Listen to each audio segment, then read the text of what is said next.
specialist draft there. Don't think anything too special. Nothing really stands out to me. I think the Purifiers, though, definitely going to be effective here on Breach. Yeah, we've been actually seeing that band out a little bit in some of the recent game modes. I mean, specifically here on Breach, you got to think about that lab hardpoint. That's one where we really see the Purifier come in, can do some damage. You're going to see those coming in on both sides. We do have a mirror match, like you mentioned, but this is going to be a tough matchup for CLG. You know, they struggled yesterday. It's tough when your bounce back game needs to be, you know, the second one of the week. You're going up against a top 3 team like Rise. Yeah, if you were CLG, you wanted to play somebody like a TK, like a DT, try and bounce back. I don't want to say get an easy win, but a little bit easier than going up against a top 3 team like Rise. I think this is a very tough matchup for CLG. It absolutely is. Now, we want to hear from you guys on Twitter. We want your bold predictions for tonight. What's going to be the upset? What's your bold prediction What's going to be the shocking match? Use the hashtag CWLPS4. I am taking H2K over FaZe. You know, we talked about it up there. I think that's a bold prediction. Even though you kind of see it being that trap game, I'm taking H2K. Do you have one? I don't know. I'm trying to think, because obviously, like a bold prediction would be something like, does Envy plays with Havoc tonight, and it goes to 5 games? Don't know what happens. If Envy beats Optic with you know, kind of the new guy, I think without question that's an upset for me. I mean, it certainly is. Yeah, that's what I'm saying. I know they're both top 2, but I agree that would be a bold prediction. That would be for a me. bold prediction. Sure. Yeah. To have that happen. So, Matt, going to be loading in now. It's going to be Breach Hardpoint game number 1, CLG versus Rise Nation. And Maven, for me on this map, the key is going to be that 3rd hardpoint. If you're able to hold that palace for an extended period of time, I think you end up winning this game. And remember, this is something where we had 1 in 3 switch, right? And that's recently, as of a week or 2 ago. So its importance in the map kind of shifts a little bit, right? Yeah, and I think it becomes a lot easier to hold as a 3rd hardpoint as opposed to the 1st, right? The 1st, both teams getting in an even spawn, they're running right towards it. I think at this point, if you can hold that palace and spawn people out over by cages, over by bricks, you're able to hold it for an extended period of time. Yeah, you don't really have the added value of that early rotation, that early setup. But now you do with having it in the 3rd hardpoint. I'm going to kick things off. I'm actually going to switch over to accuracy again, the newcomer here for CLG. Let's see what these guys can do right off the rip. Trophy out, trying to get set up here mid-map as everyone's vying for control. And you see Felony picking up 2 kills in the kill feed. I was really impressed with him and Perplex yesterday in respawn game modes. Very good with the SMGs, working as a tandem. Excited to see those guys play again today. I could not agree more. Really looking forward to seeing it. Well, can they hang with Rise Nation, though, is the question. This team has been so dominant. We had Looney on the show last Thursday. Great to hear that guy's thoughts. You can see, you know, what a mastermind he is when it comes to respawn, specifically Hardpoint. It was great hearing him talk about Stronghold, how his team likes to operate on that particular map. The kid is so deadly. And I wasn't in last Thursday. I was pretty sick, but I actually kind of, I tuned in. I saw a little bit of that segment. He was saying, you know, Classic really determines what they run in the AR SMG setup. And, you know, Classic is feeling an SMG, he runs an SMG, and he feels an AR, he's going to pull out the AR and run that. And I think, you know, Classic is a perfect player who's going to, like, just be versatile, you know, from hill to hill, like on one like this, right? If Octane's going to be playing in the hill, you know, maybe Classic switches to something like a Man of War, watches the back. Or if they feel like they need more pressure, he's a player who can use either an SMG or an AR and still hang with the top players in that category. Could not agree more. You saw an early rotation for Rise, Matt, as they got set up here in cage at the 2nd hardpoint. Looking to lock this down. Nice long-range shots coming in from Octane as he's able to rip one up. Can he get a second? Trying to wallbang. Ultimately going to lose that gunfight to the newcomer accuracy. Switching pace here a little bit as we go over to Classic. He started off 11-4 on a 3 streak. He's been one of the top players in the game really since the get-go of Black Ops 3, and he's trying to soak up some time here, Matt. And he's a player who you don't really see his effect, like, in the scoreboard. There are sometimes when we'll be like, oh, you know, Classic, one of the better players in the game, and he'll be, like, around even, maybe a little bit negative, and you're kind of like, well, why is he such a good player? I mean, you know, has fantastic shot, but I think for me, the key for Classic is really just his movement around the map, always in position to make a play. That's what I love about Classic. A little bit like Karma, where you're kind of watching him and you're like, well, why is he positioned over here? That doesn't really make much sense, right, for the team. But he's always in position to make a big play. You see him going on the outer wall run there, almost able to take out, you know, more than one player. But Classic just has great just game instincts. He knows exactly where to be at all times.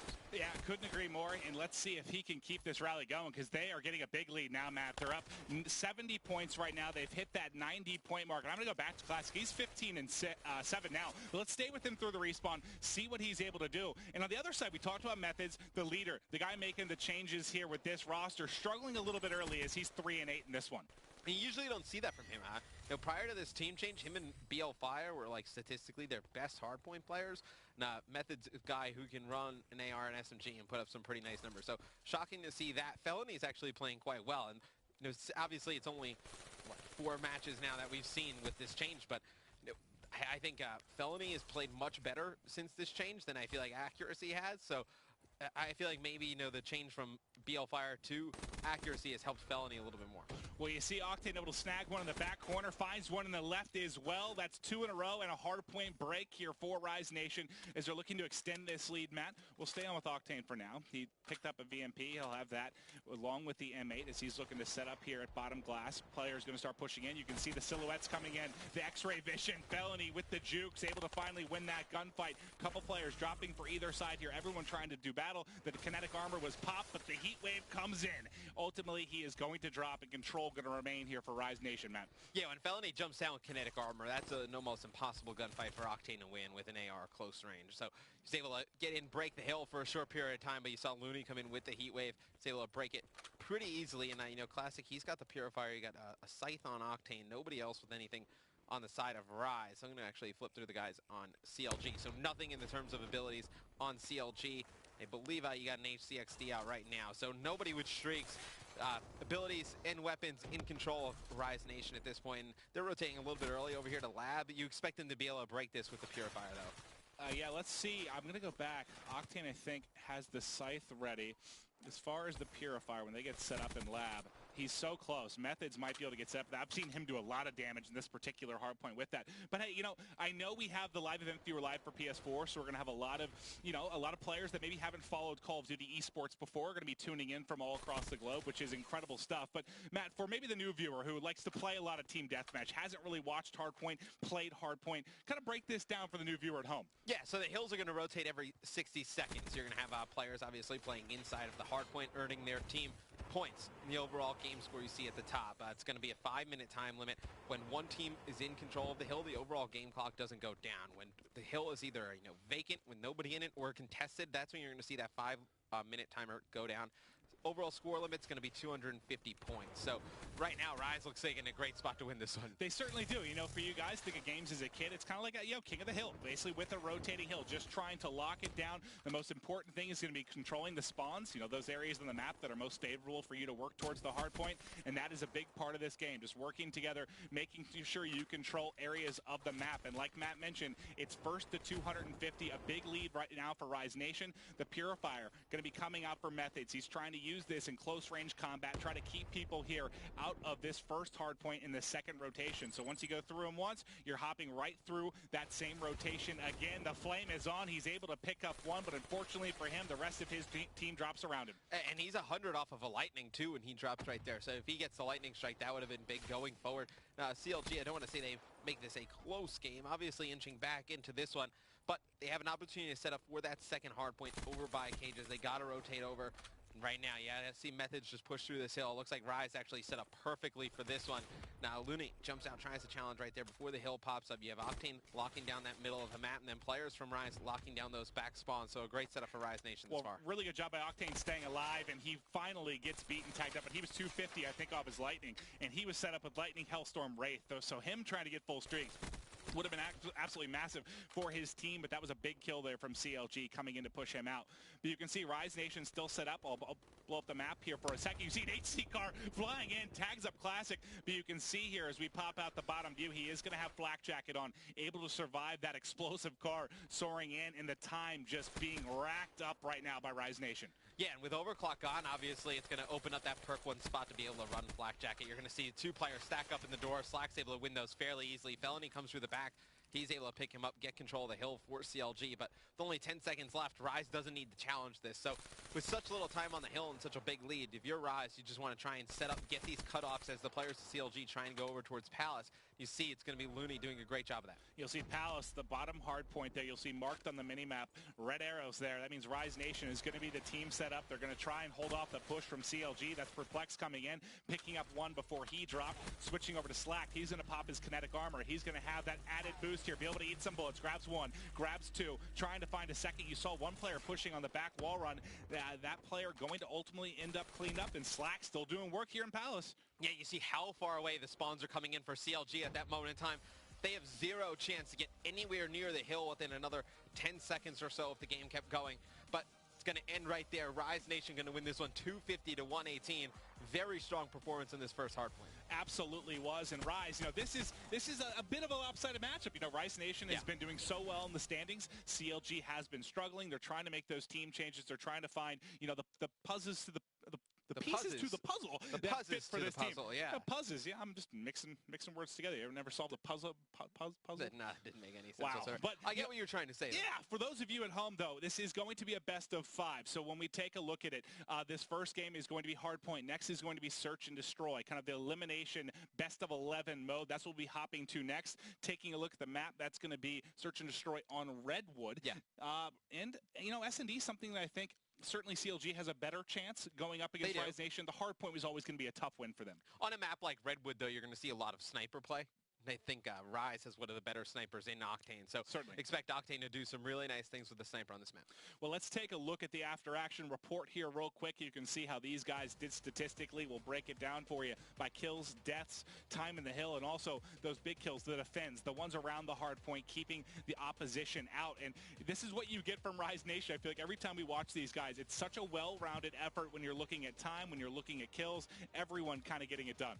Just so balanced. I mean, Slack, he has a monster game, goes 30 and 19 with a minute 28 in the hill. We don't even really talk about him because Classic got off to such a strong start. 24 and 19 finishes the game, a minute and 52 in the hill, and he's going to win all of those close range engagements when you need him to. That's a perfect player. Like Classic is going to play around the hills. He's going to be versatile with the AR SMG. Now, obviously win those high-impact gunfights. Well, let's take a look at some highlights now from this one, see what players really made an impact. It was all Rise Nation. I know we talked about them a lot, but this is a team. It's such a treat to watch. They are so good in every game type. They are so good, really when it just comes to every aspect of the game. That's why it's so hard. Ban Protect, the new system to this game that allows you to, kind of attack the other team's players, try to take guns out of their hands they're comfortable with. They are such a difficult team to attack, and you're starting to see why. I mean, they are just able to do it all. Now, if you're CLG going into this search and destroy, how do you like to go at them at this point? I mean, you want to get rid of the sniper rifles, right? But that only kind of helps you target one player, and it doesn't really throw anything into your favor as a team, right? You get rid of the sniper rifles. It's great for your team. I know that they don't have the sniper rifles, but it doesn't help you in any way, shape, or form after that, right? You're only targeting one player. You're only affecting one guy in the game, and Octane's very good with the AR as well. So CLG's is a very tough spot. The last time I actually casted this particular map and mode with Rise Nation, they looked horrendous. The communication was off. They left mid-map open so many times on offense that they were getting flanked we over did. and over. Cast that. Yeah, who was that against? I can't even remember, but it was so hard to watch because they just left mid open over and over again and kept getting flanked through mid-alley, through bunker.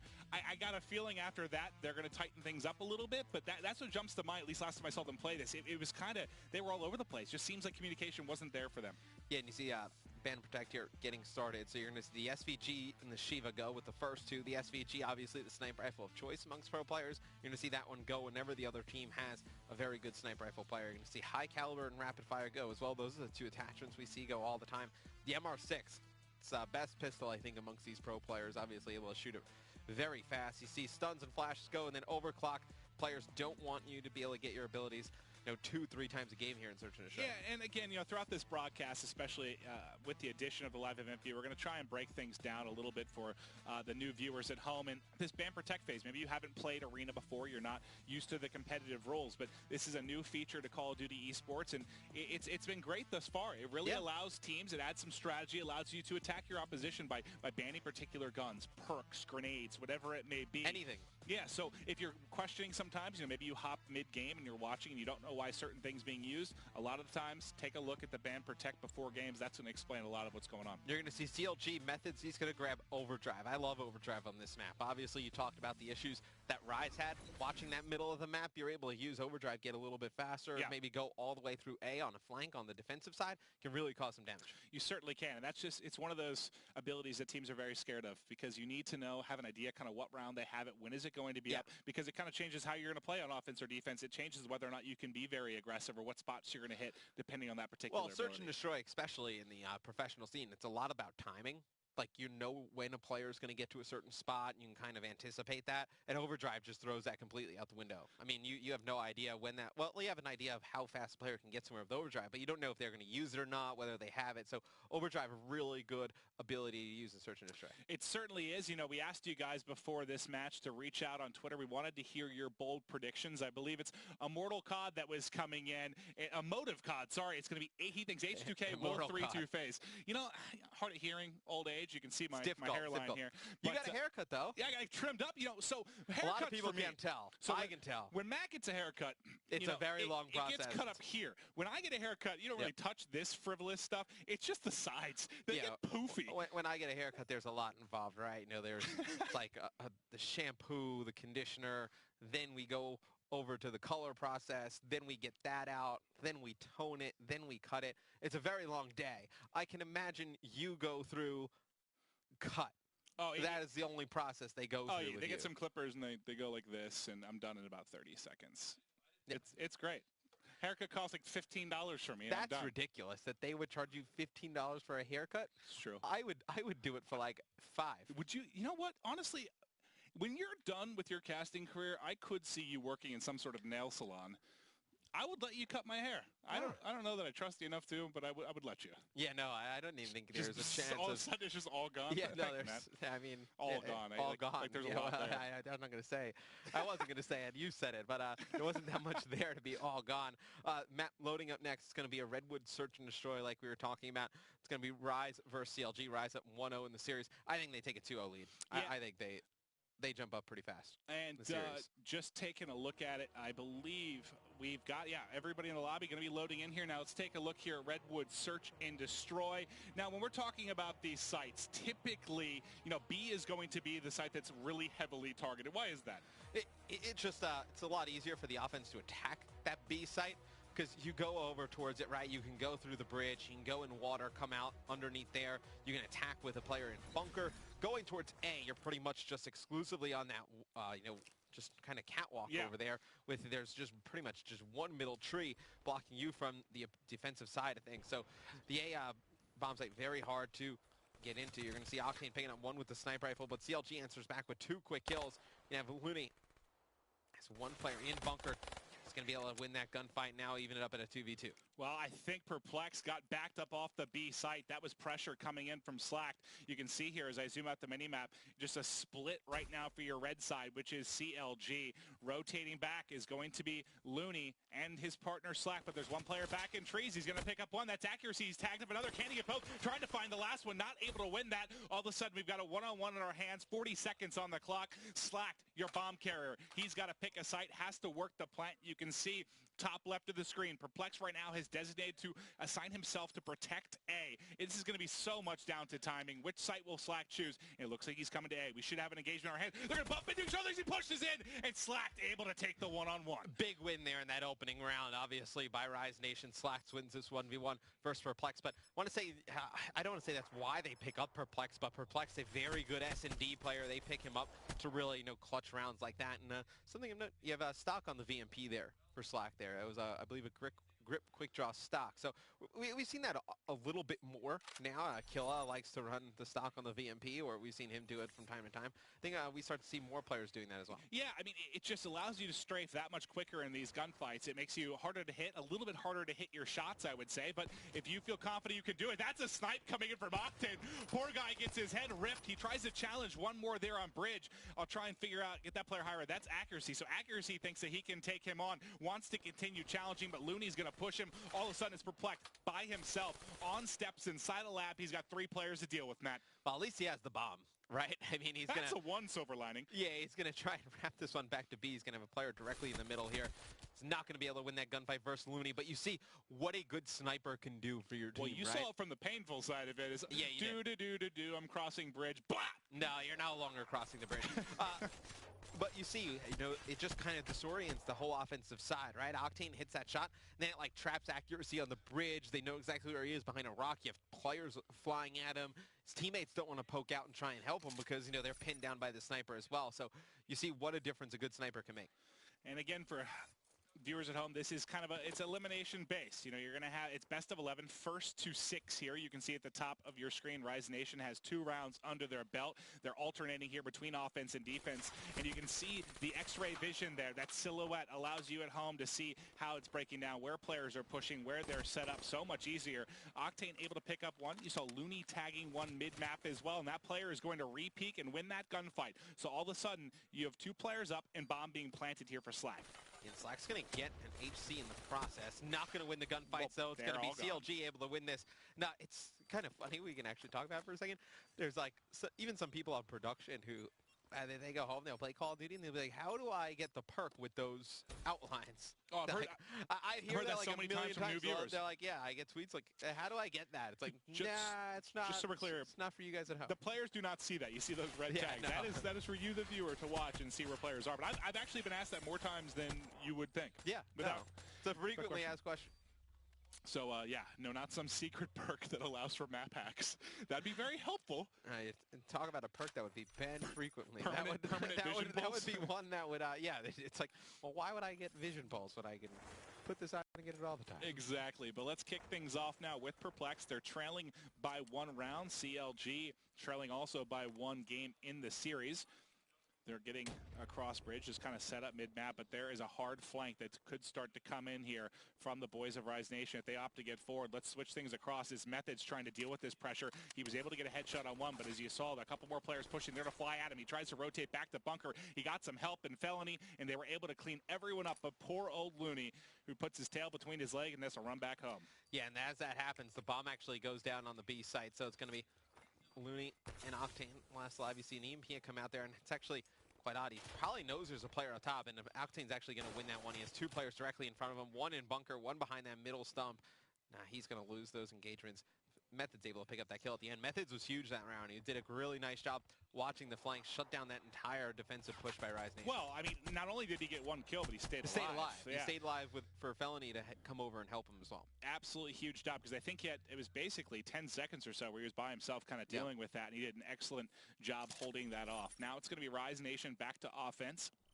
Classic currently goosed, hasn't got a kill on the board. Let's see what's going wrong for him right now. We'll check out his class. You can see he is incredibly loaded up on perks right now.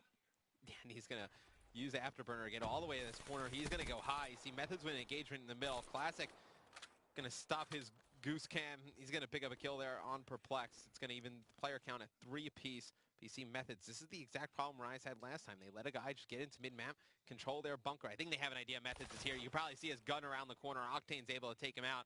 And now Rise, with the man advantage, all they have to do is just flood one site together and trade these kills. Yeah, well, you can get under bunker from the defensive side so quickly and just be a nuisance. And that time they weren't ready for it. It allowed for Methods to get the first blood. Thankfully, on the other side by B, Classic was able to pick up 1 kill. So they have the man advantage. They have bomb down. You can see there's going to be a split coming in. It's going to be Felony and Accuracy trying to pick up either side.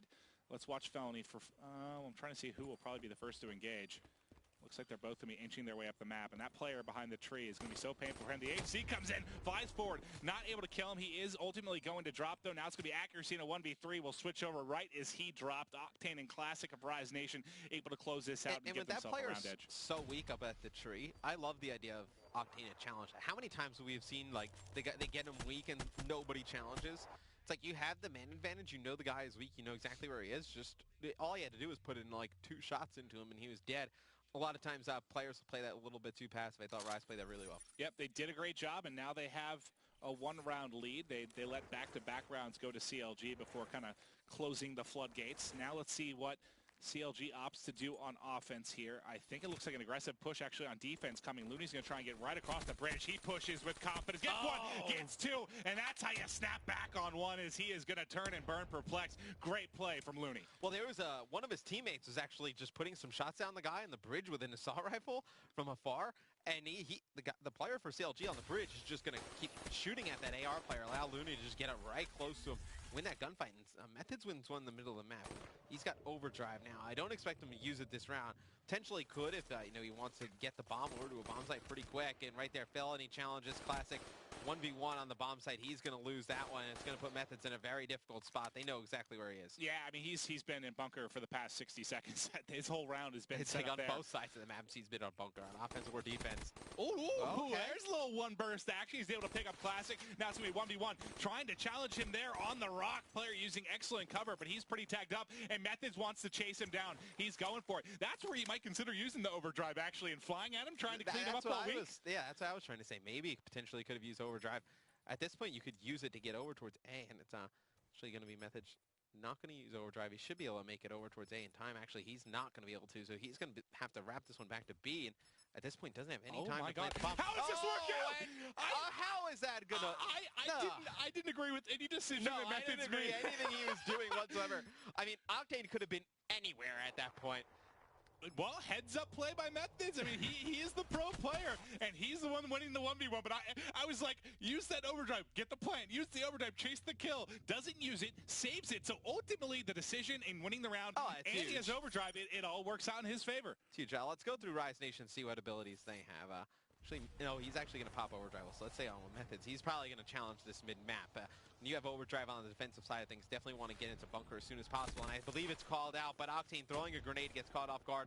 Now you're going to see Methods really push the opposing team back. You see the position that he gets. It forces everybody to rotate back for Rise. Two big kills for Methods. Stuff for Methods. Currently on a 5 streak, only 150 away from the dart. And he stays alive. Barely gets out of bunker, but fantastic play to stay alive. No, this is huge. I mean, really good use of overdrive. He clutched up last round. He's come clutch in this one, too. And they have complete advantage right now. I'll switch over to Looney just because the poor guy is all by himself right now in a 1v4, 50 seconds on the clock. But the silver lining again, this guy does have bomb. But let's see Perplex point of view as he might be able to get this peek on him right before he gets away, but not able to clean up the kill. No, and it looks like CLG is actually all going to be attacking from the tree line side. So Looney's going to be all alone here. He's got one player directly in front of him, and he has Heat Wave as well. If they stack up on the bomb, could potentially use it. Not going to be able to win the second gunfight. I imagine they have somebody on bomb. Yeah, you see CLG is going to get the bomb defused. They just kind of had to keep him at bay there, not let him get in and get some shots off on the guy defusing. I want to see if maybe he'd be able to pick up that kill, fly forward, but 1v4s are so tough, especially when the team is heads up enough to stick it right away like that and not just go hunting for him. They play it wisely, they get the win, and that round was completely opened up by Methods, getting the big two-piece off of his overdrive and wreaking havoc inside a bunker.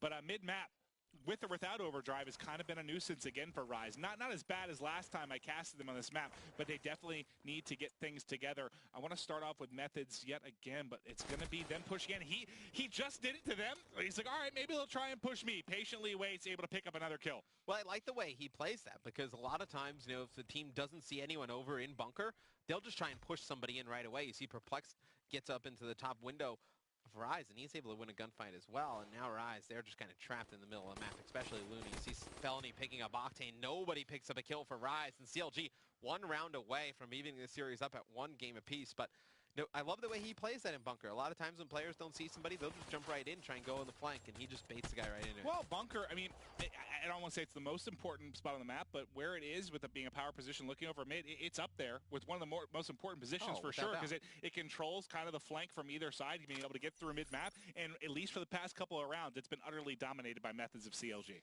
See if Rise can extend this one.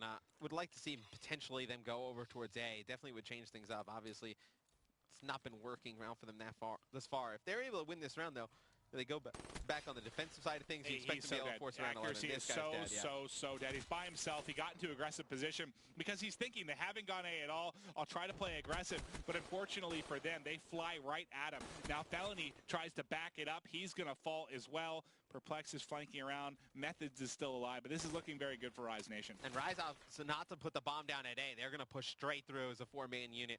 Love that decision. Obviously, you're going to win the round if you get the bomb down there at A, but you might as well push through, just try and get that one last kill, make it either, a 3v1 or obviously best case scenario, a 4v1, which they do. Well, we'll check. C-Bomb getting down. We'll go back to Perplex now as he's going to be the man in the 1-on-4. Can he win the impossible? He's able to pick up one. He's got a little bit of time to work with here, Matt, but we know how tough this is. Yeah, no, the players from Rise know exactly where he is. He's not going to last very long at all. You see Looney picking up the final kill there.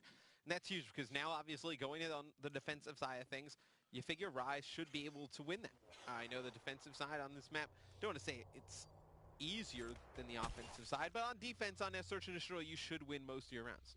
Yeah, no, you certainly should, and I think most of their struggles have come kind of from that offensive side. Again, leaving that mid-map open. Defensively, they've done a bit of a better job. So I want to watch the defense. Yeah, for what do once. they have in terms of abilities? So you have a Vision Pulse. I believe you still have Heat Wave. Can you switch through the other guys real fast? And well, look at the push though. This is looking very scary. So Classic's got camo. He's actually using it right now. It doesn't do anything with it.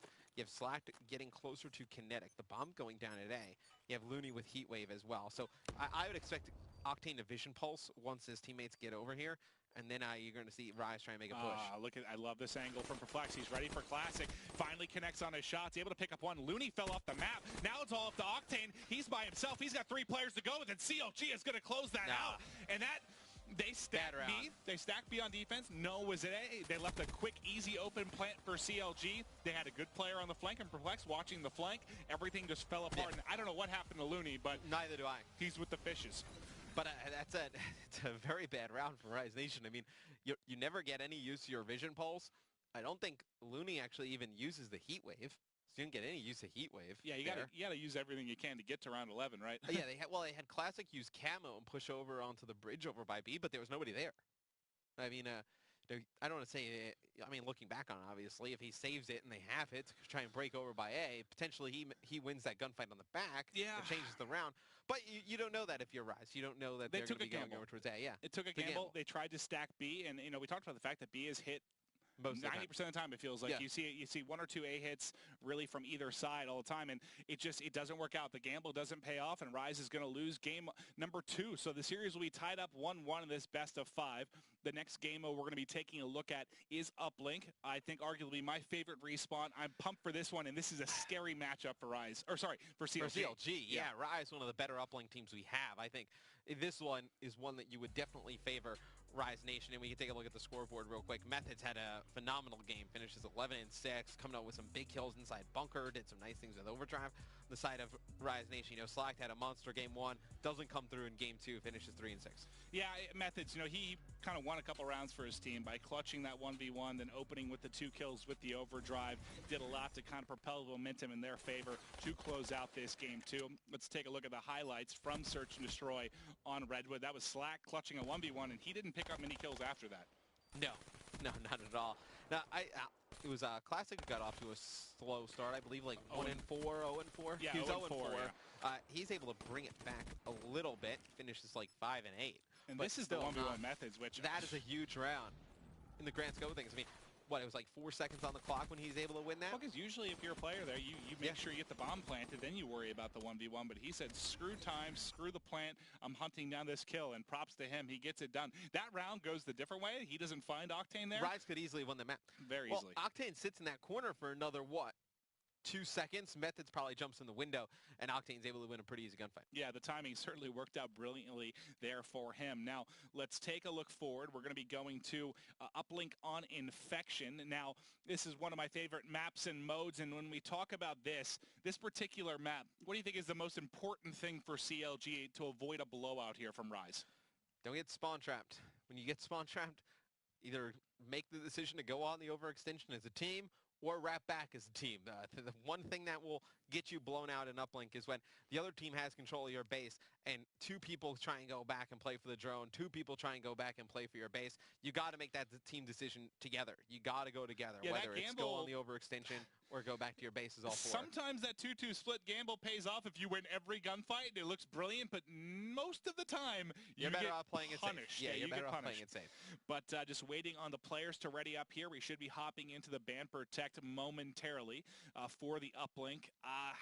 We haven't seen anything, I guess, too shocking, too out of the ordinary so far in the ban protect. No one's been able to really mix things up, kind of attack the other team. We'll see if maybe CLG can find something to get the edge. You see Looney get into Sheev out right away. Does not want to deal with that on this map. No, I think you'll see a high caliber rapid fire go as well. There you see the MR6 go too. That is one that's been gone in every game thus far. CLG does not have anybody who's very good with that pistol, so going to get it out of the game. Expect, Overdrive, Camo, Kinetic. Those are like the 3 biggest abilities you'll see targeted during this. You're going to see Overdrive go. Flashbangs, stuns probably soon to follow. Then that last one, you figure Rapid Fire still in the game. That one's got to go as well. It should be Rapid Fire. Felony probably gets rid of Rapid here. Unless they want to keep Rapid and use a Pharaoh. Pharaoh very good at long range when you have Rapid Fire on it. Could potentially be a combination we see. I feel like if this was the Rise side, they might not care and they'd want to play with it, but I don't see CLG leaving it in. Yeah, Rise, we've seen Classic use the Pharaoh a few times. That's going to be out. And, obviously, the VMP, the Kuda, probably the 2 strongest SMGs for competitive Call of Duty. The Pharaoh kind of jumps into that conversation once you put Rapid Fire into play. Oh, yeah, it definitely makes it a force to be reckoned with. I didn't know if maybe they try to attack Camo, just leave that in there, but ultimately going to take out the second of those deadly attachments with high caliber. But looking into this, we'll take a look at the specialist draft right now. The first weapon to come in for both sides is going to be a Scythe. You've got a Heat Wave for either side as well. Mirror match actually thus far. We'll see now if they opt to go with a second weapon or they go... Kinetic. Yeah, if Kinetic's still in, you have to use Kinetic. Yeah, there's no way that you don't see Kinetic. So the only time we really see 2 weapons, because sometimes we've seen Overdrive, Kinetic, and Camo all be knocked out in ban protect for uplink. With only Overdrive going, not shocked to see you have 3 abilities. Yeah, with Kinetic in the game and Camo, you're going to have both of those. Those are 2, outside of Overdrive, the 2 probably strongest abilities in uplink. Yeah, no, I could not agree with you more. So going into this one, I mean, when you're taking a look kind of at either side of this map, it all comes down to, getting that spawn trap. Whether you're pushing towards Church, you get in through Barn, you kind of control Grave, and you're spawning them out on those outskirts over and over and over again. On the other side, I mean, I feel like both sides, you're kind of just trying to spawn them outskirts, right? Like towards that edge of the map where you're looking out towards the sky, towards death, basically, trying to get control, trying to over spawn by them B out. Street. So that's going to be where you would normally in Search and Destroy go down towards that B bomb site. That's where you want to spawn the opposing team because obviously you're attacking Church. It's easy to get into Grave, hit those 1-point throws from that position. And then obviously if you're attacking towards Grandma's, you're able to get on that wall run, hit those 1-point throws, and then get behind that tank and have a nasty angle to spawn trap. Well, we've got another response from you guys regarding the bold prediction earlier for Twitter. I believe it's Chutoy coming in as he is going to say TK doesn't want relegation. I agree with you. Beating TK. Complexity 3-2. Runchy, I agree with you. Wrenching. That's a Maven. TK does not want to play in relegation. They'd love not to play relegation. TK is like praying not to play in relegation. It's like they've not looked good. Not looked good. They haven't, and it's one thing too to mention. We talked about H2K getting a team house. Wanting to take things seriously. Really, all get together, all 4, play together at the house. Just make sure that you're getting the best the most you can out of practice out of these matches. But one thing to note, I mean, TK's had the team house, and they haven't been able to turn it into effect. No. So those people that say like, oh, team house is everything, like having an organization that puts up a house for us is everything. It's not, because we've seen it work out great for some teams. We've seen it not really come to fruition for others. But H2K, at least last night, they looked damn strong. Oh, they looked great last night. They looked like a completely different team. I think definitely being able to play with each other, sit next to each other, vibe off of the energy, especially for that team. It's going to be huge. Well, take a look now. You can see the map overlay. I love we had these put together here, and this is as much for viewers that have been around for years, and also for new viewers. Just see kind of how this map looks in the overlays. You see at the top left of the Codcaster as well. You can see where the drone spawns mid-map. You see both spawns here for the red and blue side as well, and they are going to be attacking for control of that drone. But I mean, this I think is certainly one where I'm favoring Rise Nation. The respawns, they are so strong, and I want to kick things off with none other than Rise Nation's Looney. Without a doubt. And I think obviously something of note to point out, Uplink's going to have a 5-second respawn delay, and then obviously if you're able to pick up the drone, throw it into the other team's goal, you're going to get 1 point. If you're able to bring it into the other team's, you're able to bring it in the other team's goal, carry it in, you're going to get 2. And this early break is scary. You know, when you get 2, 3, 4 down and allow them to push forward, it can become very scary early. You can get punished, but Slack does exactly what he needs to do. Gets 1 kill, allows his teammates to get up, and he's got drone kind of stuck here, but he needs his teammates to pick up some kills. His mid-map is really entirely red right now. And I love the idea not to pick up the drone right here. You're not opposed to having it reset if you're Rise, right? You have no mid-map control. It just buys you a ton of time. I think Slack make a great play there. He certainly did. Now we're going to have 3 down for the other side of things. So CLG is going to be coming off spawn, and you can see the pressure now coming forward for Rise. They pick up 1 kill in Graveyard. You saw that coming at the top of the minimap. Looney now getting inside a barn, trying to make a play. Goes for the 1-point toss up over Church. Doesn't connect. The 1-pointer going through. Rise Nation with an early lead. And unfortunately for them, there's still some pressure inside of Church. That's Classic almost picking up 2. Yeah, and Classic wants to control that position because you're able to get to Grave from there. And you saw that 1-point throw that Looney was able to get off. You have 1 player on your team controlling that Graveyard. You're able to just pick up the drone, run it straight at him, and just get those 1-point throws off. And it's one of the most frustrating things as a team, right? When you're trying to play defense and the guy's just hitting 1-point throw after 1-point throw from an angle you can't see. It's got to be very frustrating. It certainly can be, and now we're watching Felony. He's in one of the most powerful positions on the map here, kind of between steps at Sandbags, trying to get some work done. He picked up 3 before he ultimately dropped. Unfortunately, he ran into one of the best AR players in the game, Octane. He was able to pick him up. Now everyone just kind of working towards mid-map, trying to get control of the drone. You can see that right in front of Perplexed here. He's going to be the guy to get forward. He has Felony actually grabbing the drone. He's trying to cover him. 1 player to his right. Good awareness there, but unfortunately, Felony's by himself. Can he connect? And he misses the 1-point toss. That flies off the map, so you can see it has reset here to mid.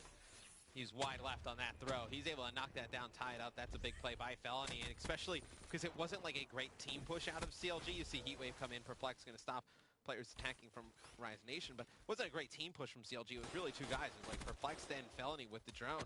Now, obviously, you're able to turn a 2-man push into a score would have been a big play. Yeah, and this differs a lot from something like Hardpoint, where it's fly, fly, fly at the objective, fly at that hardpoint repeatedly. This is much more of a layered game. You have to control, you know, kind of inch by inch up the map. Just make sure you're putting pressure on your opposition. And now, like, look at it. You just see them getting forward as a 4-man unit trying to flood. They're going to get here into top Grandma's. They're set up nicely, but 1 player comes from behind, and that's Looney picking up a couple kills. Octane gets 1 as well, and now we're going to see the counter potentially going outskirts. They're going to wrap around the long way. Yeah, and you see the spawns coming in from CLG. They're going to be all the way in Grave on that left-hand side. The drone coming all the way on the right.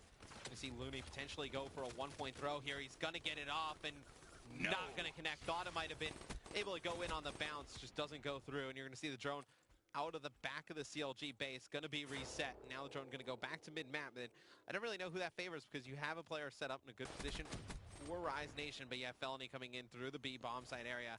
Going to put a lot of pressure on Rise here with the AR. Yeah, this is one of the best spots in this game. He's going to opt to hit his kinetic, pick up 1. He's going to drop then. 2 down, though, for the side of Rise. Perplex is able to pick up another one. They need someone in position for the drone, and right now they don't have anyone. He's going to have to rotate all the way outside of Church and layer back here, try to get set up at mid-map. This is one of the more low-scoring uplinks. We only have 1-point toss through thus far. You had 1 miss for CLG, but this has been, I mean, not really slow, just slow when it comes to points. Yeah, it's usually you see the score a little bit higher than this. Perplex is going to go in, try and get a 1-point throw off. He's going to connect with it, so big play there out of Perplex. It's going to be a 4 dead, though, for CLG. Now you expect Rise Nation to push up the map, try and answer back with the score of their own. Yeah, that's the only positive you can take from that. They got 1 point in, but you got 4 down if you're Rise, so you at least didn't kind of, you know, let the floodgates open, lose complete control, allow any kind of rally for CLG. They now have a potential to counter here, and there's Camo. This should be a dunk as long as he doesn't get tagged up. The shot's coming in so hard to hit him, but they do! Oh. They kill him right before he goes through. Perplex has it off the map. What a big kill coming in for Felony. It is not easy to hit a Camo player. No, and that's why you see Camo, one of the most used abilities in uplink, because you lose that auto aim when that player is flying through the air. He's so difficult to hit.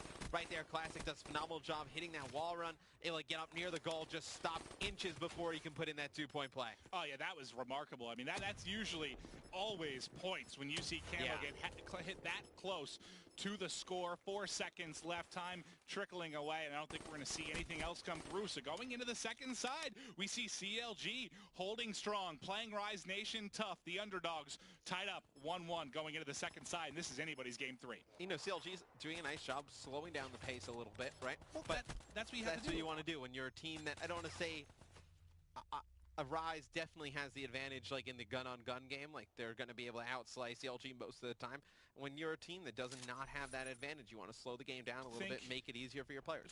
For you at home, compare it to, like, you know, actual sports, something like football. You know, if you're the underdog, you probably want to run the ball a lot, use the clock, take your time. If this is college basketball, you're going to slow it down, take your time getting up the court, pass it around, make sure you're using the full shot clock. You do not want to get into a fast-paced counter game with Rise Nation. College basketball still has a 30-second shot clock. It's the most ridiculous thing ever, by the way. March Madness is almost upon us. Yeah, it's just teams who are underdogs just holding onto the ball at half court for most of the game. You see a one-point throw go in there from Classic, but yeah, you see like teams like Butler that just like pass the ball around for 25 seconds. Yeah, it's like you watch two top teams. It's like 75-75. You watch an underdog play against another team that scores 45-40. It certainly can slow down, but that's what you've got with CLG right now. They're trying to get their best advantage here, trying to give themselves their best chance to win this game, and right now they're doing a pretty good job. They're only trailing by 1. Things have not at all gotten scary for them yet. This is certainly a game they can take. We're watching Slack try and hold mid for Rise Nation right now. Pretty good position there, but not able to get the shots. Felony able to turn and take him out. All of a sudden you have 2 down for Rise Nation, and this might be pressure coming in from CLG. They're able to get forward. They only have 2 players. You have the camo. It does get popped. You can't try a dunk here. You have to just get the toss-up. I think that's too high. I think it's too high. No, he's able to connect with it. I thought he used the camo a little bit early. I actually think he had a lot of time, potentially even get up to that tank, then use the camo, and potentially try and force a 2-point play. But Method's able to use it, get a 1-point score, and accuracy actually on a 4 streak right now. 16-9, doing a very nice job. He's going to have it. Yep, he's going to have an HC. Does not get anything else. No. Going to be looking to see as we get closer towards the end of this game overall, if players start kind of stacking these abilities, stacking these weapons, trying to make a big play, open the map up. All right, well, Classic trying to get forward. He's going to get cut down right there in front of Tank, not able to get anywhere else, but looking at Green Alley, that's going to be Looney getting 1 before he drops as well. They're still fighting for the drone. It's still in a scary position if you're CLG. They're able to cut Slack down and finally get control. We'll see if they opt to wrap this or reset. Looks like they want to wrap because you see accuracy getting a kill there up front on outskirts. This is going to come down to Classic to slow this down. He's able to get Felony. He might be able to tag up the drone carry, and that one gunfight when stop what was probably going to be a guaranteed 1 point. And who killed accuracy? So Slack had accuracy as well. So what could have been a 1-point counter turns into nothing. Yeah, Perplex set up over on the Rise Nation tank, though. It's going to put some pressure on Rise to rotate all the way back to our base. He wins another one. You're going to see Felony get off a 1-point throw. He's going to connect with it. So big plays here out of CLG. Going to see 2 kills in the kill feed go in favor of Rise Nation, but Method's just doing a nice job putting that pressure on Rise. It was the same spot we saw Perplex do some nice things from. Method's pushed up right with the Man of War. Was able to get in position to make a play as well. Thank God for Flak Jacket there, because that might have been a 2-piece for an HC. Felony trying his best to stay alive. You see 2 teammates drop. That's mid-control for Rise Nation, and now they are going to try to get forward. Slack's got it in hands. 20 and 18 right now. He's opting to take it outside. He's got some coverage from behind. He's going to go for a 1-point throw, I think. And they spawn at the bottom of the map, so he might have a good opportunity, but they're going to play for the pick. You should see a couple players right here in front of the goal. You do see that, so I might switch to Felony's point of view when they go for this. So let's see it from his point of view. He's going to try and stop the 1-point toss. I think it just went up over his head, actually, and Rise able to sink it. Because of the aggression there, no one able to go for the interception. Yeah, and I believe it was Classic getting that 1-point throw off. Classic heralded by a lot of the pros as having one of the best uplink shots.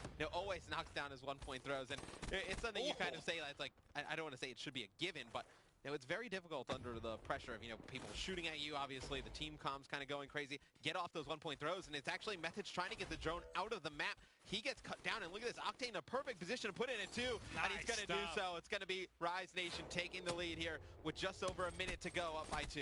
Yeah, it's not the same as something like basketball where, it's kind of just range that makes the shots more difficult. It's not so much range in this as basketball players don't have to deal with gunfire as they're trying to put through the drone. Sometimes when you're getting tagged up, if you have vibration on, controller shaking, you're just trying to get off an accurate shot. It can be very, very difficult. Here comes a long-range jumper. Can he put it through? Octane a bit off. He just flushed through a dunk moments ago, not able to add to this lead. And that would have been a big 1-pointer because that makes it at least a 2-possession game. Yeah, it makes it a 2-possession game. I was just going to say that.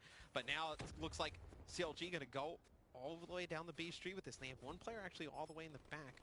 It's going to be Perplex, he gets taken out by Slack. You see accuracy, he's going to get hit with Heat Wave. Looney comes in with a big two-piece. And if you are Rise Nation, all you got to do is just kind of hang out with the drone here on the B Street. You don't have to push it up. Just waste some Fantastic play by Looney. And Co, actually, he's gonna opt to go for a one-point play. As you see, the kill feed just dominated by Rise Nation. Obviously able to knock that down. That kind of puts away the game. It's going to be Rise Nation taking uplink. Game number 3, 6-3 over CLG. I mean, honestly, if you're CLG, I thought you did an excellent job kind of forcing Rise Nation to play the game you wanted to play. The difference was kind of that dunk by Octane at the end there. Just one of them sneaks through. They had forced Rise to go for somewhat difficult one-point shots throughout most of the game. They didn't give up a lot of dunks. They didn't give up a lot of rallies. It was a kill by Slacked in the back of the base, so the drone gets thrown back there, and Methods picks it up, and he's trying to get it out, and before he can actually get it out of his base, Slacked picks up the kill. And then you see Octane come through that broken building. He's able to pick up the drone and bring it in for 2. That really changed the game. Yeah, that was a fun one to watch for sure. I mean, props to CLG. You played them tough. You're the underdogs in this one. I think you did a pretty good job getting Rise Nation to play your game. Unfortunately, coming up just a little bit short. So 6-3 win in Game 3 for Rise Nation is going to propel them to a 2-1 advantage right now in this best of 5. They're one game away. Our first series of the night, we are going to be seeing a CTF. There will be no 3-0 in this one. Coming into CTF, the fact that CLG wants to slow the game down a little bit, do you think maybe, do you give them better chances in this versus something like a hard point or an uplink? The CTF is going to slow down regardless, right? It's a game mode that's played very methodical, very slow pace in general, kind of contrary to what we saw in all of the games yesterday on Stronghold. But Breach CTF, it's one that you actually have the chance to up the pace a little bit more. Probably our fastest paced CTF out of the ones we play. Take a look at the scoreboard real quick before we talk more about CTF, but Slacked with another big game in Respawn, 27 and 22. Thought Classic did a nice job connecting on those one-point throws, but I think the two-point play by Octane was huge. Yeah, for the most part, I think Rise nailed all their play, nailed all their one-point shots. They had one they missed. We saw one miss from CLG and one from Rise in total, but overall, just a better job by the side of Rise Nation, taking advantage of those big moments when they had their opportunities arise. We'll watch some highlights here before we get loaded into the CTF. A very close game through most of this. I mean, the fact that it was, 1-1 going into the second half was pretty wild to me. Yeah, and I thought if you were CLG, you kind of took that, right? Going to attack Grandma's side, it's one that I think is probably the more preferred side out of the two that you would like to attack there. You're able to get control of Grave, you're able to hit some one-point throws easy, you got some protection from the tanks in the front, try and get a two-point play right there. Classic was inches away from putting that one home. He gets cut down when he had camo. It's fantastic shots. I believe that was Felony Perplex on the defensive side of things for CLG there. Yeah, it certainly was. And you just kind of, you have one little break kind of. You tried to play that slower defensive game. One time you allowed a player to get in back your base, start to disrupt you in Slacked, and that led to this eventual dunk right here for Octane. And that was really the first kind of break in defense for CLG. Before that, they did a really good job. Strong. They basically kept all those gunfights, all that pressure to like that, 20, 30-yard line. They never really let them get in the red zone and apply a lot of pressure. All those shots were deep. They were making they were making them make difficult one-point tosses, but you had that one little lapse that really kind of what it came down to for me. But now as we are going to go into CTF, this is, again, a game that kind of naturally slows down, but you definitely have teams that slow it to a snail's pace at times. And I think for CLG, even though it's maybe not the game you want to play, you kind of have to against Rise right now. Again, you don't want to get fast-paced with them. I feel like they're not, though. I think you're going to see, Felony and Perplex with the SMGs push up, get pretty aggressive on the Rise Nation base. I think you'll see maybe even some Man of War use. We saw Methods with it that last game.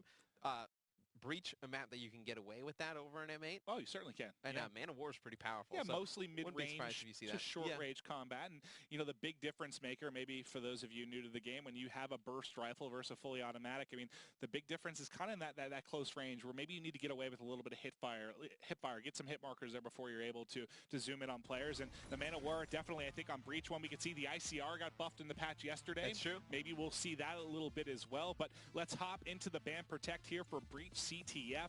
The next game here in this best of 5 between CLG and Rise Nation, and Rapid Fire going to be coming off quickly, probably shortly followed by High Caliber. You'd expect so. Those are the two attachments that go in almost every game. And if you are a Rise Nation, do you actually think about maybe getting rid of the M8 from the standpoint that Octane is so good with the other assault rifles that, accuracy and methods, those are guys who are going to be using the M8 most of the time, if not all of the time. I wouldn't hate that. I mean, I wouldn't hate it. He is comfortable using everything, and I think there's only a few AR players in the game that really will use whatever AR they're given, and they're still going to drop 30, 40 kills. Right. They can really get it done with everything. That'd be interesting because I think if you're a player, even though we saw Methods using the Man of War, I think, him, accuracy, they prefer the M8 mightily, whereas we've seen Octane sometimes the M8 not banned using a wide variety of stuff, and I can only say that for a couple other players. I think Formal, we've seen that a couple times. Yeah. But typically every other AR, I mean, if the M8's in, you're using the M8. And with Overdrive and Camo gone, you're going to see a Heatwave and Kinetic from both teams. Now, this opens it up to potentially 2 weapons. I think you'll probably see something like a Psychosis or a Vision Pulse in the CTF, though. Yeah, and then likely Scythe Annihilator, unless we see somebody mix it up with the Tempest in this one. So yeah, you see Heatwave, Kinetic. Those should be your 2 abilities. There's a potential for a Vision Pulse in Seppi. I think we'll see Annihilator, Scythe coming in a 2-on-2 split. Yeah, for the CLG side, you're definitely going to see accuracy run a Scythe. So they're going to go Kinetic, Heatwave, Annihilator, Scythe. Then on the side of Rise, Classic could go Vision Pulse, he could go Weapon. We've seen him use the Tempest before. You see the Scythe come from accuracy. We both kind of thought that that's the way they would go. And he's going to go Annihilator, so no Tempest in this one. The Tempest is one that we've seen a decent amount over the last 2 weeks. I think a lot more than we saw previously. Yeah. But I think players still kind of feel more comfortable with the Annihilator. They've used it a little bit more. All right, well, just waiting on these guys.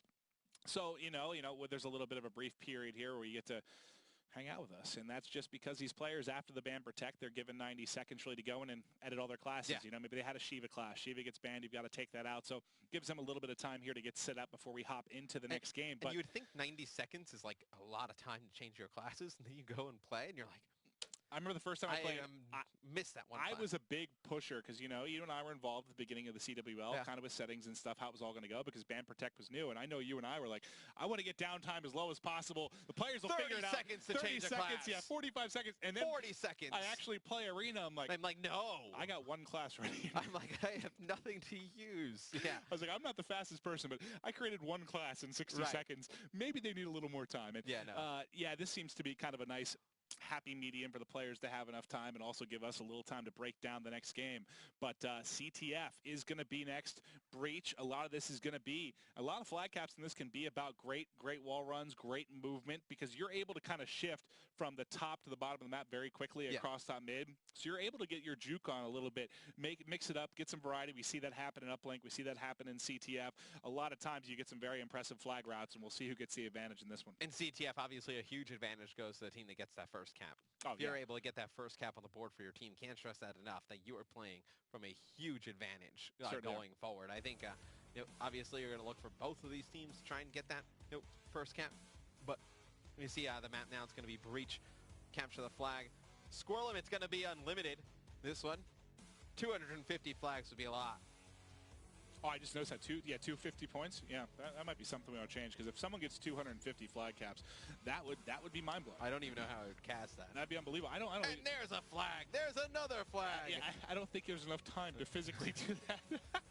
That would be amazing. But taking a look there, red and blue, is there a color you think it's easier to push for, easier to get a flag out? Yeah, it's obviously going to be easier to go towards that green flag on the mini-map now. If you're the side from Rise Nation, you're attacking over towards Broken, definitely going to be easier to get the flag out. All right, well, let's watch from their side. We're going to start off with Looney. I talked about the routes, how important they can be on this map, because you've got a lot of variety here. He's going to flank mid. 3 dead right away. Yeah, I don't think he realizes his team already killed everyone. So now he's going to get forward. They're going to spawn them by Palace. Yeah, they're spawning outside Palace. This is looking very good so far. Just loading out the mini-map for a second so you can see where players are headed. I'm going to switch to Perplex. He's the man on defense. Not going to matter as he's going to cut down there from Octane, and the flag is out. This is not what you want as CLG, as you are at risk of putting one away so quickly. They try to catch him, not there in time. They've already wrapped the corner, and Slack's got one on the board and the kill at home.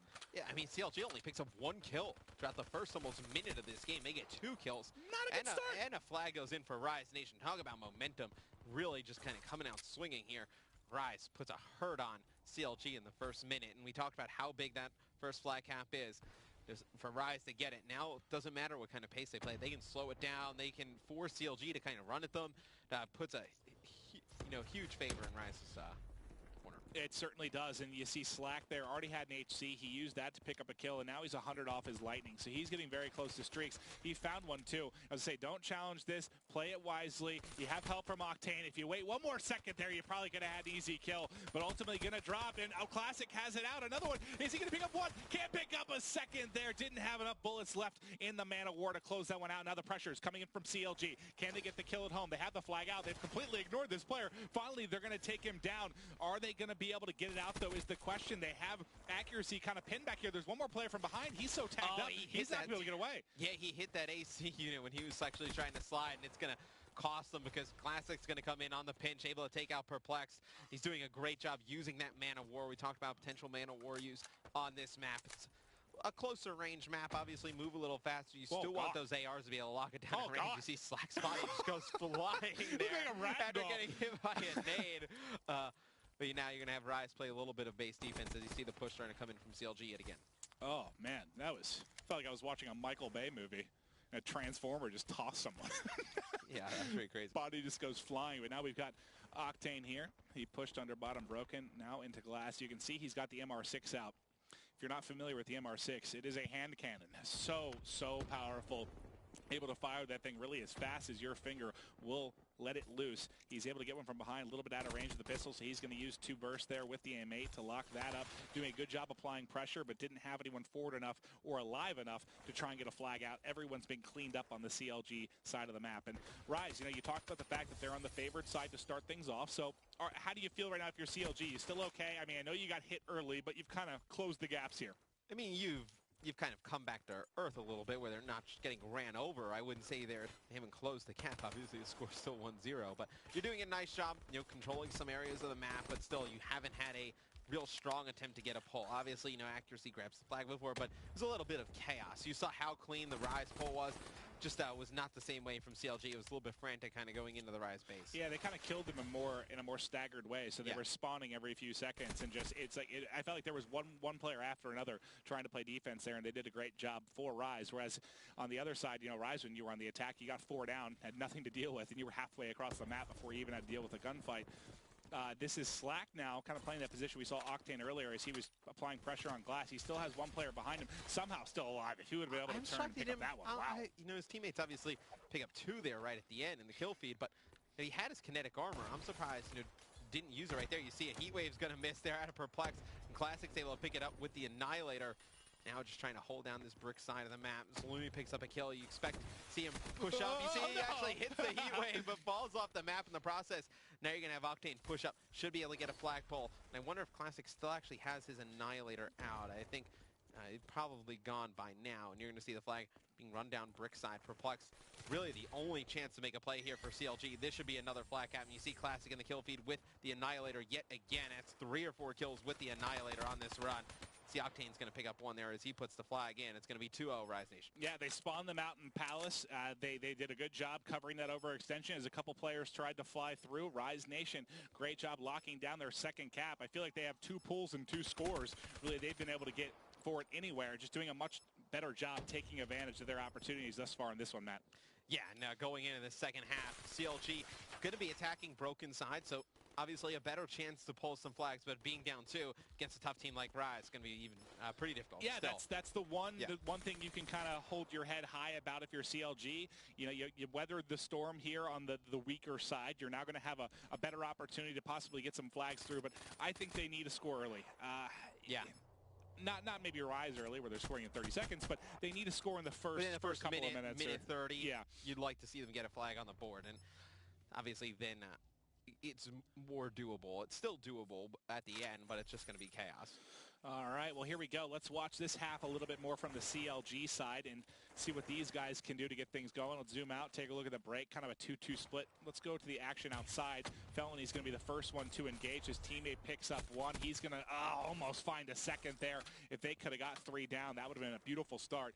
Methods is mid. He's got the Annihilator locked and loaded. Still a little bit of juice left in that. He can connect with one. There's one player in the back of the base. Will the timing work out in his favor? He's almost out. He's almost out, but he still connects somehow. One player to the left-hand side. Does he check it? He sees the Simtex goes in. He knows he's there, trying to connect, but Looney does a great job playing defense before he is finally closed out. Perplex now, going to have a flag out. Can he get forward? Trying to wrap outskirts, trying to get away. He's got two players chasing him. Slack, hot on his heels. They see him wrap around the corner, trying to get shots in. The defense is here, though. Perplex might be away. You wanted the early cap. Octane, he gets it out. Now he's got the HVK. Now you see Octane just uses so many different ARs. He puts a lot of shots in Perplex. Not able to take him out. Perplex should be able to get this one home. And we talked about how CLG needed an early flag score. Perplex goes big. And obviously now only 150 points away from a Lightning. Be big if he's able to get that. I think he should play for these streaks. Yeah, well, kind of hop back and forth between mid-control and also Perplexed. He's going to actually have an engagement here right on the other side of Hut here. And like you said, he's so close. He wants to be patient. He wants to wait on a kill. He's able to kill the HC. He knows someone. He's like, you have a car? I have one too, buddy. And let's see how he opts to use this. It might be picked off there by the Simtex. It's not. He saw a player in the corner. It doesn't connect. He's going to get pushed now. His teammate's there to cover him, but still nowhere. Well, actually, sorry, he's a little bit closer with the assist. So he's 75 now off that Lightning. He actually picks up the points when he kills the HC. So he's only 75 away now. I thought he tagged him up with the car. Maybe he got some points in, but he's getting very, very close. And they've got a nice pinch here. You have Felony on one side. He grabs one, wins two. That's a big one. They might tie this up with a hurry. That's going to be a cap. Perplex is going to get streaks off of that too. So he should actually be fully loaded with Lightning in Hellstorm at this moment in time. As you see Felony running that flag down the left-hand side. He's 100 points away. It's actually going to be 25 away from the Hellstorm, but this is going to be a flag cap for Felony, and it's going to be all tied up here. 2 minutes and 48 seconds to go. CLG trying to make the comeback. Looney comes into the CLG base, cooks him up, but not able to finish off that second one. If he somehow got that Simtex like a half second later, got the kill, then Heatwave the second, that would have been one of the sickest returns I've ever seen. Oh, but yeah, he would have stopped him. It comes up a little bit short there. The cap gets through just in time. You saw I had Perplex selected. He has those streaks. And the nice thing about that, I mean, in CTF, I think the streaks are more important than any other game type because they can really just stop or lead to a score. You see the car trying to make chase. Slack, though, does get away, and here comes the streak. They missed. Oh, no, they don't miss. He gets grabbed by the last one, but Looney's still here. He can get it out. There's still a Hellstorm, though, that can be used. Let's see. He still has it. I don't think he used it. He's here to play defense as well. He gets the kill. Flag should be off. Well, now you see it's going to be a counter pull here by CLG as Methods gets a flag. It's over by Bricks. Now you see the guys spawning from Rise Nation over in Palace, and it's going to be accuracy with a Scythe on the OE. He's going to win one. Classic, he's going to drop. CLG should be able to take the lead here, Maven. Oh, my God. This has the makings of a Game 5 right now. They have the one cap advantage. They're on the preferred side, and they're looking to close things out. CLG doing such a good job here in the second side against Rise. Now, let's look. It's basically everybody kind of resetting here. Felony was pushing forward. He's able to get one. He's in a pretty good position now because, look, he's making the entire team kind of rotate back to him. Two players have to deal with the pressure from Felony. That means no pressure offensively, really, for Rise Nation. Yeah, and I love the fact that they still have this Hellstorm as well. So if Rise pulls the flag out, you can always have that Hellstorm just hover high over the opposing players. And you're going to see Classic pulls out the Annihilator. He gets shut down right away, so it doesn't make any difference with it. If you have Methods, he's getting close to his Annihilator as well. Looney's going to try and get into the base here. He has one gunfight to his left against Methods, and he's going to have to back down. Not going to win that one versus a player with an assault rifle. Yeah, but that's perfect. The fact he saw him back there, never mind. Okay, I thought the fact that they realized where Methods was going to be able to allow them to get a kill and possibly get a flag out, but Methods does such a good job on defense with the Man of War, and you can see I have highlighted. That's accuracy now with the flag. Methods doing a good job on defense. This is going to be the icing on the cake. They should have another flag through. Methods waiting for the overextension, but there's nobody there. They're coming too late, and that's another cap through. 4 on the second side for CLG. And CLG just took over on the second side. Obviously, when attacking broken, you're on the more preferred side, the pros like to say. It's a little bit easier to get the flags out, and you see CLG just blows the game open in the second half. You see the Hellstorm missile coming in, taking out a teammate, doesn't do anything. We haven't seen Methods do anything with the Annihilator. I mean, he's watching the overextension. He's going to get one. I got a feeling. There you go. And he's going to have streaks as well. But obviously, 6 seconds left. Nothing Rise Nation could do regardless. It's going to be CLG winning CTF Breach 4-2, forcing a Game 5. So, we asked you at the beginning of the show, make a bold prediction for today's matches. Would you expected CLG Rise to go to a Game 5? No, because that's actually the one thing that you can, the one constant in the league is that Rise Nation can beat the teams they're supposed to. They lose to the teams that are currently above them. I don't think they lose to like the lower. Oh well, no, that's what I'm saying. Yeah, I'm saying they never do. Like that's been the constant. Is Rise, if they're playing CLG, TSM, whoever it is, they bash them. They beat them. They just lose to your optics. They maybe lose to your phases, but they do not usually lose to teams lower in the standings. This would be one hell of an upset because Rise is, in my opinion, without question, a top 2 or 3 team right now. So this would be a big win for CLG coming off a loss yesterday. Out of the teams at the bottom, like of the standings, like CLG is one of the stronger rosters of those teams. Like you would say, like Luminosity, like Saints and John, those 2 guys are really good. And then I think H2K is a fantastic roster. I think CLG, with Accuracy, I think Accuracy is a very good AR player. Same with BL Fire. I thought he was good as well. But I think Accuracy just plays at a faster pace that probably suits this team a little bit better. I think if this was Black Ops 2, BL Fire fits right in. And I love him as a player. But you sometimes get punished in this game for playing slower. I mean, if you play slow and you get full streaks, that's one thing. But if you're not getting streaks and you're not applying pressure, a lot of times, being that iron foot, just it doesn't help you. You need to play fast. This is not Black Ops 2. This is Black Ops 3, and the gameplay much quicker. Let's take a look now at the after-action report. What stands out for you, man? CLG's second half so big. I mean, just Perplex, 3 defends. 3 returns, 1 cap. I mean, he goes positive with an SMG. You have Methods doing a nice job with the Man of War. Now on the side of Rise, I mean, nobody really in the kills department showed up outside of Classic. Yeah, really. Classic, the only one. And that's been kind of the thing. The other constant with Rise Nation, usually they're very consistent, right? When they're winning, when they're doing well, all 4 guys getting involved, that a little bit more of a lopsided effort, and it leads to a loss there. So we'll take a look at the highlights here. It was all Rise Nation early. They scored in the opening minute. But when we get to the second side, that's when CLG gets control, and they really erupt. So that's one thing to watch. If you've been a long time or you're a new fan, that's something you got to think about sometimes. You're a fan of a team, you're watching, they're losing by a couple flag caps. So sometimes when you switch over to that stronger position, you can really kick things into high gear. And you love to have a team that was resilient like CLG. They got down, but were never out of it. Yeah, I would never look at when you're on a map like Breach, right, and your team loses on that first side, and they're only down by 1 flag, and they go into a side where they're attacking towards Broken. I think you take that kind of scoreline any day of the week. It's almost like Stronghold, right? If you can hold it's like a 0-0, and then you're attacking Mansion, you think your team has a great chance to win that map. Well, yeah, and we had that's existed in basically every single Call of Duty of all time. I mean, not really in Hardpoint just because of the cycles. I mean, typically that first Hardpoint's in a central area, so you don't really have kind of a lopsided start or finish. But when you're talking about something like CTF or Uplink, there's almost always a preferred side. That's just the way it works. One side has an easier 1-point toss, or it's easier to spawn teams out. And you saw there, I mean, CLG, you might think they're out of it. Clearly they were not. 4 uncontested caps. Great stuff. So the last map tonight's going to be Fringe, Search and Destroy. I love me some Fringe. Love Fringe. I think this is one where Octane has another chance to make an impact with the sniper rifle, though. Oh, for sure. I think we see it's probably gonna get banned. Do they? Okay. It's gonna get banned. I think. But one thing to mention though that's big here, if you didn't follow the patch notes yesterday, one of the big changes was now instead of it starting on ban, so you had an advantage to get to that quicker, there's a neutral section, so you can actually get to protect and ban just as quickly, but they're gonna get there faster. The SVG taken out, Octane not gonna be able to make an impact with that sniper rifle. That's a brilliant and a must-needed first ban here for the side of CLG. And now you're gonna have Rise Nation get rid of the Shiva.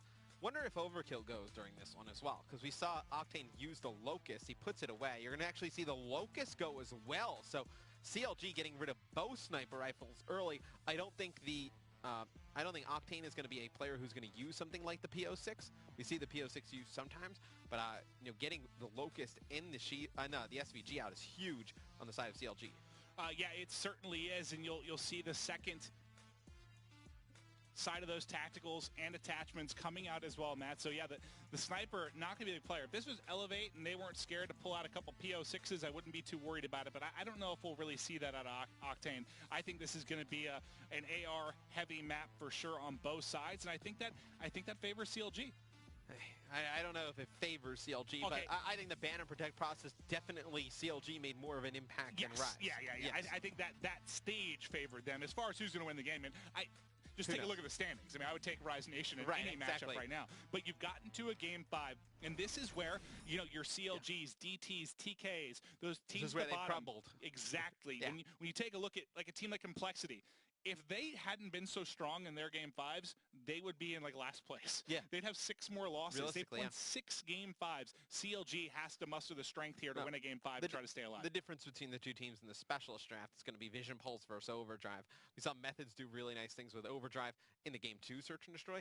I expect him to do pretty good things in this one, but I think Vision Pulse is one that we have not seen in this series used great yet. I think obviously Octane has potential to make a big play with Vision Pulse during this one. Well, we'll have to keep an eye on those two. I always like to see when you have something different, because we get mirror matches so frequently. When you have a switch, who's going to get the better of the two? Who's going to make more of an impact with that ability or that weapon? So we'll keep an eye on the Overdrive of Methods and the Vision Pulse of Octane throughout this one.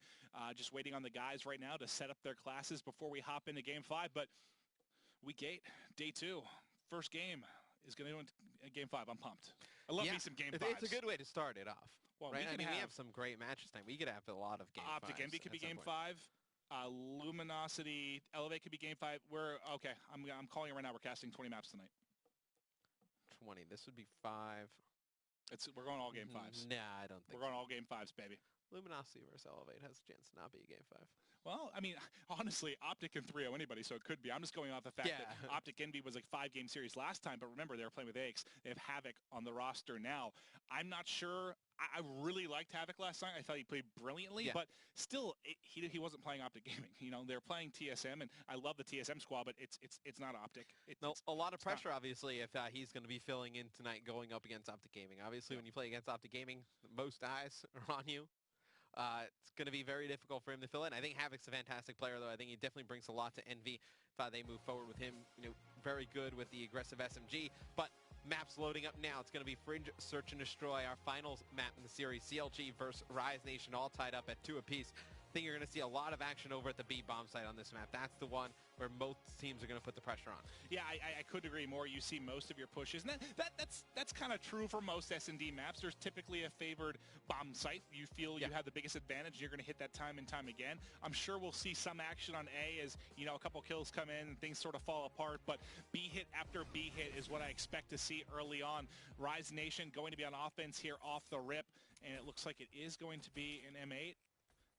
For Octane, obviously, as the snipers got banned, and they're going to go A early. So will this catch you off guard? I don't think it will. As aggression comes in fast, they're playing really, really quick here. Felony gets far forward, but they're able to back him up. No one drops for either side. That's the one positive you can take, but pushing through middle, it was wide open. Classic's already got him, but from behind, his teammate picks up one. He's going to check box, able to find one here as well, and they've got a 3-on-2 advantage early. Fantastic positioning by Classic, and I love the fact that he just doesn't jump around and challenge that guy at the box.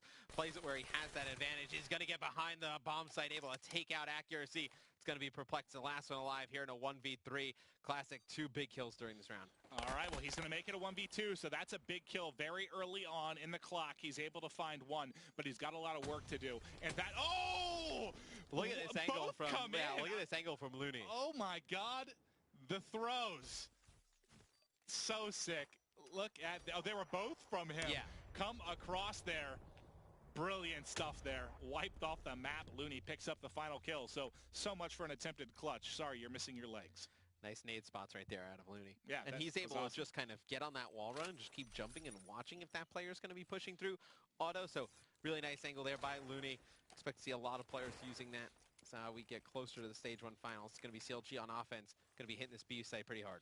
Yep, the first one out front is going to be your bomb carrier. That's Felony. You don't have to worry so much. It's not as scary to hit that fast because you don't have to worry about a sniper at the back rock. You're not going to typically get one bursted soaring through the air like that with an M8 or any kind of rifle. So he gets in, but he had bomb. So bomb is actually going to be dropped now at top bar, and you cannot lose bomb there. No, not the best spot to bring it and then challenge another gunfight. At that point in time, he has all the time in the world to get the bomb down over at B.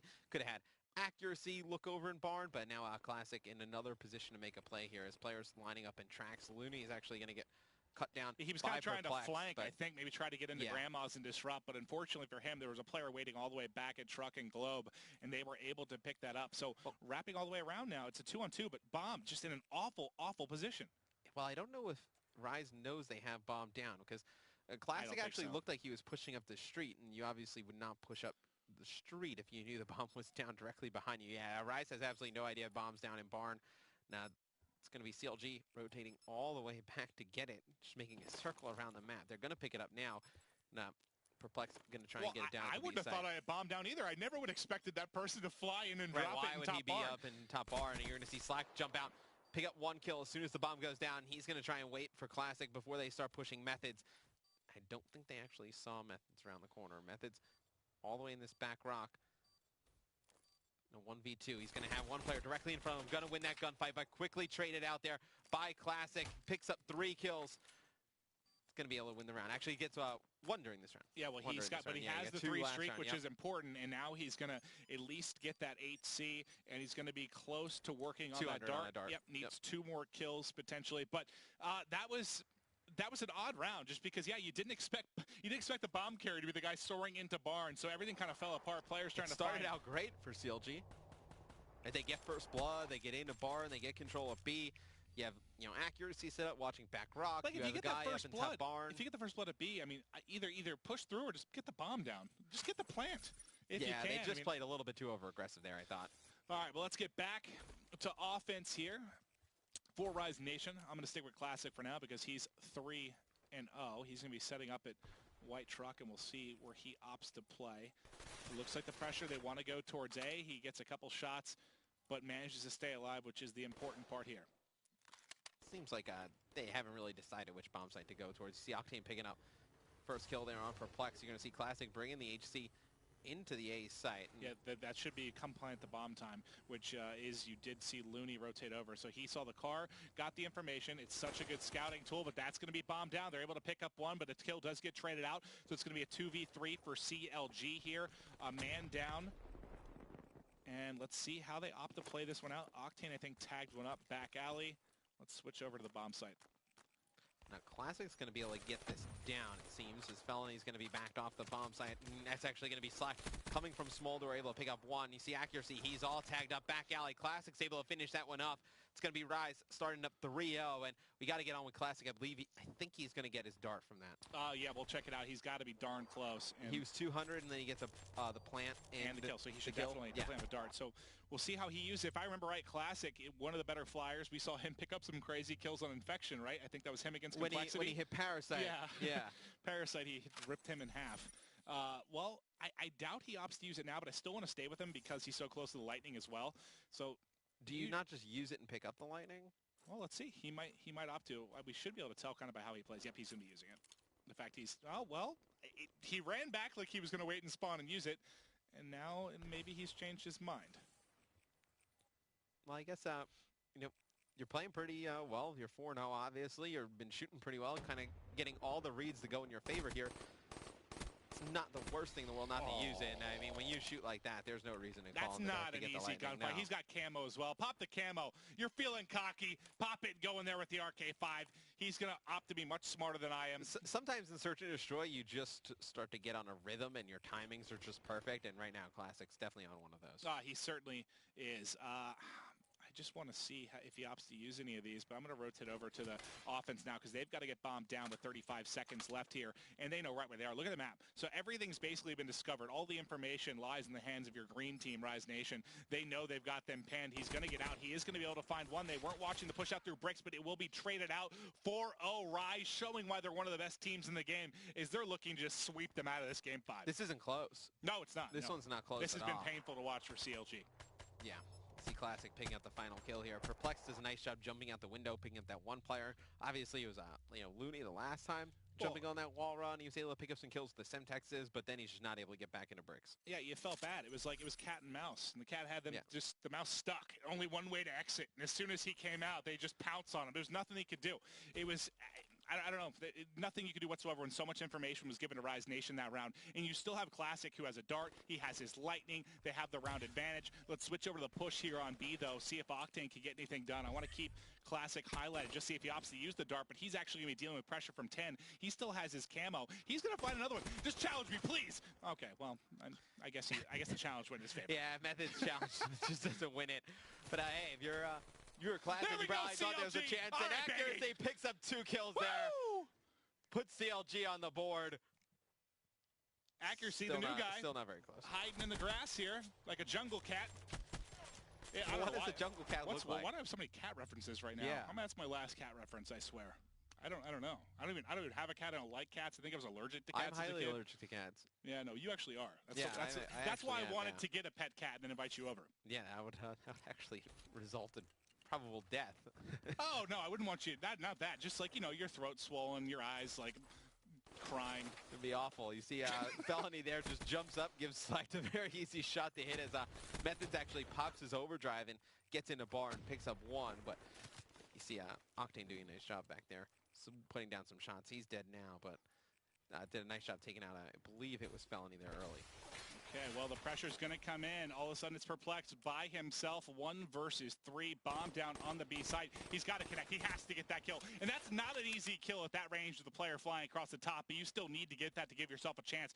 You have enough time, but you're tagged up. You can't shake him loose in slack. Going to take you out from behind with the M8. 1 round away is Rise Nation here from taking the game 5. And remember, ladies and gentlemen, the next series, a crazy one as well. Optic Gaming going up against Team Envious as soon as we finish this series. And Rise still has all the streaks to work with. Well, when I say all, they still have the Dart and the Lightning Strike. So you expect them to be able to put it away this one. They have Camo. Let's see what other abilities they have. I'll cycle through them. They got Camo. They have Kinetic. And, yep, that's it. So Camo and Kinetic. You expect them to be able to close this one out. Well, I want to see. I mean, is he going to use the Lightning or Dart? I mean, he doesn't even need to. They have such an advantage right now. Octane. Well, you might as well ping the Lightning. I'll try and keep... Okay, so here we go. Going to be using the Dart. There should be a gunfight in 10. One player. They look like they're right next to each other. I'm highlighting Octane. He should be able to see someone, and Octane is going to be able to pick that up. And now, how does he opt to fly this? Slowing it down. There's a couple players inside of A. Everyone's so scared to try and deal with this. Well, if you missed the map fly through earlier, you're getting the second one out. This guy's about to get a dart in the back of the neck. Oh, there he goes! He ate it in the mouth! Oh! How does metal taste? Awful, as you see Perplexed blows up. Accuracy, the last one alive here for CLG. The new guy needs to go massive. He picks up 1. As another player approaching him up top, I believe. Slack that Kinetic at that moment in time. Not going to win that gunfight. It's Rise Nation taking this final map 6-1. Every time I have watched Classic, the last 3 times with the Dart, he has bodied somebody. Yeah. Like, not shooting the homing missiles, just drives it right someone. just drives it right into him. Ugh, that looked painful. He needed braces after that one. Catches right in the mouth. But great game from Rise Nation. Game 5, able to lock it down. It was a closer series than we expected, but the result we expected. And that's another Game 5 loss for CLG. I don't know where we're at now. It's tough for CLG. I mean, after yesterday's match, they had some difficulties against TK. Yeah. And then today's match, able to take a very good Rise team to a Game 5, just falls short yet again. And, it's painful because you see the flashes of brilliance from CLG. Yep. You see the fact that they can hang with top teams from time to time, but they just haven't been able to close it out. I don't know if that's an inability to deal with the big pressure moments, or if they just don't have enough on the roster to beat the top teams. I don't know what it is exactly, but they're falling a bit short right now. They're at risk, certainly, of having to enter relegation and battle their way back to stage 2. An 0-2 week. Yeah, when you can't afford 0-2 week. When you cannot afford 0-2 weeks by any stretch of the imagination. We can take a look at the scoreboard here. It was really classic. The one who dominated the game goes 8-1. We saw the use of the Dart there at the end. Just fantastic timings, fantastic shots. That M8 shot with that guy behind the white truck, that was sick. And yet Slack actually had a very good game as well. Goes 8-3. Yeah, both of them having big games, able to propel Rise Nation into a victory. We'll take a look at the highlights here real quick. I mean, it was a 6-1. Not much to talk about other than a dominating effort from Rise Nation. This round was weird. When Felony gets up top barn, picks up that 1 kill, and then just kind of sits there with the bomb. You'd like to see him just jump down, maybe switch spots with somebody, but right there when Classic has to pick up that kill, pick up his streaks, he just dominates here. You see it just right to the mouth of Perplexed with the Dart. And Slack with the camo, jumps up into that top window, able to pick up that final kill. Pretty easy one. All right, well, Game 1 of 4 is in the books. Coming up next, Optic Gaming going up against Envy. Last time they played, went down to a crazy Game 5. Will we have that same result? Quick break. We'll be right back.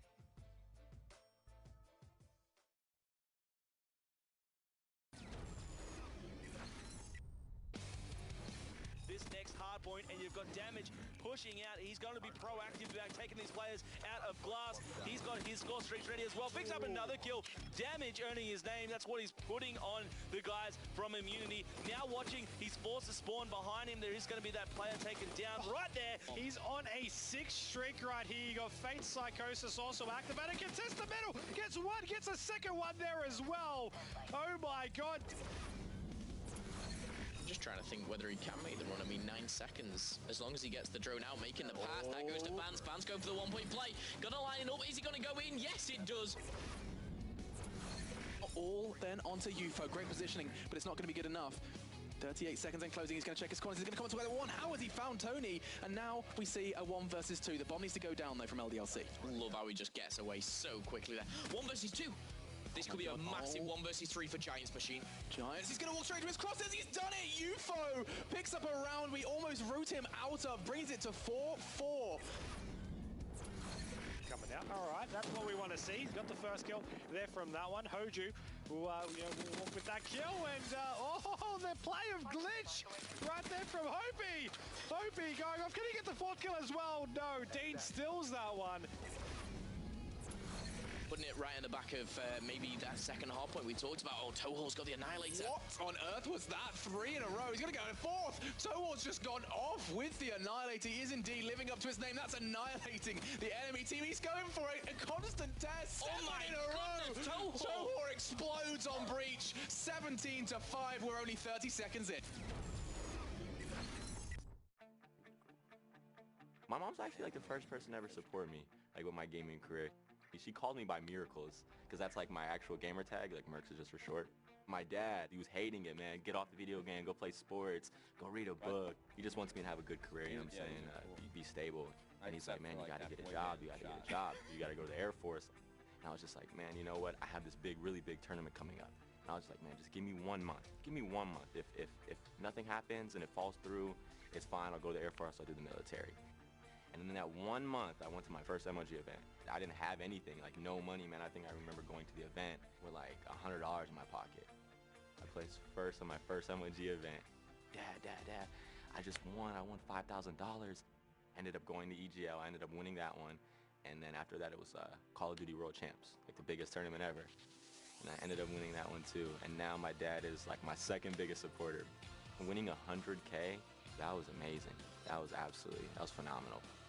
I'm a humble person, but being confident without being cocky, I would say I want to place first, man, through the whole year. I want to win everything. I want to get bigger. I want to build my brand. I want to build complexity, and I just want to be on top again, man. I miss the feeling. Most teams have 1 or 2 players that are really good. We have 4 players who are really good individually, so that just puts us at a step ahead of most other teams. First, we have Tommy, who I've been teaming with for the longest out of any of my teammates. He's a great guy. He's the type of guy that wears his heart on his sleeve a lot, and that shows even in the games. He's always at the top of the leaderboard, and he's always putting up most kills, most deaths. He's just aggression. And then you have Attach, who he's the youngest player on our team, and he's probably our best search and destroy player. He's really smart, and he takes his time when he plays. He knows when to push through certain areas of the map, and he really knows his timing very well. He's a little bit more quiet when he wants to be, but when you really get to know him, he's really outgoing, really funny. And then lastly, you have Clay, who's the oldest on the team, and he's kind of like our big brother, you know. He really teaches us a lot in the game and outside of the game, just in life. He just has that respectful tone in his voice when he talks, where it's like anything he says, you just have to agree with it. It's great team with him, and he's been a mentor to me ever since I switched to Call of Duty. This season, I'm really looking forward to just playing with my team and us getting better each and every event. I really want to win as many events as we can, but I just want us to consistently get better and consistently prove to people that we are a top team and we haven't fell off since the switch to Black Ops 3 after our dominant performance in AW. Enable is a monster. And look at this. So the OT, Clay has full, is that Clay a has sight? full streaks. Shooting a and that wraith? is a sight. So Clay has full streaks. It goes into OT. There's no way you think Complexity can make the comeback, whatnot. And they shoot down the Wraith with a scythe, and they're able to hold on here. Man, I hate watching highlights because it makes me you want to play, right? I want to go home and play. CTF has been fun to watch on here. I mean, it just brings back those classic like Black Ops 2 moments, which I've always loved.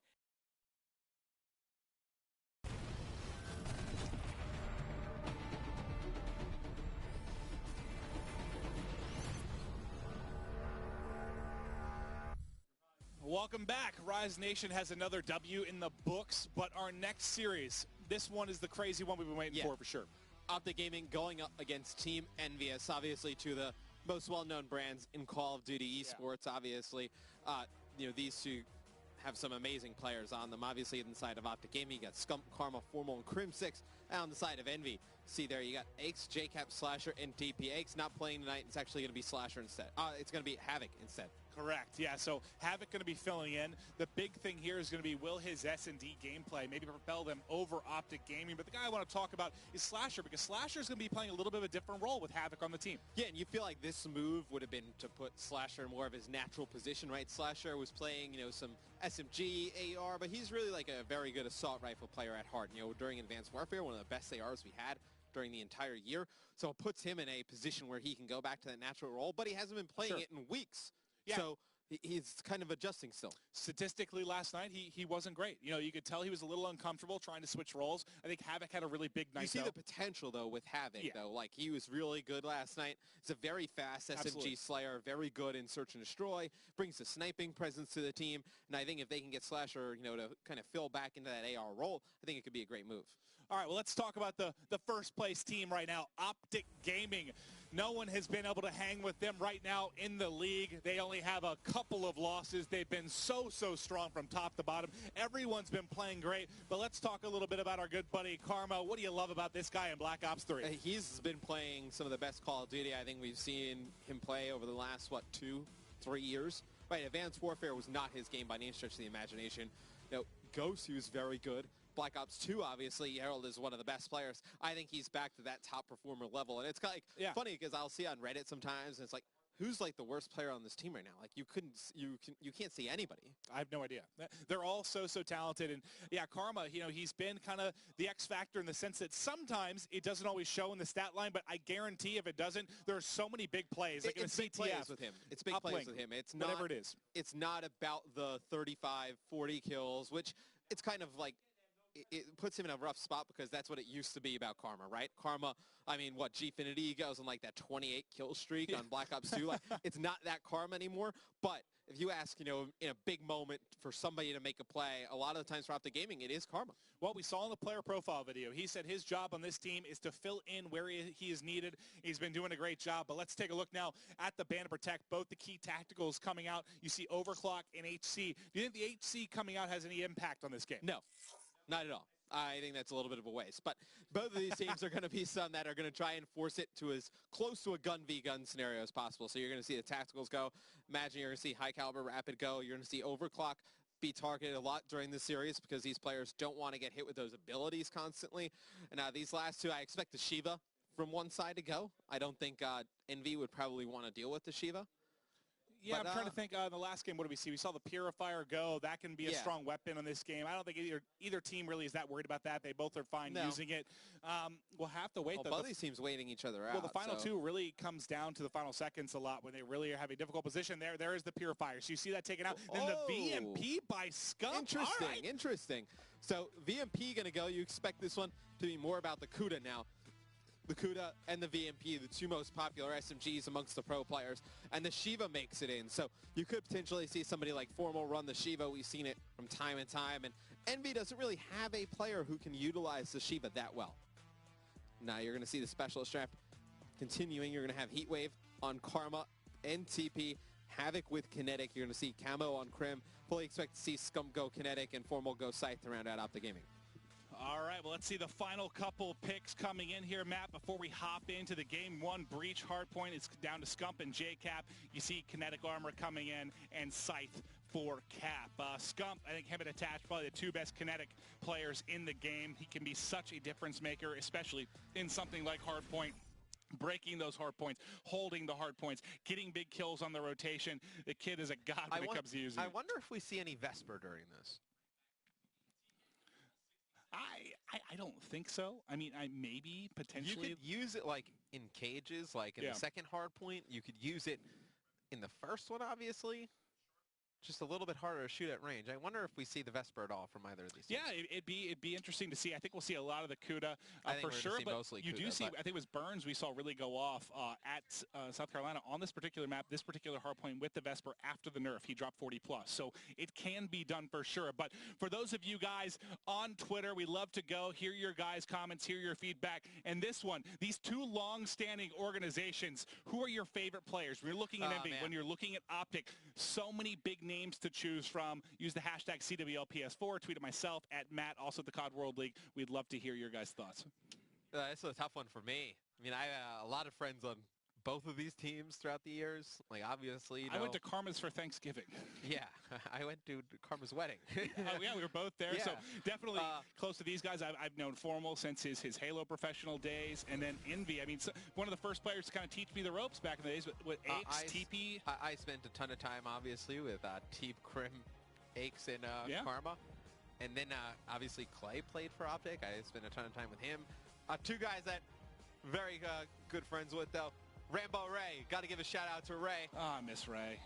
Ray, I know you're coming to California soon. You better come by and see me. Now, our good buddy Nate. That's true. Yeah, those two long-time players on these organizations. I love Big T as well. Oh, God. Yeah, I love Big T I as think well. watch him stream his videos. I haven't seen Big T in a while. But. Great sense of humor on that guy. But here we go. Players going to be loading into map 1. Breach, Hardpoint, It's like Optic, a club of people who Envy. are too old to play anymore. Woo! Yeah, that's certainly what that is. Yeah. You just try to put together just a group of old heads. Yeah. So CWL starts a 30-plus pro division. They're at the they'll be dominating. the Optic retirement home. It's like it's like a side building on their house. Yeah. Oh man. I would live there. Hey, I'd consider it. Hector, don't charge us any rent. We'll move right into the retirement home. Give me food, a recliner, and a TV. I'll be good to go. Yeah. So you're gonna see the break here. It's gonna be Kudas out of Havoc and Teep.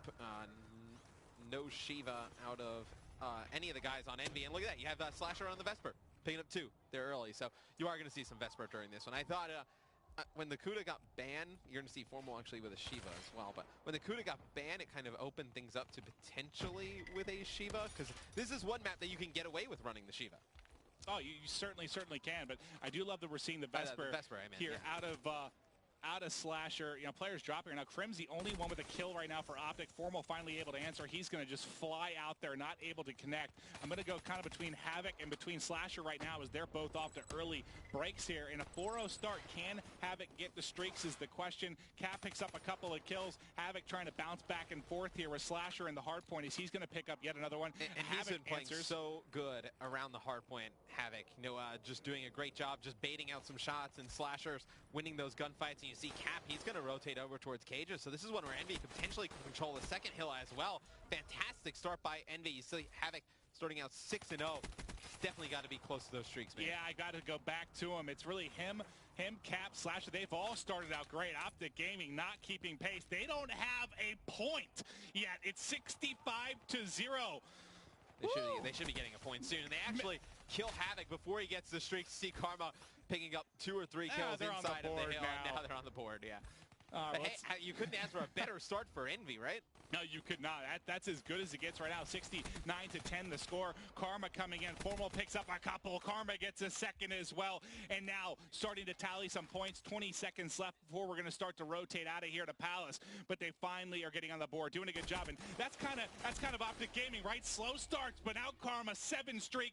Cerberus in his pocket. He's locked and loaded here, ready to do more damage against Envy. And it's funny because like what we talked about pregame, it's like, oh, you know, Karma, he's not going to probably finish with the most kills, but comes up with big plays, right? This team's down 69, 70-0. He's 0-5. What goes on a huge 7 streak, able to get full streaks, could potentially make help make a big comeback here for Optic. All right, we're watching Krim now. He's trying to break inside a Palace. Scump already set up nicely. The battle's going down top middle as they're trying to fly in here. I want to go back to Karma off the rip just to see how he's going to use these streaks. He's got his heat wave to go. Full gold there across the bottom right as he's rotating out the backside. There's his heat wave. He didn't even shoot him. Anyway, he was gone, and he picks up, not a second, as he's ultimately going to fall. We've been watching kind of the Optic breaks here for a little bit. Let's switch over to Envy and see what they can do as they're trying to fly through. The answer is everyone's dropping dropping on that side of the map. JCap drops as well. A great hold here from Optic as they've turned a 65-0 game into a tie ball game. And Envy at the beginning was doing a good job, forcing the issue, keeping up that good pace. And I think at this moment in time, Optic is kind of warmed up that this is not a pace that Envy wants to play at anymore. They don't want to keep forcing these gun engagements because they're not going to win this game like that. No. You do not want to play a fast game style, especially on hard point with this team. And the nice part here, they've mounted this big comeback, and Karma still has held on to all these streaks. He hasn't really had to use anything except that heat wave. Everything else he's managed to hold on to. He's about to get pushed, though, by everyone in, unfortunately, an awkward moment as he has to reload. And now you're going to have Slasher, JCap in the hard point. Slasher on a 3 streak of his own, Matt, as he's trying to work towards streaks. You can see, I think he's working on yet another lightning. Yeah, he is. He's going to work on doubling up his lightning, so only 200 away from that. He's going to see, I don't know if he actually saw this one player get towards the bank, but has a sneaky suspicion that one player is actually snuck by for Optic Gaming. The hill gonna get contested. Now you're gonna see Slasher fly in. He's not gonna be able to win that gunfight. Karma and Scump doing a great job just assaulting these hills together. Look at Karma and Scump. They both are fully streaked. Yeah, that's not good. No, that's not good at all for you at all if you're Envy. And this is, what you love about Black Ops 3, reintroducing streaks that actually have an impact here. And I want to see how these guys opt to use them. Going to be rotating now back towards middle, watching Karma as everyone's trying to get set up for Lab. He wants to go around the outside. I think a Cerberus just got dropped off, so that was probably Scump's. Yeah, so Scump's going to use him and Karma both going to pick up kills. Formal closes it out, and they are set up nicely. The Lightning comes in for Slasher. It's able to pick up one, but does nothing for them as far as nobody breaking. from Envy is even close to getting near the hill when he calls it in. He picks up one kill, and that player actually for Optic Gaming spawns directly next to the hill. So it really does nothing for Envy there to open things up. Well, Karma is going to deal with some pressure. He wins a nice gunfight across. He has his heat wave, too. That might have been a perfect time to use it, but he was pretty tagged up. I'm going to go back over to Scump. He's got his Hellstorm. He's got his Lightning. He's wrapping around the backside here. Is everyone fighting for Lab? We're going to be rotating to top middle next, and you can see on the minimap here, they've still got this Cerberus. It's around. It's hunting. And Scump actually, I think, gets taken out while trying to call in that Hellstorm missile. You see Crim, your screen picking up one at the front of the hill. It's going to rotate back towards that middle. You see Formal on top with the sight. It's going to be Optic Gaming up 145, 108 here, going in that second rotation of hills. But this is where Envy got a ton of time on this first hill. So let's see if they're able to get back in here and hold it good. Yeah, but last time you weren't dealing with streaks with Cerberus. I think both have been used at this point. So that one that rotated to top middle, I believe, was Karma. So they're both going to be off the map. The streaks coming in, though. Crim6 trying to break in. You saw a Camo player run by him there, and they're able to get the break they needed. So Havoc going to be set up in the hard point. They're trailing by a little over 20 points right now. And like you said, they did a really good job on this hard point the first time. Can they do it again? So far, so good for Envy. Yeah, and I like the idea of using Camo there just to get that second player over towards that middle of the map, because you don't know if Formal's, sitting up top on AC with an AR. It would have been very difficult for that player with an SMG to make it back to this position. That's a to big help kill. Havoc, That's and that a is huge kill right there. He's able to pick it up. You saw Cap in the kill feed as well, picking up 3 earlier, but now it's going to be Scump and Karma just clearing out the other players of Envy. It's going to be Havoc, the only one up. He's going to be holding this hard point until the final seconds, and he's scared to move up because he is so close to getting that Hellstorm. Obviously, if he's able to get a Cerberus as well, that'd be huge. As Optic Gaming, they use all their streams. He doesn't get it. Formal picks him up. Crim picks him up over the side. That's why I was staying with him, just because he was getting so close to those streaks. You saw Scump dropping. His kinetic was basically about to fall here. I think there's a player calling it an 8C. I don't know what it was, but Crim finding a couple players with their pants down, able to pick up 2. They've still got control. He finds one more in Hut. That's 3. Oh, God! He just turned. No! And TP. I know you guys were so ill. You were teammates once, but he just ended your soul. You don't do that to a friend. Yeah, friends don't do that to friends. Oh, God, that was so filthy. Just snaps on his head there. Dirty plays from Crim. They've got a 40-point advantage here, and Karma locking down the hard point. Optic Gaming starting slow, but closing strong right now.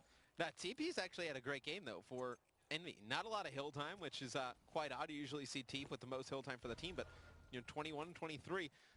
It's a pretty good game at Teep. You would take that. Obviously, he's going to be somebody who's more OBJ-minded, not going to put up a ton of kills, though yesterday he did as well. You see Karma coming over towards Palace, and the Kuda's so good at, you know, that all range, ranges. that kind of medium, it's that perfect. medium to longer range, it's good, but I feel like it's underrated close range as well. It can definitely win fights against the VMP. Obviously, you want a VMP close range. It just doesn't win the hip fire battle, No, which it is the doesn't, big yeah. thing. But it still can be very effective. Now let's go to Envy. TP in the hard point. He's still in this game, by the way. He's going to find one, has a 3 streak. Yeah, this game is by no means over. They can certainly come back in this, and they're doing a great job holding Palace. He backs them up with the Simtex, re-peaks, and there's JCap there to follow up. He's going to pick up one. He knows there's a second due to the call-out. The timing there could not have been worse, but he is able to pick up a Kuda in the transition. They're going to allow the scrap time here. They all just left, and they're going to give Karma. I thought they were going to give Karma 13 points. It's like, come on, guys.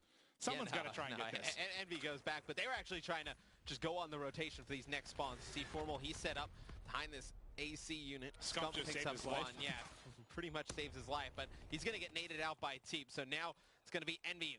Steve picks up 2. Should be able to control these spawns. The Optics spawning far away in Palace. Crims in the hill has a lot of work to do. Yeah, they aren't leading by much. Marginal at best right now, but that's Crim going big again. He runs out of bullets, and they're able to get the break. That's behind Havoc. Picking up 3, picking up 4. I think it's TP actually getting it. comes in, saves the day right there. And they are looking for yet another lead change. Envy trying to hold on. The pressure going to be coming from the backside. The spawn is in. You're seeing Havoc turn focus. He's got to win some big ones here. You see VX-Ray. They're all flying in. He's got TP and Slasher to help. He's pre-firing the corner. The pre-fire just a little too early. TP comes in trying to hold on, and now they've got a break. Scump doing a great job. He's got 3 to himself. He's getting closer and closer to kinetic armor as well. In the final 10 points here, going to go to Optic. They'll have a small lead as we are going to rotate here again. Wow, what a wild game 1 here between these two teams. Yeah, and I'm going to cycle through. So we have nobody with streaks in the entire game, and then on the side of Envy, you have no abilities. Up the side of Optic, you have none either. So both teams spent in all the abilities and score streak categories. Envy can win it right here. Slasher got 2 big ones. That's a huge kill right though. there, though. Formal picks up a 2-piece in the back. Should be able to hold this off for Optic Gaming, though. But Havoc and TP going big inside of the hill. TP with another one. TP having a massive game 1 here, man. They've got to break. They got to break now. 5 points left. They have to get in. They just have to contest. Nobody's challenging. Finally, Crim gets in. He breaks. He pops camo. He turns. Tries to get a 30. Has to reload. Can he win it? He finally going to close it out. They need 10 points. That was the break they need. Crim going massive here. Can they win the game? They only need 5 more points. Now comes Envy trying to get in. Formal's got one. Can they get the break? They're going to hold it down. They get both. And Optic Gaming's going to win it. Huge plays by Crim there at the end. It was Havoc and Teep inside the hill for Envy doing all they could, but the players in Optic just started to flood it. Formal winning those 2 gunfights in the back was the biggest part of the game. I thought when Slasher got the 2 in the back, that might close it out, but Formal answers right back from kind of the same position. I don't know who you were on board with because things just started to get crazy, but I believe it was Slasher over by Cages when he challenges Formal, and Formal wins the first one against Cat. If Slasher wins that gunfight, that game's over.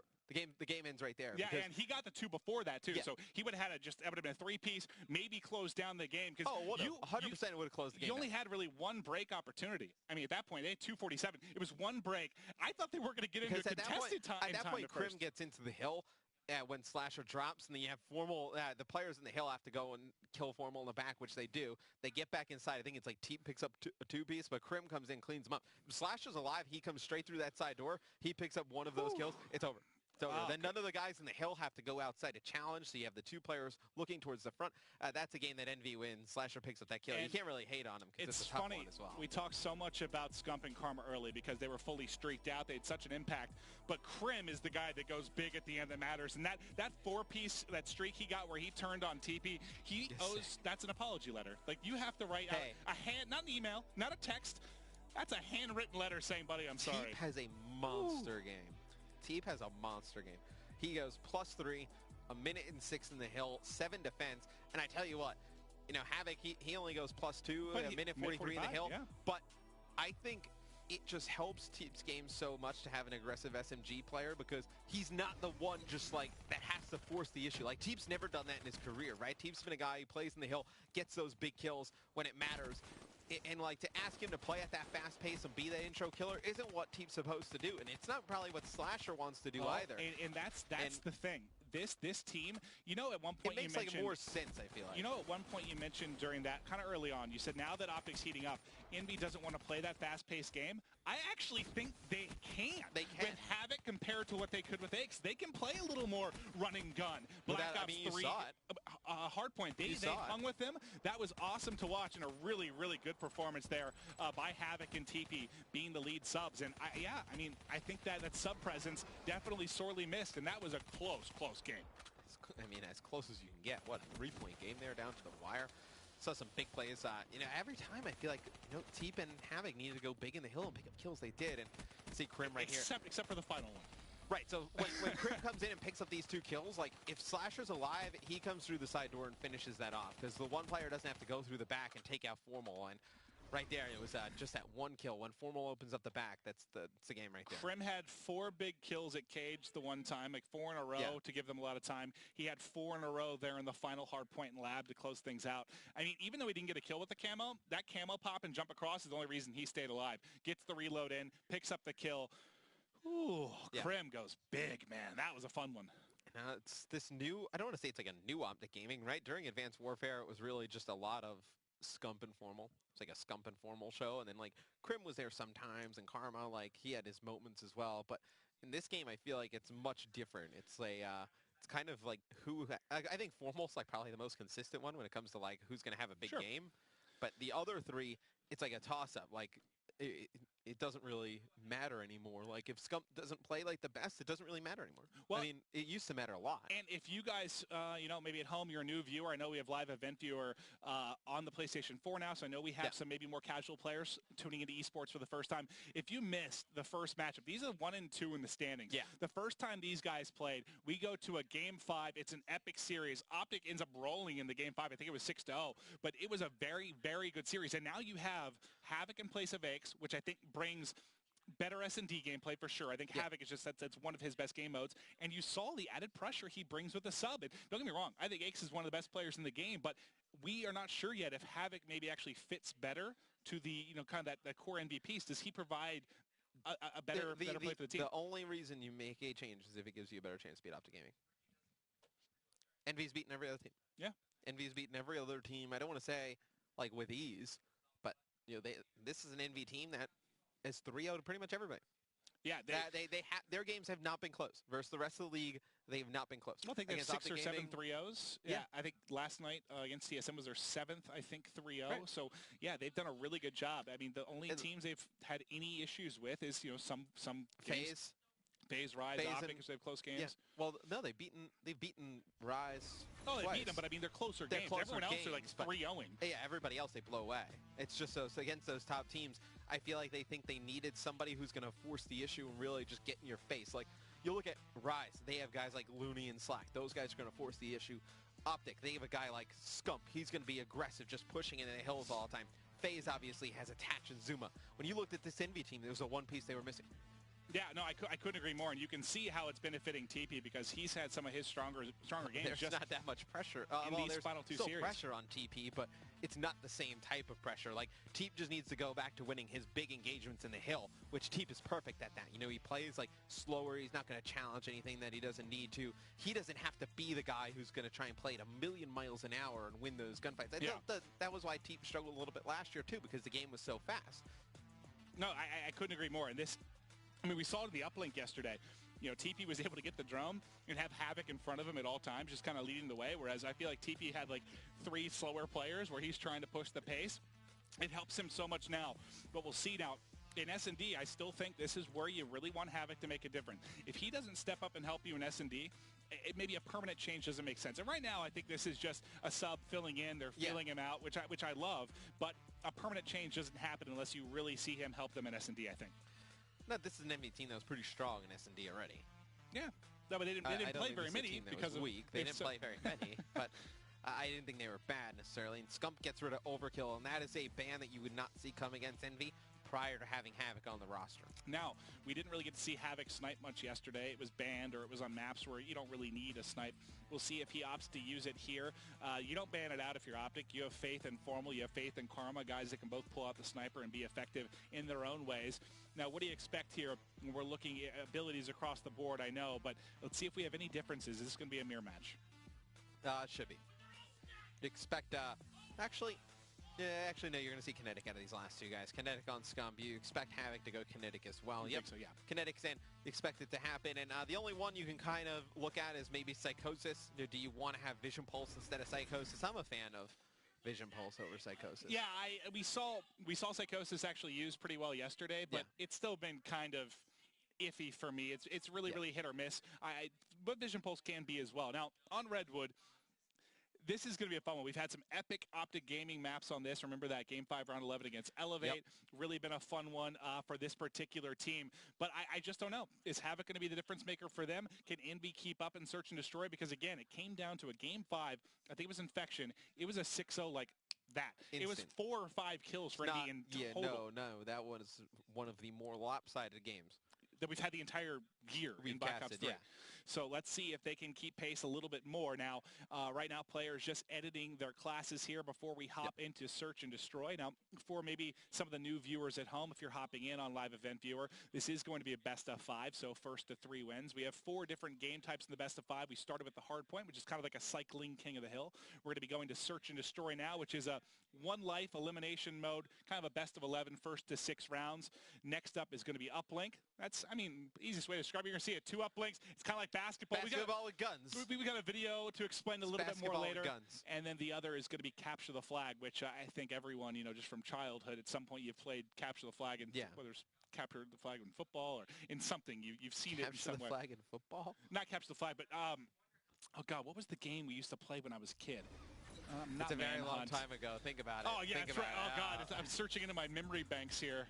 The world was... I was once a kid. Broadcasted in black and white when you were a kid. I was once a kid. Yeah, I experienced dial-up internet. There were no cell phones. If I wanted to call Were you alive when the color television was first introduced? I might have been. When I wanted to call a girl in high school to hit on her, I had to ask to speak to her dad first because we only had house phones. So I'd be like, hello, Mr. So-and-so. Can I speak to your daughter? I only have pure intentions. I didn't. But that is how I would call to speak to girls back then. Instant Messenger came around. Oh, man, I was big on Instant Messenger, let me tell you. You're an awful human being. God, I'm old. Yeah. Oh, man. Half the people out there probably don't even it's like know what that stuff was. See, I love when you see those videos nowadays when you interview a kid and they show them like a home phone and they're like, what is that? They don't know what it is. Like, yeah, I was around with those. I remember trying to download music on like 56K and your mom would answer the phone and like, it would just stop the download and you're like, oh. All right, well, here we go. Let's hop into Search and Destroy round 1. Optic Gaming going up against Envy. Offense going to be first for Optic. One player getting cheeky middle. Karma wants nothing to do with it. He's going to pick up your first kill, and that's going to be Karma getting a second here as he's going to pick up one inside of window as well. He gets both kills. Had a little bit of assistance there from Formal as well. Scump going to be pushing forward. They have a 4-on-2 advantage, looking very, very good here. Yeah, and Optic's going to get the bomb down over at B. The one thing you can say about Optic Gaming is in Search and Destroy, sometimes they can get a little bit too predictable. They fall in love with going towards one side. They refuse to change things up, try and stiff arm, but obviously they're the best in the games. It works most of the time, so there's really no reason for them to change it up. I think that's kind of that's just a... It happens with top teams because teams, you don't feel you have to have that much strategy. You're like, we want to bully our way onto the site. We're gonna get you. Whereas if you're like an S&D player, you're maybe not as strong. You feel like you have to have all these strategic plays. Optic just wants to beat you in gunfights. Slasher trying to find one player sitting there in bunker. He doesn't have time to do really anything. Not going to win that one. Krim ultimately going to close that round out with a headshot. Optic Gaming team to attack first. Something that happened when we were on when it was like Cole EG, that it was like, well, we have these strats that work, let's just keep doing them. And then even when the other teams would kind of like adjust, it's like, let's just go back to the same thing, let's just do it better. Yeah. It's like sometimes it's good to throw a little bit of a mix in. It can be, and we've seen that a couple times out of Optic. We'll see how this one plays out though. Karma and Krim both starting out 2-0. Karma had a big opening round there with the M8 across mid-map, making sure no one able to get early pressure over mid, which we saw in the last series. The player that's going to play bunker this time on the side of Envy will be Slasher set up nicely. And you've got a player pretty close there at Rock. You can see via the X-ray vision. I've got Karma highlighted here. He's able to cut off anyone that might want to come across bridge. But it's scary, though, because Slasher knows he's there. So this is Slasher's point of view. If he opts to peek at all, he is in a bad spot. And then look at the guy window. Yeah, they have the guy window that's going to kind of look over Karma and cover him. It's going to be Krim. So if Karma wants to get out of that position, you're going to have Krim fire down some shots over at bunker, which you see right now. Yeah, you can kind of see it's just a game of angles right now. Everyone trying to be able to peek, pick up that kill without getting caught from the opposite side. And this is where it is. Karma finally peeks. He's going to get tagged, but he's got Krim to watch a window. Havoc's going to actually push. He's able to pick up one, and TP going to grab Krim as well. 4-2 advantage for the offense, same as we saw in round one. I think he faked the plant for a second, but Scump going to be your only man standing. 1v4. We've seen him do it before. He's going to soar out. TP there to close out the round. 1-1 thus far. Well, when they put shots in Karma, it's actually Havoc that comes through the waterfall and just jumps up, puts those finishing shots with the VMP in him. Then TP is able to pick up that kill in the window on Krim. Well, that's exactly what Karma's staring at. So he's ready for that, but the problem is he backed up just a little too far that he took that one shot from Slasher. Otherwise, he probably kills Havoc. You know, we didn't see it from his point of view. Otherwise, he probably wins that gunfight, All right, let's go back to offense now. Any streaks we saw from Karma or Krim were shut down in that round, so they will end it too. So you're going to see the SVG finally on Havoc. It's going to be the first time we're going to see it. Let me take a look at his point of view then. He's going to have the thermal. Looks like he is ultimately going to have to back up. No one pushing mid, everyone, all the pressure coming across bridge, and he did not have the angle to watch that. So they've been able to get across. They've been able to get to the bomb site. Scump going to be your first man in. He's going to opt to get bombed down. The other player there with him is going to be Krim. Krim trying to hold them back. Grenades coming in. I think a trophy going to be able to protect them from that one. But all the pressure here, they've got bombed down now. The only thing they have good is it's a 4-on-3 here. There's a player dealing with the flank all the way in the back that I'll highlight. That's Karma. He can't help right now. So if they opt for the retake, they could kind of bully them off site here. You're going to see Krim's going to get some shots in a player crossing over towards mid-map. It's going to be Slasher able to win that one. He's in a pretty nice position right in front of bunker, and it's going to be a 3v2, though. Optic Gaming with the man advantage. Make it a 3v1 as Karma gets back into the play. Able to win that one. Havoc has nothing to do there. That's like the hardest gunfight in the game. Scump's going to win that one easy. Trying to peek somebody with cover like that. All you see is the tip of their head, not able to win that. But, you know, this is why you have Havoc on the team. We saw him yesterday. I think he turned 2 different 1-on-3s into 1-on-1s, something like that. He had a couple near heroic plays, but came up a little bit short. But he has the potential to do that. You're always scared when you see him. And Optic Gaming in particular is a team that got 1v4'd by him last year in Advanced Warfare, so they know what he's capable in this game mode for sure. But as it stands, Envy trailing by 1 map. What do you want to see from them on offense? Havoc's going to have the sniper rifle on offense. He's going to actually take that first shot and miss it. So the last round, he was actually able to switch his class because he didn't actually fire any shots with it. This time, obviously, going to be stuck with a sniper rifle throughout the entirety of this round. He's going to miss 2 shots. You're going to see kills being traded, though. It's going to be a 3v2 Optic Gaming, make it a 3v1 with the man advantage. Karma's actually, Scump's going to die to Havoc there, which I expected him fully to pick that kill up. And remember, he now has an SMG and the sniper. So he had the pistol combo. We saw Overkill get banned out in the first phase of this, so he does have a chance now. Usually I wouldn't feel good about a 1v2 with the sniper, but the fact that he's got this VMP to go with it, let's take a look at his class. We see him running 5 perks. That's pretty much what he did all of yesterday as well. He should be able to get bomb here. And the question is just going to be, can he get the plant down and give himself a chance? He has no idea these players on the plant, though. No. This he's is going to die, I imagine, very shortly.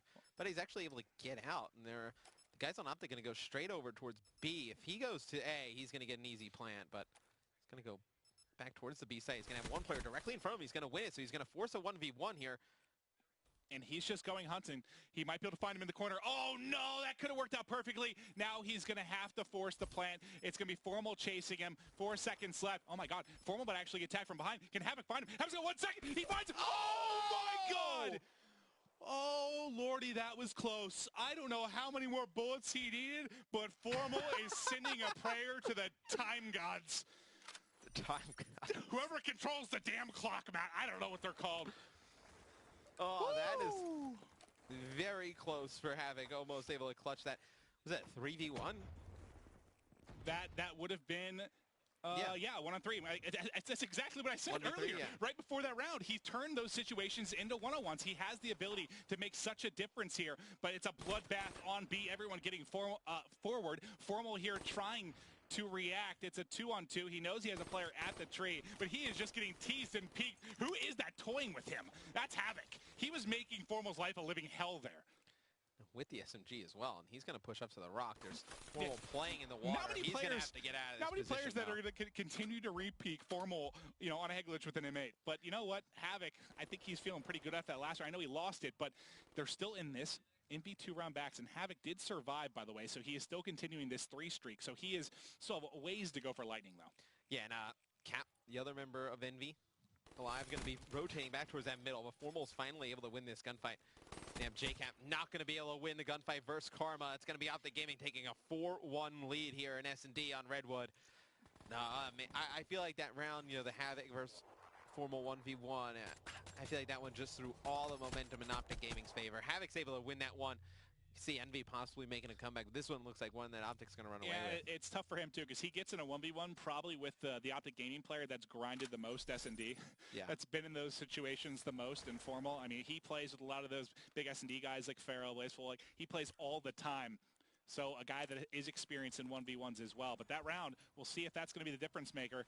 Right now, 4-1. Optic Gaming has advantage. They're going to be pushing forward. Envy not prepared to deal with the pressure today. One player still behind tree. TP going to tag him up. Not a lot of ammo left. He wants to chase him down with the RK5, but that player has gotten away, and they picked up one on the rotation. So currently their sight, as long as they can pick off this one player in the back. Karma, though, gets one. That's an HC flying at you. 2-on-2 action here, just under a minute left. And Scump's going to get aggressive. I think this is TP here on the tree, and he has no idea that Scump's pushing around the corner, and Havoc's not going to be able to put the shots in to finish off Scump. Scump's going to get away. And Havoc doesn't have an M8. No, this should be one that Optic Gaming should be able to close out. It's going to be very difficult, and he actually picks up the bomb. And this is, I still am nervous if I'm Optic. And this is why I love the addition of Havoc right now on this roster, because you still feel like he could certainly pull this off. You almost saw him do it 2 rounds ago. He's going to wrap quickly, grabs bomb, gets it down, realize he didn't have an M8, realize he can't challenge that. He's going to get the plant. Now can he win the 1-on-2 against Karma and Scum? He's going to play this one up on top of the Brit. He's actually going to wrap all the way around. So really have no idea where this guy's going. Oh, he's actually able to see that. Look at that. That's the first time I've actually seen someone check from this site. You can see the experience in S&D, but I don't think he realized one player crossed. Is he ultimately going to get eyes on that player? You see via the X-ray vision where he is, and there, he saw one, so he knows he's going to have to check. He knows where both there is a player are. Mid, though, and now he's going to push. The player catches him, though, and he can't win it. Scump just out of his crosshairs, and Karma should be there to close it out, just coming out a little bit short. If he wins that he fight, knows where both players are. He wins that fight with Scump, he wins the round. Yeah. Well, 1 round away, though. Optic looking to close this one out. And he popped his kinetic. Okay, I didn't realize he popped kinetic, so that explains a lot. Yeah. Scump, I think, might have won that anyway, but still, the kinetic kind of seals the deal there. I think Scump ends up winning that gunfight anyway. I think Havoc throws down some mistimed shots. Originally, he had like the jump on Scump, but he fired like a few bullets like at the tree almost before. Yeah. All right, well, Optic looking to close out the game to S&D. If you are just tuning in, they won game 1 by a score of 250 to 247, and they have been completely in control now in the S&D. I'm going to hop off of him just because I'm saying if he's going to check A site, there's nobody home. First gunfight's going to be Scump. I think he just killed. Did Havoc? I think he just killed. Yeah, he had kinetic. Havoc had kinetic, and Scump won that. Well, Scump is currently Havoc's worst nightmare. Yeah, Scump's bullets do a little bit of extra damage. God. Just melts him through the kinetic armor, and you're going to see Slasher playing up in top window. Psychosis comes out. They know exactly where he is now. I believe you see Formal potentially checking that through the same line of sight that we saw Havoc doing before. The bomb's going to go down at B, so Envy needs a retake here to keep their S&D like, where are hopes the alive. shots coming from? Slasher's just getting tagged up from every direction. He needs to get out of this window in the worst way. TP down over by B, trying to cause some damage. Karma just rips his head off as he tries to cross. It's going to be TP here left. No, 1v3, gonna fire some shots at a guy out top. This one doesn't look like it's gonna work out. There we go. No, nothing you can do there. You got a VMP. You can't kill that player at range. And Optic Gaming going to take game 2 in a commanding fashion. 6-1, 2-0 series lead. And wow, they didn't look like they had any question marks there. You saw Havoc had a couple chances to really be a difference maker for Envy, which is, I think, why they're trying him out. But kind of like we saw yesterday, the poor guy, he gets a 1v3, I think twice yesterday into a 1-on-1, loses them, does it again here, loses it. Just so close. But it's a much different attempt by Envy to play Search and Destroy than what they previously have done. Like, they've always played, like, really passive. It's not going to be a team that's going to push right away. And now with Havoc, they're trying to get aggressive, and I just don't think they've figured out how to play that yet. Yeah, it's going to take time. I mean, when you talk about bringing in a different player, a lot of times when you drop a player, and Ace hasn't been dropped, this is kind of like, I think, like a trial period, but usually when you have a player come in, a lot of times it's a player of a similar role that you think can do that role better. This is a completely different role. Yeah. No, this is a team that if this was to be their team, like everybody well, you would have Cap probably play the same role. It's really like Slasher, TP, and Havoc, those three guys. Well, Havoc, obviously, he wouldn't change, but, it's really Slasher and TP who are going to change their roles around him. Yeah, it's definitely a big difference, but let's take a look at the scoreboard here for Game 2. Again, a 6-1 victory for Optic Gaming. And, who stands out for you? Who was your big player? We saw Karma doing some big things. Scump, Havoc's worst nightmare of those final couple Scump won rounds. some big gunfights. Formal goes 5-3. I thought he did some nice stuff, in positioning. Obviously, wins that 1v1 against Havoc where the time runs out. Karma, though, picking up some big kills during that entire S&D. And they're going to lose it. This is reminiscent kind of a Game 5. I mean, not as brutal as that last one, but they get smacked a bit here in Game 2. It's going to be a 2-0 series lead. Can Optic Gaming close out with the 3-0? I like some things I saw out of Envy yesterday. TP, I felt like he had a little more help in uplink. He was able to get forward a little bit easier with the drone. But, they end up losing, I think, to TSM in that game, right? The S&D yesterday? No, the uplink. Oh, the uplink. I believe they lost to TSM in the second half. I could be off on that, but I believe TSM came back and won that game. Oh, no. No, that was the 3-1 yesterday. They only lost the S&D, right? No, they won the uplink. I'm pretty sure it was the uplink that TSM won. Well, maybe not, but whatever it was. Actually, I think you're right. Yes, it was a breach. It was a breach uplink. Yeah, yes, you're right. TSM won that one. Sorry. I think they took that one. So we'll have to wait and see. I mean, you got to think if they're struggling a little bit with the team change. If they can't take an uplink off of TSM, you think it's going to be pretty tough to do against Optic Gaming. You would think so. Yeah, you would think so. Optic, one of the better teams in uplink. I would say like Optic's worst game mode, CTF. So if Envy is able to win this one, you could potentially see another Game 5. We certainly could. Now, we've got a tweet coming in from Orbit Break. We asked earlier in the broadcast, if you had to pick some of your favorite players all time from Optic and Envy, who would they be? And he said... Joe DeLuca! Joe DeLuca. He's a lovely man. You're a good guy, Joe. He's a lovely man. If I was a woman, I would marry Joe. I'm just going to flat out say that. And I'm comfortable with it. That's... he didn't invite us to his wedding. Joe? I take it back. Joe, I take it back. I take it back. I'm not a fan of Joe. Wouldn't marry Joe. Not a fan of Joe. Not a fan. So, no. Joe, I'm deleting your phone number. That's it. Unfollowing you on Twitter. Yep. And our entire friendship is in question. Same. But it's a good thing you didn't invite me to your wedding because I would have been the rowdy, obnoxious one. Yeah, that's a very good point. He would have made a speech. It would have been just awful. But one of my favorite movies all time, Wedding Crashers. I have no problem showing up just being an idiot. So be careful. Don't give me the address. But let's hop into the Ban Protect now for Uplink. Somewhere in Ohio. Hello, I am Maven. I'm here for the wedding. Hello, I am Maven. We get the Ban and Protect phase here. You see, overclocking to go early. I think either of these teams would have gotten rid of that, just from the standpoint that you're obviously able to get those abilities pretty quick, and obviously abilities in uplink can make a huge impact, whether it's an active camo, it's an overdrive if it makes it through, or even like kinetic. I couldn't agree with you more. Now, you saw kind of half of the tactical attachment duo coming out. Concussion's going to come off, take care of the second half of that. I imagine we'll see high caliber shortly, and then we'll start to get to the things that might mix things up. We still have overdrive. We still have high caliber. Do you think the Shiva maybe gets attacked in this? I don't think either team's maybe that worried about I don't the think Shiva. either team, I don't think either team's that worried. We saw Formal use it for, I think, one hill on a hard point. Now, the HC comes out again as a ban. And does the HC make that much of a difference in uplink? Not at all. I don't think so at all. Not whatsoever. I mean, you kind of want it's very fast moving. You need to be getting to strong positions. Now, camo, that's a good one. Maybe holding off drone, it could be big, I guess, in some capacity. But you do see camo coming off and overdrive. So maybe we get a 2-2 split potentially here, since both those got hit. But you still have Heatwave and Kinetic. I don't know. Do you want to go with Psychosis or Vision Pulse, or do you want to pull out two weapons in this one? I could see Envy pulling out two weapons. We've seen Cap do nice things with the Annihilator and the Scythe, so you're going to have Slasher going Annihilator, expect Cap to run the Scythe. Optic, you expect them to have Kinetic and Heat Wave. I think once Camo gets out, Camo I think is probably the best ability outside of Overdrive in Uplink. It's usually guaranteed points. We did see a player get killed with it, last series, which is pretty Classic, rare. yep. I mean, usually when you pop that with the drum, you're getting in for points. It is ultimately going to end up being a mirror match.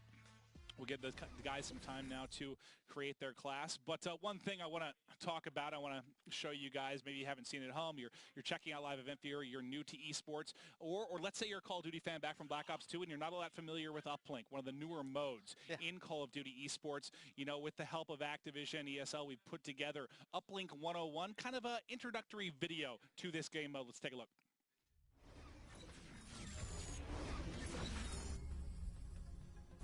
Uplink is a favorite mode within the esports community because of its fast-paced, aggressive nature. This mode features two teams clashing in an attempt to score a satellite drone into an enemy's floating uplink station. The drone will be spawned in a neutral point between players' locations. Players must then get to the spawn location to fight over control of the drone. Every drone thrown through the uplink station scores 1 point. However, 2 points are awarded if the drone is carried through the goal. Uplink forces players to push into enemy territories and to hold their position. The player with the drone loses their equipped weapon, but gains an additional protective armor, assisting them while their guard is down. After 2 rounds, alternating between map sides, the team with the most points wins the match. Uplink brings on a whole new aggressive gameplay that requires players to solidify their teamwork and conquer map control.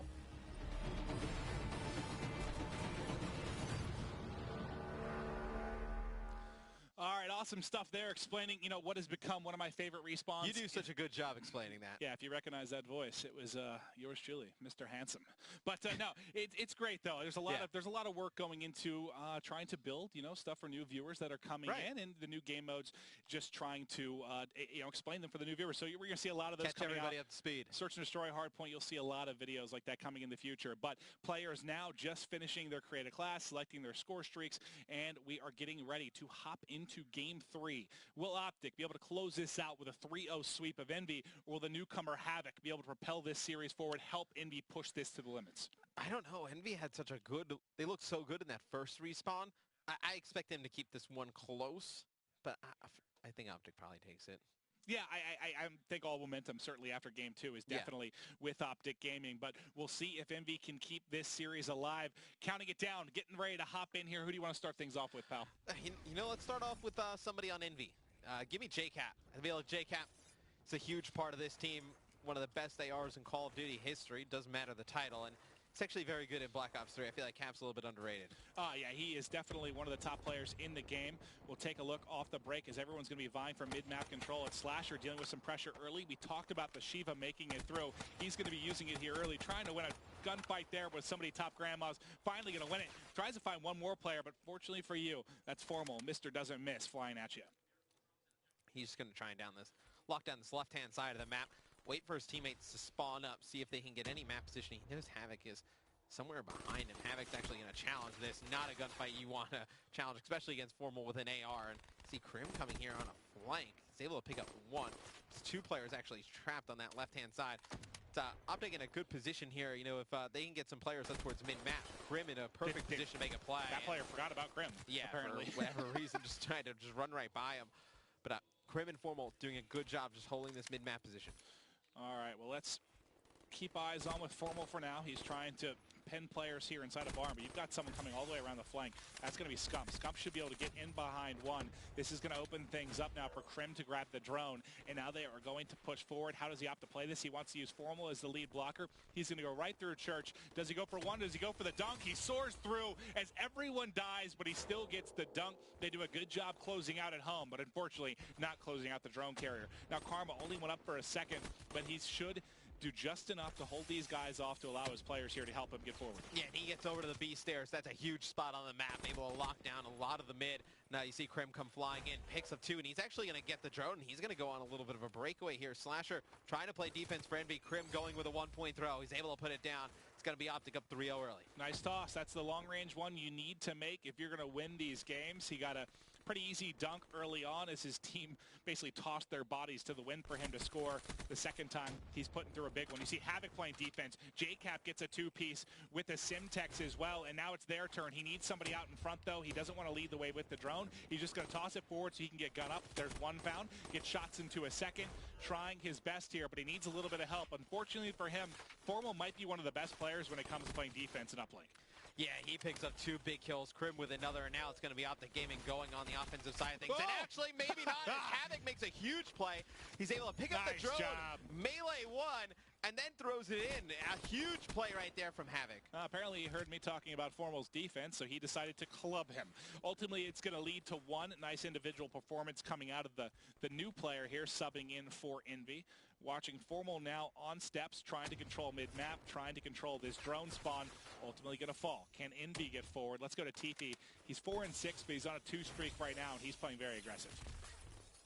You're going to see drone just being down in the middle of the map. Nobody in control of it at this moment in time. You see Cap trying to get control of Broken here, but it's Formal. I feel like Formal and Krim doing a really good job pushing through Broken, trying to open up that grave side of the map. You're going to see Krim come flying in. One of the guys on Optic Gaming should be picking up the drone here shortly. As, they had control of the Envy base for a decent amount of time. I can't believe that wasn't points. And that was something where, I don't know if the communication was, hey, Scump, hey, Formal, get forward. Krim's coming off a spawn, and he'll grab it. But when Krim came off a spawn, he didn't grab it. And so much time had actually elapsed, like 5 seconds, where they had kind of lost control. I mean, there was plenty of time there to get a 1-point toss off in some capacity. A little bit of a miscue, I think, for Optic Gaming. Heatwave comes in. That's Karma with a 2-piece going big, making sure points aren't going to get on the board. It looks like he's opting to try and bring this back to middle. Not going to toss it off for now. Wants to get forward. He has Scump with the extra armor. Not enough. I don't think the slide went through. I think he actually crouched, so he couldn't get through. He was trying to slide with the drone and get into Grave, and if he does, probably converses in the points. See Scump trailing 1 player, trying to beat him down, jumps over the tank. What is happening? Somehow he is still alive. Able to put in a 2-point play. Oh, unbelievable moves right there by Scump. I don't think they were intended, but works out in his favor. The unintentional juke skis, but ultimately leading to a dunk. 5-1 right now. Optic Gaming, 2 players dropping here for Envy. Havoc and TP going to have to play some base defense. The pressure's coming. I'll keep Scump highlighted. Going to transition over now as he's going to be guy going for 1-point toss. The interception attempt comes through. Not able to connect. Kinetic armor pop. There's 2. There's the 3rd. Tries to pick up another, but it's Slasher now by himself. He's got to get to mid-map. He's trying to play a little bit of defense on the drone. No reticle for you, though. EMP comes in, but he's got just enough there to connect with the kill. And I feel like we're seeing a lot of Semtexes and EMPs out of the side of Optic. Something we haven't seen Envy adjust to. But I feel like in the second half, you're going to have to see some adjustments out of Envy. Well, the EMP does a really good job there of basically, stopping a player like Slasher or JCap who wants to kind of L-trigger, hold corners, and look at drone spawn. Much more difficult to connect on those shots, as we've seen. So really good first half there from Optic, pushing towards Church. They do an excellent job there. 6-1 lead. Can Envy bounce back in the second half, or are they going home early in this one? On the next half, I feel like it's the side that usually see teams put up more points than the other. I feel like Envy has a fighting chance to come back, only down 5. I'd like to see them get off to a strong break. I would not be opposed to seeing them use some of their abilities or weapons off the rip here. Let's see if they have any. They have a Kinetic and they have an Annihilator. So I'd like to at least see the use of probably the Annihilator here off the rip. And you can see the sub-players struggling in this one. So many strong ARs. You see TP and Scump not really able to get going. Krim opening up with a couple kills. Slasher trying to answer back, but the first person to get up and get aggressive is going to be Karma. He's trying to push forward, trying to push them back off of this drone spawn. On the other side, you saw Formal pop the site. I think he got 1 before dropping, but now it's Krim by himself. He's got to play some defense, has to make sure they can't advance this drone, and he's doing a good job. Karma off a spawn, I think, with a Simtex. Tosses 1 in, and that's going to halt any potential aggression from Envy. And Krim's going to have the Sheev in his hands, try and just put down some shots at long range. It's so powerful. It's probably the best assault rifle at range. See Scum just coming straight down Green Alley, able to put in a 1-point play. But 4 dead, though. You're going to be using that Shiva more on the defensive side of things than getting aggressive. I think you see the Kinetic being popped there by Havoc, trying to get into Grave, and it gets shut down by Karma right away. Oh, my. It's the second time I think we've seen him use Kinetic. He's combined Kinetic and Havoc to Havoc.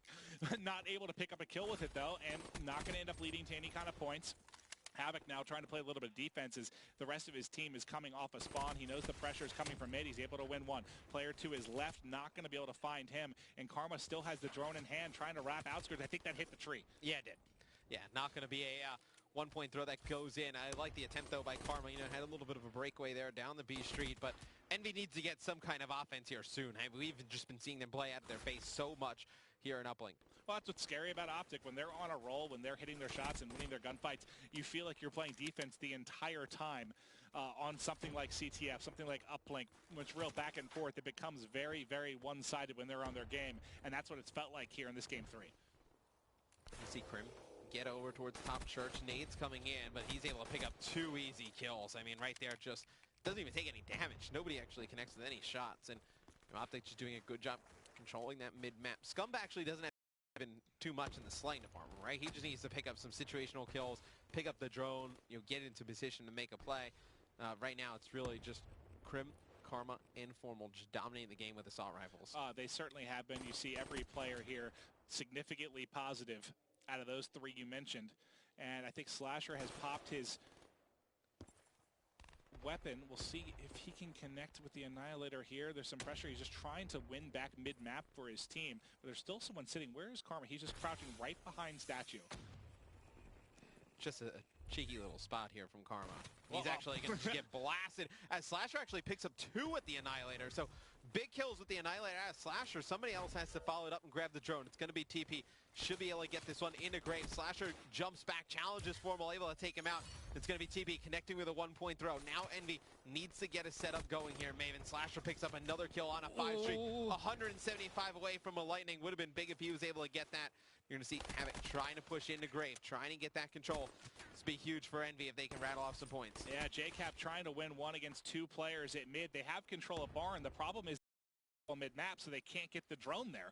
You have to win both those battles in order to get forward, or at least toss that drone up. They haven't won it yet. You have a player inside of that B bomb site. That was Formal. He ultimately got picked up. So it's Karma and Crim trying to play a little bit of defense. JCap trying to get towards the drone, but these 2 last players playing great defense. And Havoc has been the Optic Gaming they base just can't for get a little the drone bit, there. but they just have not been able to get the drone. Yeah, I mean, he's just kind of roaming around, picking up 1 or 2 kills, and they're trying to open things up, and Envy just has not been able to get that mid-map control. Slasher coming through Grave, trying to get a 1-point shot off. He's going to connect, making a 2-possession game here, but just still not a lot of time left for Envy. A minute left, and it does not look good for them. A minute left, and they need 2 dunks basically here. The pressure coming forward. You got to kill Karma. You need to win this one. TP grabs a kill as well, but this player on B steps, if Crim gets a kill or 2, this one's over. There's 1. He's going to get picked off. There's only 2 players up for Envy, though. You got to grab the drone. You have to play. Kills at this point. You need to just pray to God your team comes up big as you try to get forward, because you just don't have time to play with.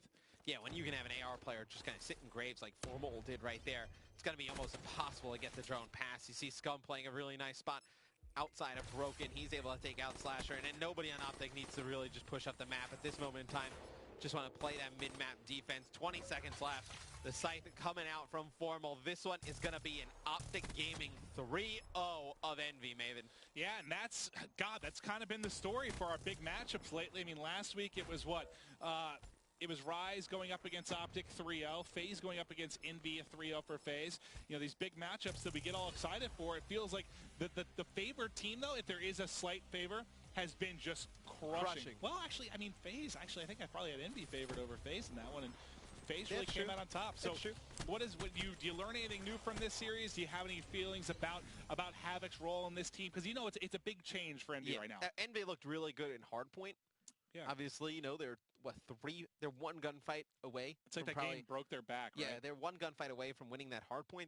And then the S&D, I just don't think they really have figured out how to adjust to playing a faster style of play. It's a team that's going to play a lot slower. They're just going to try and force their way up the map, play for picks a lot of the time. They're not going to play aggressive. I don't think they've really figured out how to utilize Havoc, even with the sniper rifle. Like, we haven't seen them put him in good positions. And then in Uplink, it's just really down to teamwork. Obviously, you've been playing with the guy for 2 days.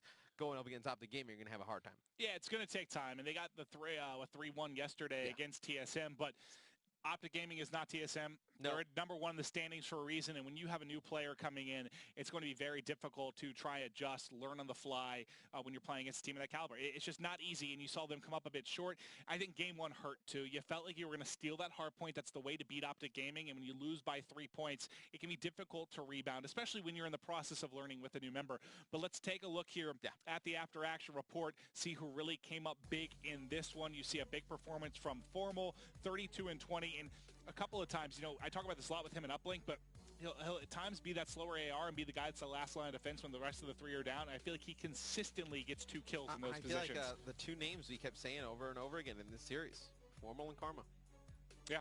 Formal and Karma. Both had Karma, big series. Karma got off to a pretty good start in the hard point, right? He was able to pick up some streaks, had a good S&D, and comes through and puts together a good game number 3 here to close out Envy. And on the side of Envy, what did you actually think of how they played?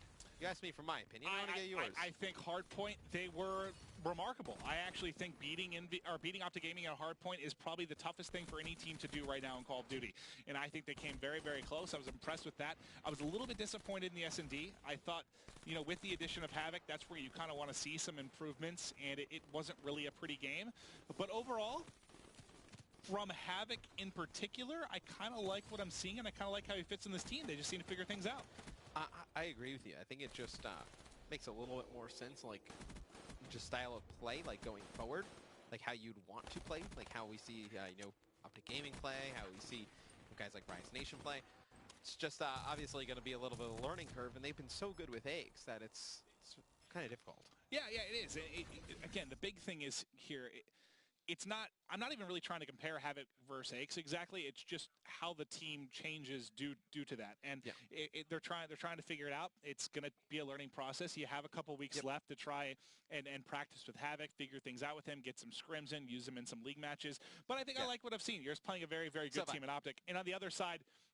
What can you say about Optic? Another resounding, powerful performance. They get a 3-0 over a top team, and they look at times unbeatable, especially in the league and the 25Ks recently. They're starting to peak right now, and it's scary because we're getting close to Stage 1 finals, and they are looking so dominant. But coming up next, we've got a third or fourth match of the night is going to be Luminosity going up against Elevate. We're going to take a quick 10-minute break. Don't go anywhere. Be right back.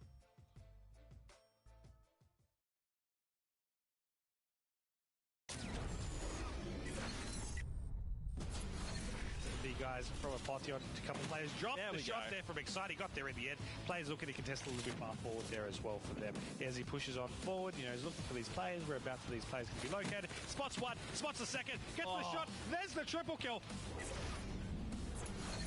What you got for us, please? And no, not going to happen. Tommy straight away finds the head and a second as well, shredding through the assault. And that's a third. He's lining them all up. There's one man. It is the bomb carrier. We have to see if Jays is going to steal this ace away from Tommy, because it doesn't look like likely. He's going to pull out the SVG and the VMP. He's got them both. Jays draws blood and it makes it very clear that the potentially can happen. The glitch! Oh, Tommy! He brings it home in style. Armor going to get popped here by Miracles as Complexity. They're going for this last second pull. 15 seconds remaining on the timer. Miracles has his flag in end. He's going to be running this one right up the middle of the map. Big kills need to be made by Ricky right here. Needs to shut down this push from H2K. Finds one. Trying to follow it up once again. He gets shut down. Strap on your Nikes. Can you get there? Can he hit it? 1 second. Get the G slide. He gets it through. And that is a clutch G slide there. The rotation has reset, and Nimble managing to stay on top of the map, picking up the kill. Going forward, his team getting a double. The War Machine out from Azzy there as well, might add, before he got shut down. Nimble just able to clean up and complete the kills. 25 points away, I might add, from his score streaks. Scratch that, he's already got him. Stop it, Nimble! Yeah. He's going to dodge one. He's going to heat wave another. Oh my God. What in the world? Where's the return? He gets that as well. Diabolic is a monster. 3-2 advantage for DT. He's still killing people. Diabolic is on a rampage. 5 streak. That was unbelievable stuff as DT takes the lead. Being a part of the Call of Duty competitive scene has honestly been almost a life-changing experience for me. I love everything about it. It's the connections you make with your teammates, with all these other pro players, with the fans that you meet at these events. We're all hanging out, we're all having a good time. I started off playing video games at a very young age, so I always knew growing up that I really enjoyed video games. I finally got introduced into MLG and saw the tournaments and saw that there's people playing for thousands of dollars and stuff like that. And I remember thinking in my head, I want to do that. I'm a slayer, which means I just kill as many people as I can. I'm mainly supporting my teammates who are doing all that objective work. I went through a bit of a low point in my career at the very beginning of Advanced Warfare, this past Call of Duty. I was on Optic Gaming for an entire year during Call of Duty Ghosts. Optic Gaming is kind of the pinnacle of Call of Duty organizations in terms of fan support. and then I ended up getting dropped at the very beginning of Advanced Warfare before we'd even played together, before we'd even scrimmaged.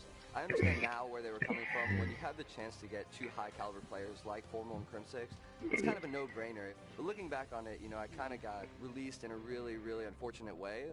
We played him at Call of Duty Championships, and I said that tweet, throw me to the Wolves and I'll come back leading the pack, because the team I was on Denial was called the Wolf Pack, and so it worked out perfectly in terms of us being the Wolf Pack, and they threw me to the Wolves at the beginning of the game, and you know, in the end, we ended up beating them, winning that $1 million tournament.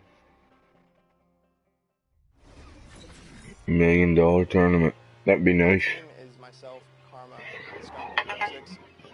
They've been Call of Duty gods for as long as I've known about Call of Duty. We have like 4 of the best Call of Duty players to ever touch the game on consoles. Crim is more the in-game leader. He goes over and gives the most advice. Scump will be the guy who's just always throwing a joke in there, like just to like lighten up the mood. And Karma's just the guy who, when you know he's talking, it's something serious. Then you have Formal, who's our AR player or assault rifle player. He's more of sit back, hold lanes. We go at each other's necks a little bit online. We're gonna fight, we're gonna butt heads, we're gonna have arguments. We're not gonna agree all the time. Whenever there is a tense argument going on, I'm usually the guy that's like, bro, let's just relax. We're just 4 best friends. We have a great time in and out of the game. Goal this year is sort of to get revenge for last year. I think that everyone is still pissed off about the whole 7th place thing. Going in with the best team that I've had at a Call of Duty Championships to have my worst placing, it was heartbreaking. We made it to the finals of every tournament but that tournament. No one else thought they could beat us. No one thought they could even touch us at a fan. That's probably the most mad I've ever been in my life. I think we all kind of learned last year what not to do this year. There's no way that we're going to let that happen again.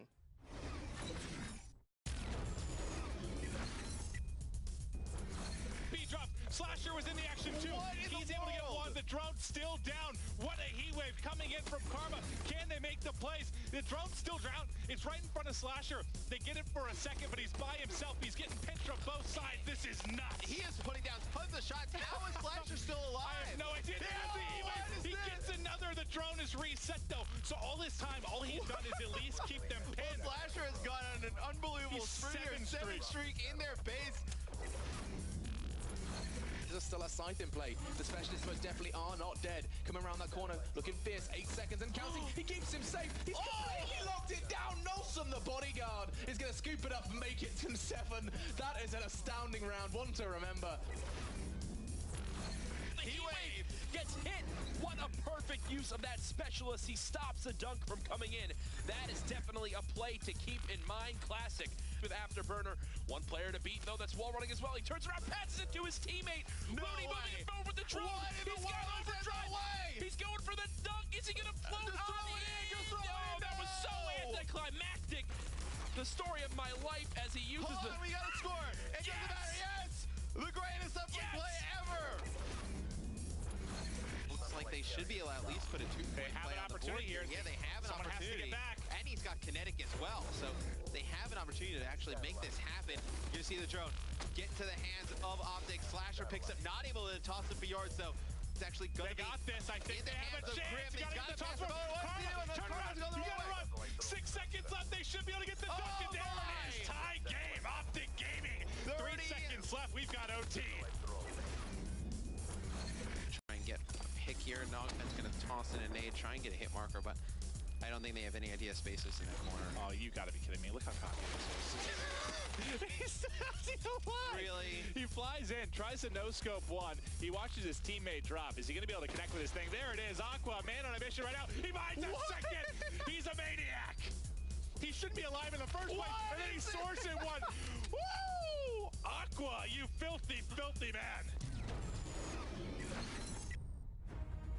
My mom supported me for most of my gaming career, and my dad didn't really start supporting me until I won the COD Champs.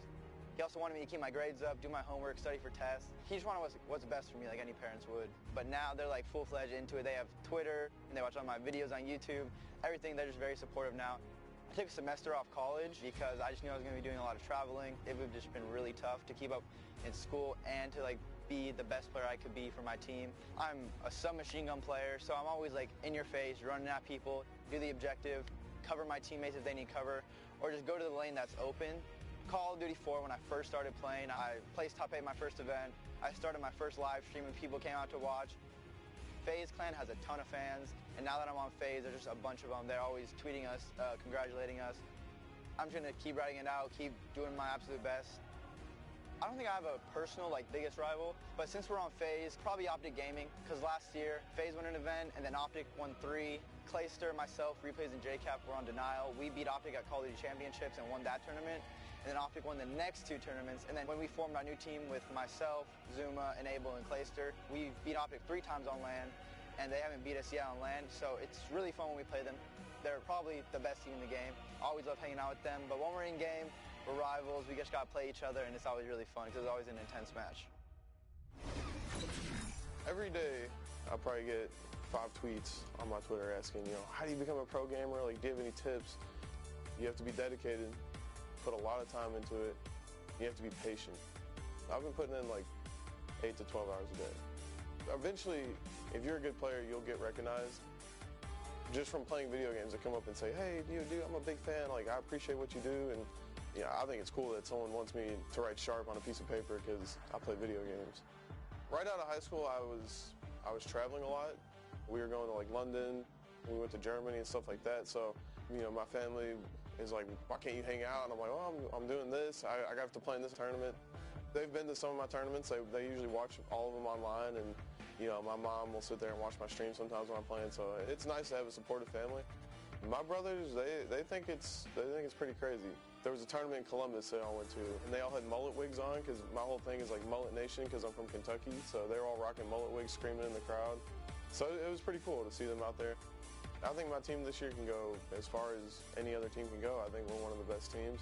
Black Ops 2 was Team Caliber's best game as an organization, so I think Black Ops 3 would just be the same thing.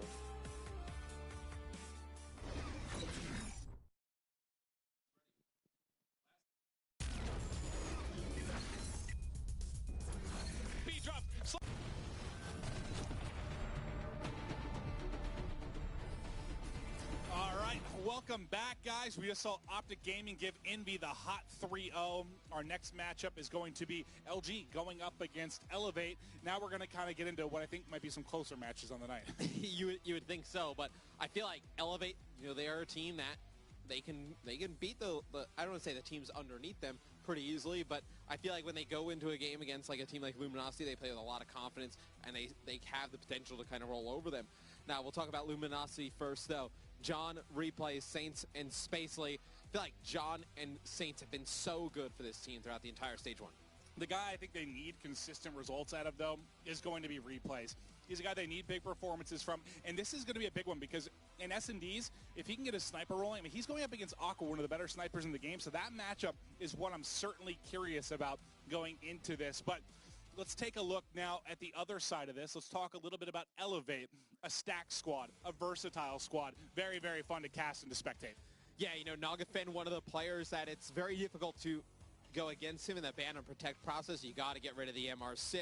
He's very good with a lot of other different guns. We've seen Argus use out of this team. Some really interesting stuff out of Elevate. But Aqua, for me, he is the lights-out, standout player for this squad. Oh, yeah, he has been. I feel like it started kind of with Nagafen being the flashy guy in S&D, but as of late, Aqua he's been a human highlight reel. Every time we spectate on him, I feel like he's having these crazy plays, doing stuff you've never seen before. Since COD Champs of Advanced Warfare, this guy has been a playmaker. One of the best that we have in all Call of Duty. Look for him to make some crazy things happen during the series. Yeah, I could not agree more. And now the Ban Protect, you mentioned that before. Elevate, a very hard team to target, and they are without question. I think it goes like this. As far as teams that are good at the Ban Protect and inflicting their way on people, it goes Elevate, everyone else.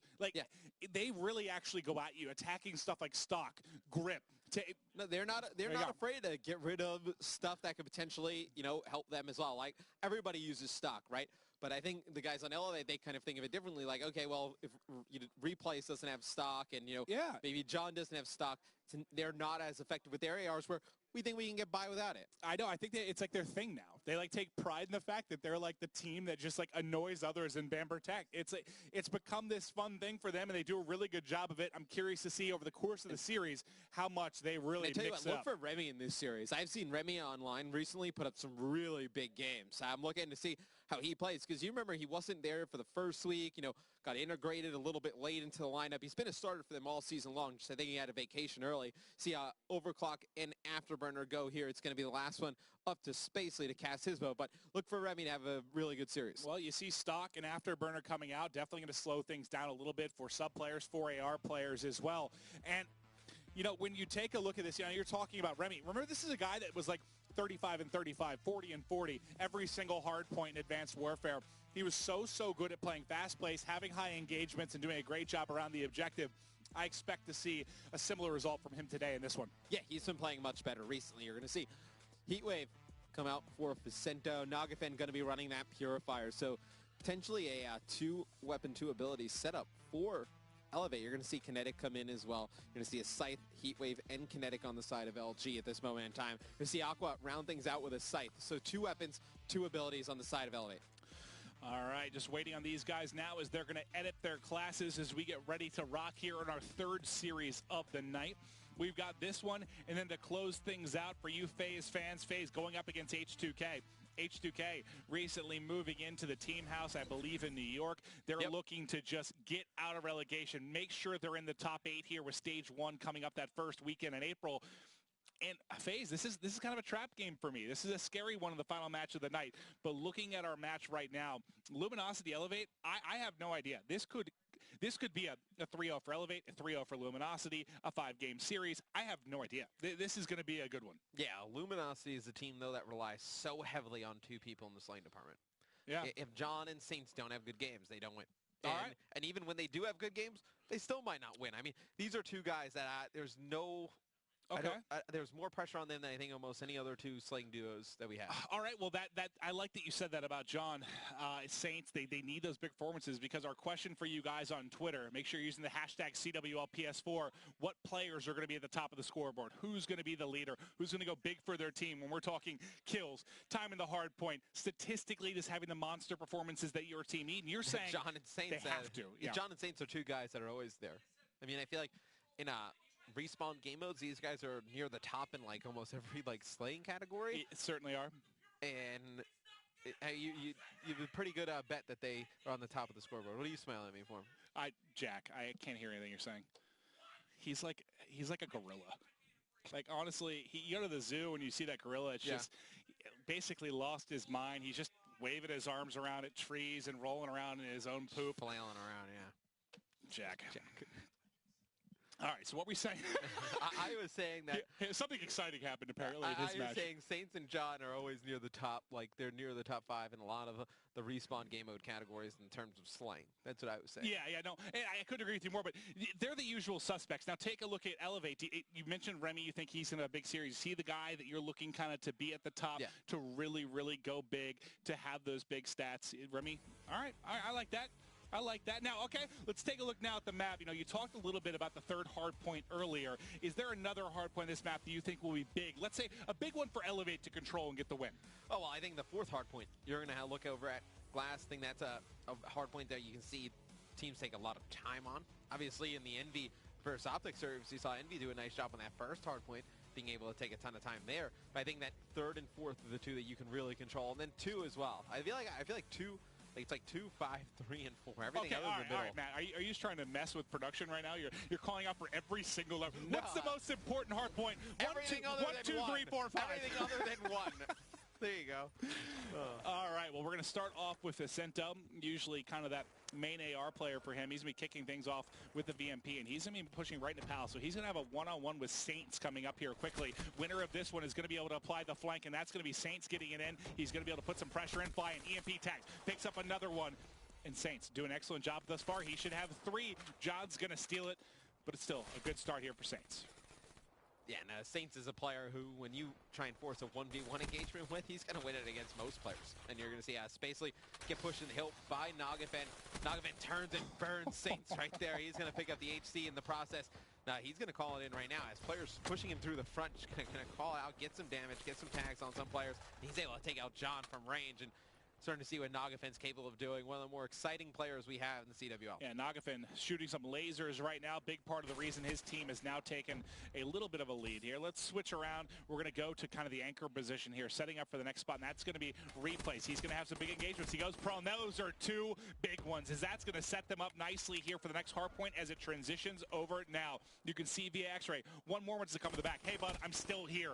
Replays has now picked up 4 in a row. Another one on X-Ray. He's scared out of his mind. Is he going to slow peek this again? Don't challenge. No, now he slides out. Nope, sorry, still here. Still here. Now I finally have to reload. Teammates, help me. He's still alive. Finally, they pick up a couple. They get the break in the back for just a second, but the rest of his team steps it up. Replay spawns right where he died, and they're ready to hold. And now you're going to see Elevate try and force through that middle yet again over towards Live. You see Spacely picking up 2. One player coming on that wall run. It's going to be a few tags in him and not able to take him out yet. Replays finishes him off there, and Elevate getting nowhere close to this second hill.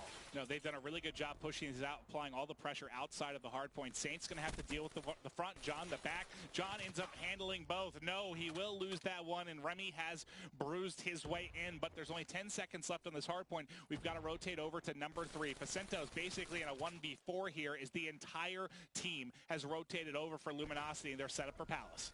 And he misses a ton of shots there on Saints. Saints picks up a 2-piece pretty easy there. And LG can hold this one down. They can start to run away with this game as, looking at almost double up the score of Elevate. You see it's going to be Remy winning that one engagement at the front, but there's nobody else there to kind of help him push in.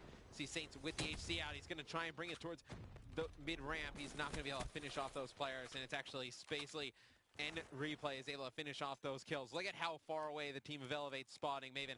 This one getting out of hand early. It really is, and you've got a 4 streak right now for Replays. You have a 4 streak for Saints, both going off. Saints ultimately going to fall, but Replays still doing a nice job. He's getting close to streaks this time. He came up a little bit short last time, and it's going to happen, unfortunately, again. Let's take a look at Spacely. So that's 3 4+ streaks from 3 different players on Luminosity in a span of about 60 seconds. They really control that hard point very, very well. But now we're going to rotate here over to our 4th hard point at Glass. You see him checking the back, where you like to hold for spawns. Unfortunately for him, that player has Flak Jacket. Not a lot of damage done with the HC. Kinetic armor available. He's going to pop it. Saints try to break in the back and just gets melted by Aqua. Yeah, and Elevate actually gets a good hold here on this hard point, and they have full control of the spawns. It's going to be Luminosity spawning all the way across the map. You see Aqua here trying to watch the back. He's going to just bait and switch with the Nagafen. Nagafen actually gets taken out. Now it's going to be just Aqua alive in the hill, and Luminosity, just like that, breaks the hill, able to get it back in their control. I'll tell you what, Replays is the guy we highlighted and said that he needs to have big games for this team. He is crushing right now. He's 15-7. I think this is his 2nd or 3rd 4 streak. Doing a really, really good job pushing the front. He's finally going to get flanked here, but the damage has been done. We've got 20 seconds left, and this has pretty much been controlled entirely by Luminosity since they got their break. One player below Replays here, trying to tag him up, trying to push forward. He's still alive, and there's the headshot coming in with the RK5, and he's got his sight ready. And I tell you, this is a shocking start, at least in my opinion. I expected this one to be more lopsided in favor of Elevate, but Luminosity has just come out and looked unreal here. I think Replays is a giant part of this. He's doing a really, really good job, especially in the slaying department. You talked about the duo of John and Saints. When you have another guy going off like this, it can help so much. And look at that. Replays picks up one. The rest of his team comes in. They pop in. Aqua, last man, you are down. And now I'm curious if he opts to maybe use this sight to deal with the outside. He doesn't care. His inmate is a sight right now. He's not missing bullets. Replays is on fire, man. 20-8. This moment in time. This is what Luminosity really missed. I mean, you said you get good games out of John and Saints. They just were missing a 3rd guy. Like they never had that other player. How is he alive? What gunfight They never had another person who was going to put up like good numbers. And it's kind of hard to just look at 2 people, but Spacely and Replays just haven't really brought it in the slaying department. And this is a game where you need everyone to bring it in the kills department, and sure, very difficult to win consistently when you have 2 players who aren't really doing that. Well, you have Spacely. He's even. He's doing a good job for his team too, because he's leading in hill time for all players with 124 right now. Still an 80-point advantage here for Luminosity as we're rotating back to top middle. You see the break come in from Remy. He's really got to step it up for his squad because he plays a very important important objective and slaying role for his team. I think I saw a Scythe. Yep, Scythe in the handle replays here. He's trying to get forward. He gets counter-sniped. Counter-Scythe, that is. You just make stuff up. Yes, I do. Yes, I do. I'm very good at that, actually. That's the only reason I'm a relevant caster. There goes because Spacely I'm flying off brilliant the map. at making things up. That was kind of fun to watch from his point of view as he just takes a dip. That was actually really fun to watch. Remy inside now. We talked about the fact he needs to have a big game at even on a 4 streak right now. They're slowly climbing back. I was going to say, this game is not over by any stretch of the imagination. 80 points to start. They've got every second here, I think, because 80, a little and close look to at that. look at where Luminosity is spawning. They were spawning all the way the other side of Broken. So Elevate can win these gunfights. And look at this. Sorry, Facinto. Toasted his teammate. That's not what you want to do with the Purifier. And they didn't get the break either. So this is what could have been good for Elevate. Do they know that Aqua's back here? Not exactly sure. No, they have no idea. And Replays was in his usual spot there, prone behind the AC unit, and he's not going to be able to go on the big rampage we saw last time. Now Aqua trying to break in. The highlight player not able to do it. Still 2 people holding on. There's a heat wave available if he needs it.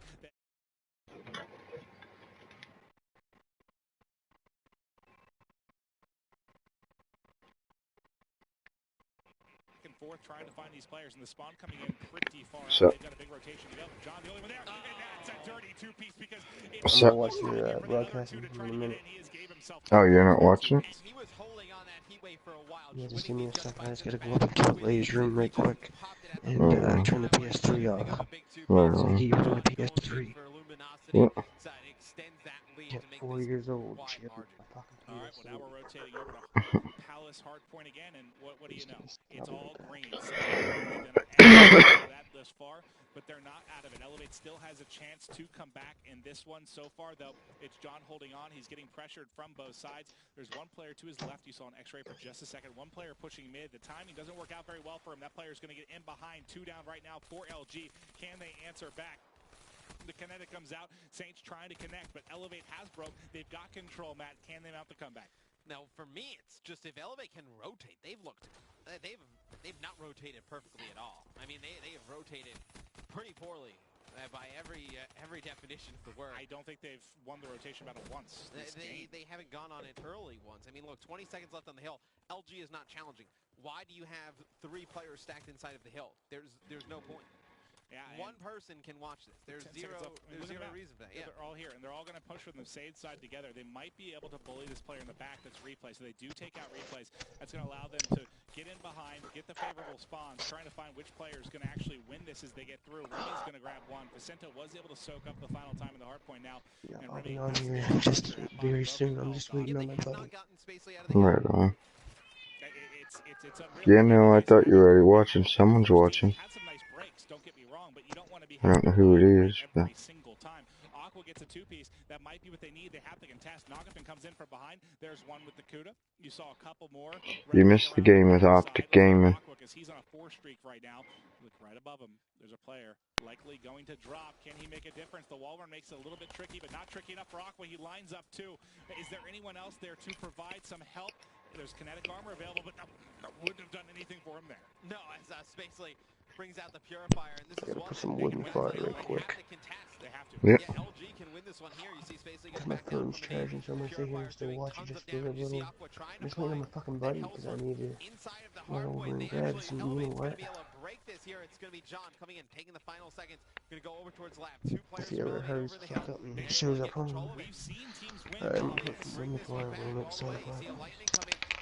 What the hell? 2 teammates. What the hell is that? Aqua, that is awful. This is where you could possibly win the game and you just nuked your team. That is not how you win. They only need 3 points. Luminosity trying to hold on for Cintos. If they win, this is the worst loss ever. And There's a worst loss ever. You see a heat wave of a teammate. The heat wave of a teammate there in the front by Elevate. This will be the sloppiest win I think I've ever seen. This will be the worst loss by still, they can win. Luminosity. I think they can win. Exactly. They have to contest, I think, like 2 points, but they can technically close this out here. Nogafin trying to hold the side door, has to back down, needs some help, not able to win it. They're in. They're trying to contest 248. Can they tick 249? One more point. Luminosity is going to take it. What the hell? Like the complete opposite of what we saw at the last hard point. Aqua kills 2 of his teammates and then answers with a 3-piece. We have a great chance to win. actually, we don't, because I'm going to kill all of you guys. Yeah, that was an awful idea. I think he killed like 6 out of 7 possible players in his including teammates, killing everyone. Yep. That was a difficult one. I thought the last series was dull. This one's going to be crazy. We've got to say that both game ones were crazy. This was crazy for all the wrong reasons almost, because it was just slow. But I think Luminosity has this huge lead. Elevate doesn't rotate once. It's They're able taking to make this forever. crazy comeback. Sendo, I think, heat waved a teammate in the front door at one point. It's really weird. I'm not entirely sure Elevate understands the point of hardpoint. You got to rotate. I feel like every single time I'd zoom up at the map, it's like 3 or 4 players at the new hardpoint 10 seconds early for Luminosity, and then it's just 4 players from Elevate still just waiting at the prior hardpoint. But let's take a look here at the scoreboard from this one. Back and forth battle, but a sloppy one is a 250, 236 victory for LG. What stands out for you here on the scoreboard? Replay is in Spacely. Those 2 guys outkill Jesus. Saints and Jump. Fuck off. Says it all for me. When those 2 guys have big games, you expect Luminosity to be able to win it. Now on the side of Elevate, you look, Aqua had a fantastic game, barring, take away, some of the weird stuff in there at the end. Yeah, I'm trying to fucking get everybody done talking to so we can get Well, maybe it wasn't his fault. Maybe he called it somewhere. His teammates could have ran into it. That's exactly what I was going to say. Maybe it wasn't his fault at all. Yeah, we don't know. Either way, Yeah, when the hell is my communication pretty clearly for that one. Let's make sure we're getting into the next lobby here as we take a look at some highlights from game 1 between Luminosity. Just watching my broadcast. Replays was really good at. Yeah, I mean, we talked about Elevate, not getting. I say he's watching my broadcast. Someone is, isn't it? He really, really was, and it was impressive to watch them. Just it was a much more disciplined effort, I felt like, from Luminosity. I know it got a little bit crazy at the end there, but they were doing the right things on many of the hard points. And when you out-rotate the opposition in hardpoint, typically you're going to take the game. Man, my phone's even being lit. Oh my god. Now, looking forward to Search and Destroy. Aqua's been one of the biggest Still the same broadcast, ain't it? Yep. It's just really long because there's been 3 different, well, I guess technically 6 different teams.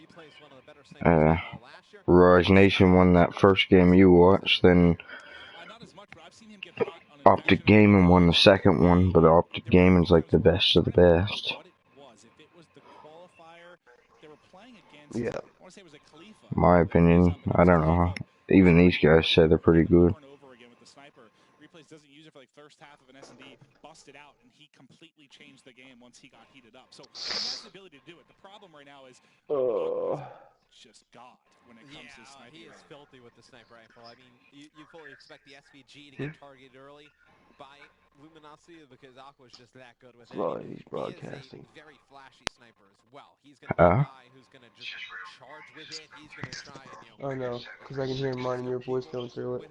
That's kind of curious. That'll tell me a lot. Early, do they have faith in replays? Let's see, there's one other person watching. I don't know who it is. Redwood sniper's not the biggest deal. We see some kills, but it's not the I couldn't tell you. No, me neither. There's no way to find out. Curious right away. Do they opt to put some faith in replays, allow him to snipe, or are they just going to get rid of it early here? I think they probably get rid of it. Yeah, Well, man, my internet's being laggy right now. I was gonna say my voice is delayed. What time did you say you were getting off? Oh, I don't really have a certain time. Just I said when I get tired, I guess. Alright, well, I'm soon just gonna hopefully head over to my buddies, and then when I get back, I'll come back into the chat and we'll play. Right on. Alright, bub, I'll talk to you in a little bit. Yep, talk to you after, Smitty. They win that one easily in the final map. Envy versus Optic, the one we were all looking forward to, the one that had big play potential. Blowout. Yeah, I mean, game one was close, but the 3-0 is the 3-0. I don't care what the score is. They didn't win a map. They didn't take a map off of Optic, and I know they had Havoc standing in for Aches, but not able to step it up and take anything away from them. And now if you're tuning in for Luminosity Elevate, right now, Luminosity up 1 game. But it's going to come down to S&D. I think this certainly is a series that has the potential to go the distance. And again, just apologize, not sure what the holdup is, but we should get started here shortly. Yeah, and the last series of the night's going to be FaZe versus H2K. I think that's probably, you would think is going to be a close series, just from Well, FaZe, on the day, they turn up, they play really well. Would not be shocked if they come in and just put an unreal performance together. I think Attach has been one of the hottest players we have in the CWL Pro Division. If I didn't cast recently, if I didn't cast H2K yesterday, I would say that, yes. But we casted H2K yesterday, and they looked really good. They looked very, very strong. It looks like we are ready to get into the ban protect here. Let's see if we get action with the SVG early on. 5 seconds go by with nothing, and there it is. Finally, it is going to come off the board, so that's kind of what we expected. It is going to be Luminosity getting rid of it. They don't want it in Aqua's hands. They don't want to deal with the difference maker he can be with that particular gun. What does Aqua look to do here? He's going to get rid of Overclock. Would not have been shocked to see him kind of protect Overkill, maybe. Elevate's a team that likes the PO6. Or PO6, yeah, that's right. They're a team that's used the PO6. That's one thing we'll have to keep an eye on, because we've seen them use too. I never thought we would see it. A PO6 ban here. Well, at the same time, we have seen them run 2 of them. So, kind of crazy. That's the first PO6 ban I think we've ever seen, right? But it's awesome on the side of Elevate that you are that good with the PO6 and the SVG that LG has to waste 2 votes in the process to get rid of those. They may need to waste a 3rd on the MR6. That's a very good point. Potentially 3 of their 4 ban or protects are going to be targeting guns, just against the side of Elevate. So you can see how, I guess, difficult Elevate is to play against in that respect. You kind of have to really, really try to hard counter these guys. Remy and Spacely going to be your final 2 choices. And I have no idea. Does Spacely ban the MR6? Because I'd be worried about that personally. Yeah, I mean, Nagafen probably... Nope, he's the guy that really put the MR6 on the map. So Space is going to get rid of the Shiva. So the MR6 makes it in. Now, see, Semtech's going to go. So you still have Flash and Stuns both in. You have the Locust in, Overkill's in as well. A lot of things at play here in Search and Destroy. Yeah, I'm curious if we see some Locust action, because again, you'll see Aqua and Nagafen both willing to bring out the sniper really on They'll both use the PO6. When we get down to the SVG and the Locust, it's really just Aqua. Yeah, probably Aqua, and they didn't take out Thermal. He loves to use that thermal scope. I'm curious also if Replays is going to feel comfortable enough to try and snipe a little bit, or if he'll be more just playing that rifle role. And you get Overkill in as well. That's true. It's true. So you can always have an SMG in your back pocket. So it's kind of, I feel like those players will have the snipers in their hands. And you're going to see Vicento grab Vision Pulse. I love Vision Pulse. You've seen a lot of the series previously that the players go towards Psychosis. I'm a big fan of Vision Pulse over Psychosis. I am too. We'll see if Vicento can put it to good use. The final pick, though, do they go Vision Pulse, or do they opt to mix things up a little bit? Because I believe we didn't Overdrive make it in? Yes, Overdrive did make it in. And you saw Overdrive with some nice plays from Methods in this particular map and mode, but no one going to opt to go with that one in this. I wonder sometimes if the players, they just kind of look at what the other team does and forget what's actually available. Yeah, they do. I think that happens way more often than you would think. Yeah, it's odd because, I mean, a lot of the time, sometimes these players, they'll switch up specialists amongst, teammates and whatnot, and it gets down to a point, and you're just, the clock's running down, and it's like, oh, they grabbed Vision Pulse. And it's like, no, I can run a Vision Pulse, too. It's like, okay, fine. Yeah. It's like, that's kind of how it gets decided, I feel like. Well, everyone creating their classes now for Game 2. I'm just kind of curious what we get out of Elevate. That's the big thing for me. Are they going to use any kind of sniper, or are they going to play a more standard game? This is a team where I've seen be very, very good on this particular map and also seem a bit, I guess, lacking in communication. They're a team that's I've seen give up middle sometimes, allow easy flanks. As big of a win this would be for LG, be a big loss for Elevate. That would be a 0-2 week, right? Elevate's right in the middle of the pack. I actually have no idea how. They lost to Rise last night. Oh, that makes sense. Okay, I caught up on a couple of the matches from the mainstream last night, but it was tough because usually we get to watch a little bit because it's four streams here, 2 there. We're 3-3 last night due to some maintenance, so I didn't get to watch nearly as much of it as I usually do. It would be an 0-2 week for them, so they were kind of like, I feel like they had a little bit of a protection amongst the 7 through 12. That's really close. That this could potentially, put Elevate right down in that area. Yeah, 0-2 week. Yeah, an 0-2 week's scary for just about everybody except for NV Optic, even maybe only Optic. But really, 0-2 is just scary for anyone right now. I don't know if it's true. I think Optic may have clinched a spot already. They're so far ahead. Well, that's what I'm saying. They're the only team that's not really doesn't really affect that much because, yeah, I believe I saw yesterday they were the first team to clinch a top 8. I mean, obviously Optic wants to be the #1 seed. Yeah. They were basically through all of Advanced Warfare. I expect the same here. They've been playing very, very well, specifically online. We've got another 25K coming up this weekend. I don't know how we're going to be doing exactly, but it should be Saturday and Sunday. Myself, Matt, Jack, Revan, we should all be involved casting that, having a lot of fun here. So make sure you're tuning into that one over the weekend. If you are a player that wants to compete this weekend, make sure you're going to the ESL site. I think I actually retweeted ESL COD a little bit earlier. They had some directions on how you could sign up and be involved. You go to Twitter. It's at ESL COD. I believe it's play.eslgaming.com. Where you can go sign up. It's a free to enter $25,000 tournament. Yeah, why not play? Get some friends together. Yeah. You've got nothing to do this weekend, let's be honest. Right. All right, here we go. Let's hop in. Game 2. Can Elevate bounce back here and try to type the series? Looks like they want a hard A hit right away. So I'm going to look at Space Leaders because he's going to be the lone defender here. Going to try and hold this off. Sees 1, sees 2, sees 3. Just back away. They did an okay job slowing them for a second, but I don't know if it was enough because if they can get this bomb down uncontested, it's going to be a very, very scary thing. Replay is going to pick up 1, though, and answer back. So it is going to be a 3v3. There's no one on the flank, so if they bully in, and I think they want to, this actually might look very good. They had a couple wrap around the back. They're trying to get in here, trying to find one more. He's got in a good position behind the tree. All of a sudden, we've got ourselves a 2v2, and John with the routes trying to come up behind. Unfortunately, there's a player waiting for it. Replay's going to find himself all by his lonesome with 30 seconds left, trying to use the cover, trying to defend this. There's one. He's got to fly. He has to go. He actually jumps, so maybe the player just peeks out with his boost, and he's actually so close to killing this player. It's directly around the corner to the right. Replay looking, is not able to locate Vicento. It's going to be Elevate winning round 1. It's funny because I just think that's the last thing that he expected was Vicento just to literally go prone, or like crouch in the corner here. He thought for sure he was going to wall run and try to get the bunker. That's just a tough play for Replays. Times against you, you're trying to scramble, you're trying to find Vicento, and oddly enough, not moving at all and just crouching there ended up being the best play for Vicento. And he gets there with about, 16 seconds left? I think he would have left. I think he would have had enough time to make it back. Yeah, I think so too. Let's go to Replays, though, because he definitely had a huge game 1. He started off very, very well here for his team. Despite the round loss, he picked up 3 kills and had a chance to get the ace clutch. Going to challenge Vicento mid-map again. Vicento got the better of him last round. Going to get the better of him in this one as well. It's a big opening kill right there for Elevate. And Nogafen's going over towards water. We see so many players on the offensive side. Yeah, he saw him and shot straight one through, bullet. and he's going to back out. Well, that's such a hard gunfight to go, like swimming straight through the water at the opposing player.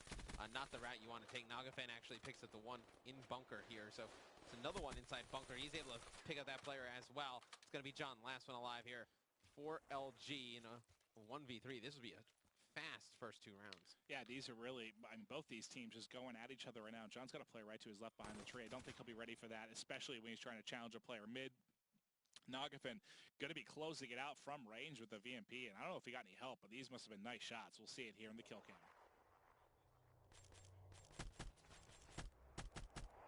I think that was all him. I don't think he had any help. Nice shots by Nogafen, because that's a pretty long-range fight for the VMP. They all go directly into his ACL. That would be quite painful. I can confirm that. I've had my ACL rebuilt from scratch twice. I'm going to punch you in the knee in the middle of this broadcast at some point. I wouldn't do that. I'm just kidding, Matt. We're friends. Yeah. Offense for Elevate. They've got a 2-0 advantage here, looking strong. That's a flashbang. He has no idea where he is. I think I watched him run into a tree. Checking window is Aqua trying to back one up. John, though, going to get the first blood. Nogafen answering back. Let's check the player window that was getting tagged. That's Saints. He's still just getting peeked. He's got to get out of there. They're so aware of where he is. Nogafen might chase him down. He's coming window right behind him. Unfortunately for him, he's backed up pretty far. And he just saw Saints' shots. Does he opt to get aggressive? He plays the sneaky role there. He's scared him, backed him out so far, but he doesn't win it, and Saints goes huge. Big win right there from Saints. I was going to say, it's a good challenge by Nogafen. He has the Kuda, the SMG. Saints picks up 3 kills that round, but now puts LG on the board. But Saints got shot about 50 times during this. Yeah, he was able to stay alive for, it felt like forever. Yeah, he got tagged up by just about everybody in window, but wisely backs out of lab, gets the backside behind the tree, comes up with 2 big kills, and then a 3rd one there at window. Nice job by Saints, and they've got a round on the board now. Offense now is going to be for Luminosity. Last time we didn't see them. The first 2 offensive routes for both teams were not very effective here. See, now it looks like they want to bully their way up middle. They're going to have engagements pretty soon. There's an HC just soaring through the sky. Nagafin going to connect. Spacely not having flak jacket apparently as he is able to connect, but Saints in a pretty aggressive position here. Can he find one? Tags up one. Going to check window player waiting for him there. Not going to be able to win it. 2 down now. Replays. John, 2v4, trying to clutch up here for Luminosity. The bomb's down in an awful spot as well. You see where the bomb is on minimap. You see John trying to challenge the player up top in the window. Vicento's able to win that one in replays. He's just going to try and pick up some individual kills here. I can't see him possibly winning this 4v1 scenario, and it's going to be Elevate jumping out to a 3-1 lead. Maybe what I've seen from the side of Luminosity is it just seems like they're trying a little bit of everything, and nothing is working against Elevate. It seems like Elevate just always in the perfect spot to kind of counter the Luminosity strat. When Elevate is playing well, when you can tell their communication is great, they are a very scary team in S&D, and right now doing a great job. LG not out of it, but not looking pretty early. Who do you want to start out? Actually, let's go with Nagafin. Nagafin's 5-2. He's having a great game here. We haven't watched him too much, and I love that he's using the CUDA, because you don't really see the CUDA too often in S&D. Yeah, quite odd. Nagafin just going to play here in the middle of the map. Probably going to try and get up near that window and try and push in. And look at this. Cheeky little spot from Saints playing down in the water. John's going to get that first blood. It's a player directly to his right. Oh, no. Did they not? How did you not see each other? No, in the water, it's very difficult to see. You see Saints finally pick up that kill there on Vicento. Spacely in the kill feed, taking out Nagafin.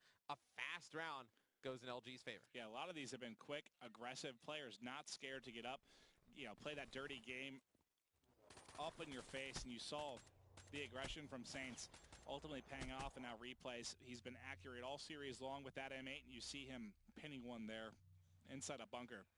3-2 advantage for Elevate.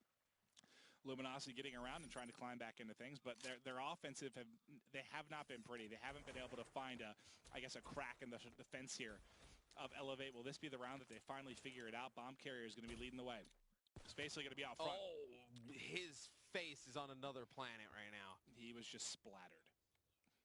Wow. Well, you were on with Spacely, and I did not expect that to happen. Like, he was just running casually down the middle of the map. He's going to go put some pressure on window, and he just gets mutilated with the sniper We had rifle. that happen with the other game, with the guy pushing across the bridge, and Octane just rips him apart. It's so great when you just know a nice snipe was hit, and you saw the angle he did up over the top. Nice stuff from him. That slowed down the push completely here. They don't want to go towards B because there's an HC waiting. Let's check. No flak. You have flak on Saints, no flak on replay. So they can't deal with that HC very well. I think I actually just heard the HC blow up. So I think they were just kind of using it as something to draw out the time. I mean, only 30 seconds left. Well, yeah, and it's especially effective when it comes to time when most of the team doesn't have flak jacket. But here we have replays pushing forward. He's going to see one. Does he opt to push this? Remy picks up 2 replays by himself. He lost the player in the trees. Ewok soaring through the sky. Nagafin picks it up, 4-2 advantage. Yeah, 2 kills for Nagafin, 2 kills for Remy during this round. Saw a fantastic snipe from Nagafin. Yeah, he does get replays. Can't even see him. No, he lost him. Yeah, that tray provides some great coverage there from the sun. All you saw was the shadow. That's all I saw was the shadow. It's the only reason I realized he went vertical on him because I saw shadow soar by replays. I had no clue. Yeah, no. Where those bullets were coming from. There was like 0 chance replays was going to win that game. Couldn't agree more. Nagafin now, you're 7-3.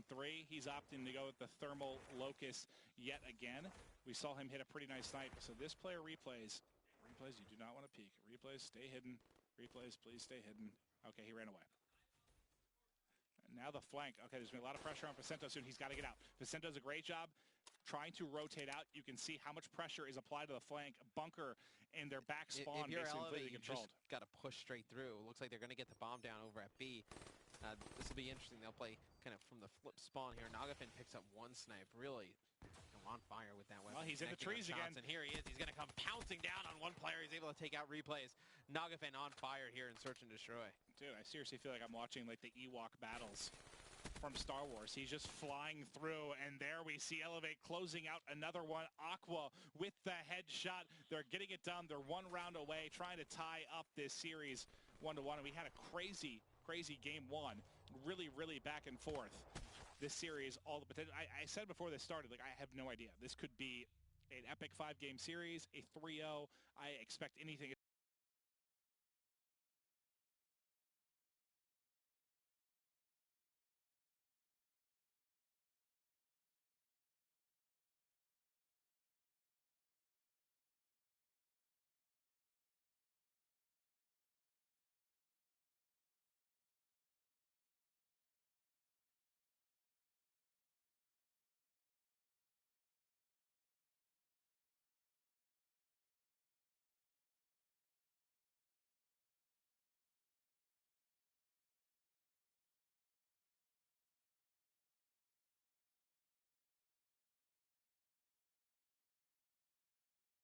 He's got the camo. He's got the snipe. He's going to pop this and get forward. And this looks like the end of the hopes and dreams of Luminosity as they are going to lose 6-2 in Game 2.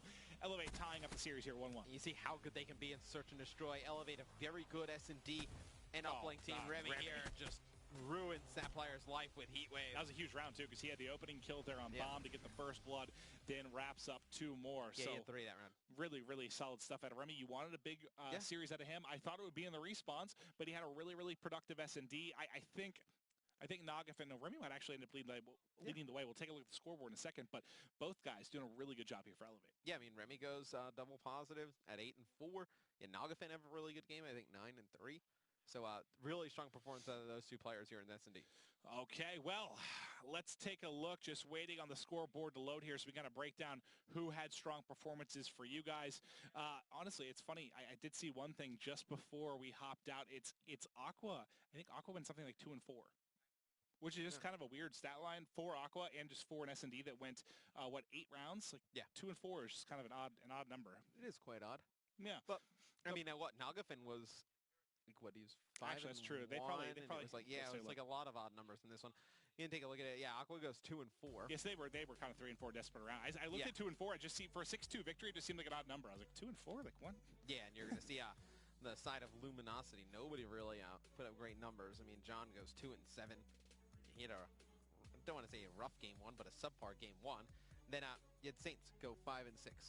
That one, nothing really too much on the side on LG. You need a better performance out of those guys for sure.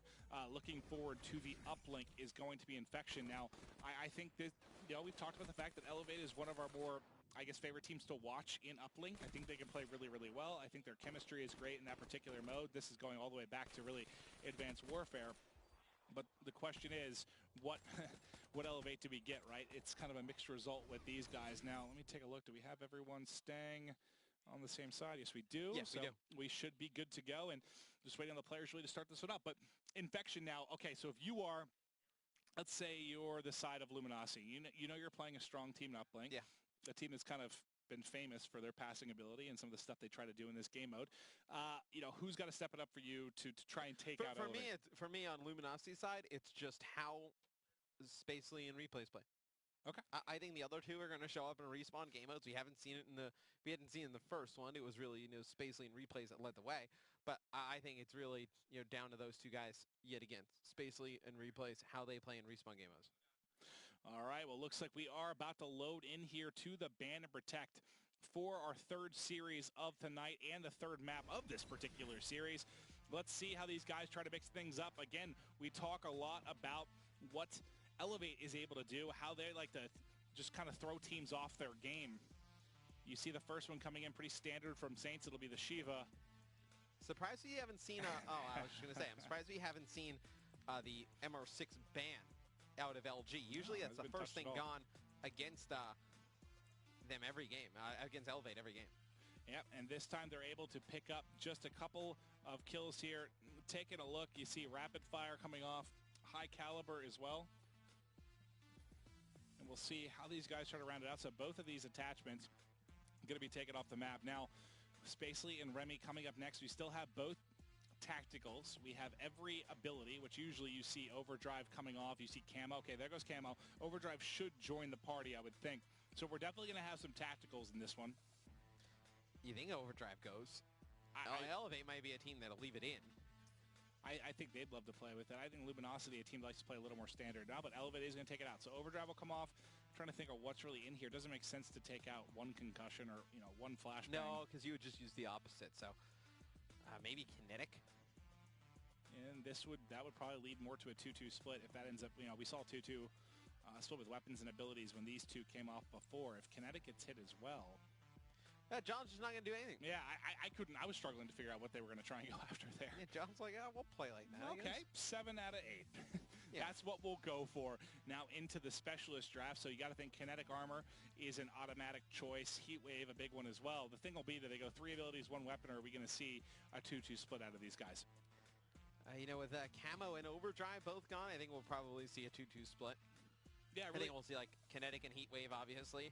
Then, now that you see an Annihilator on Nagafin, I fully expect you see a Scythe come out of Aqua, and then probably Kinetic Armor on Remy. On the side of LG, usually have replays run a scythe.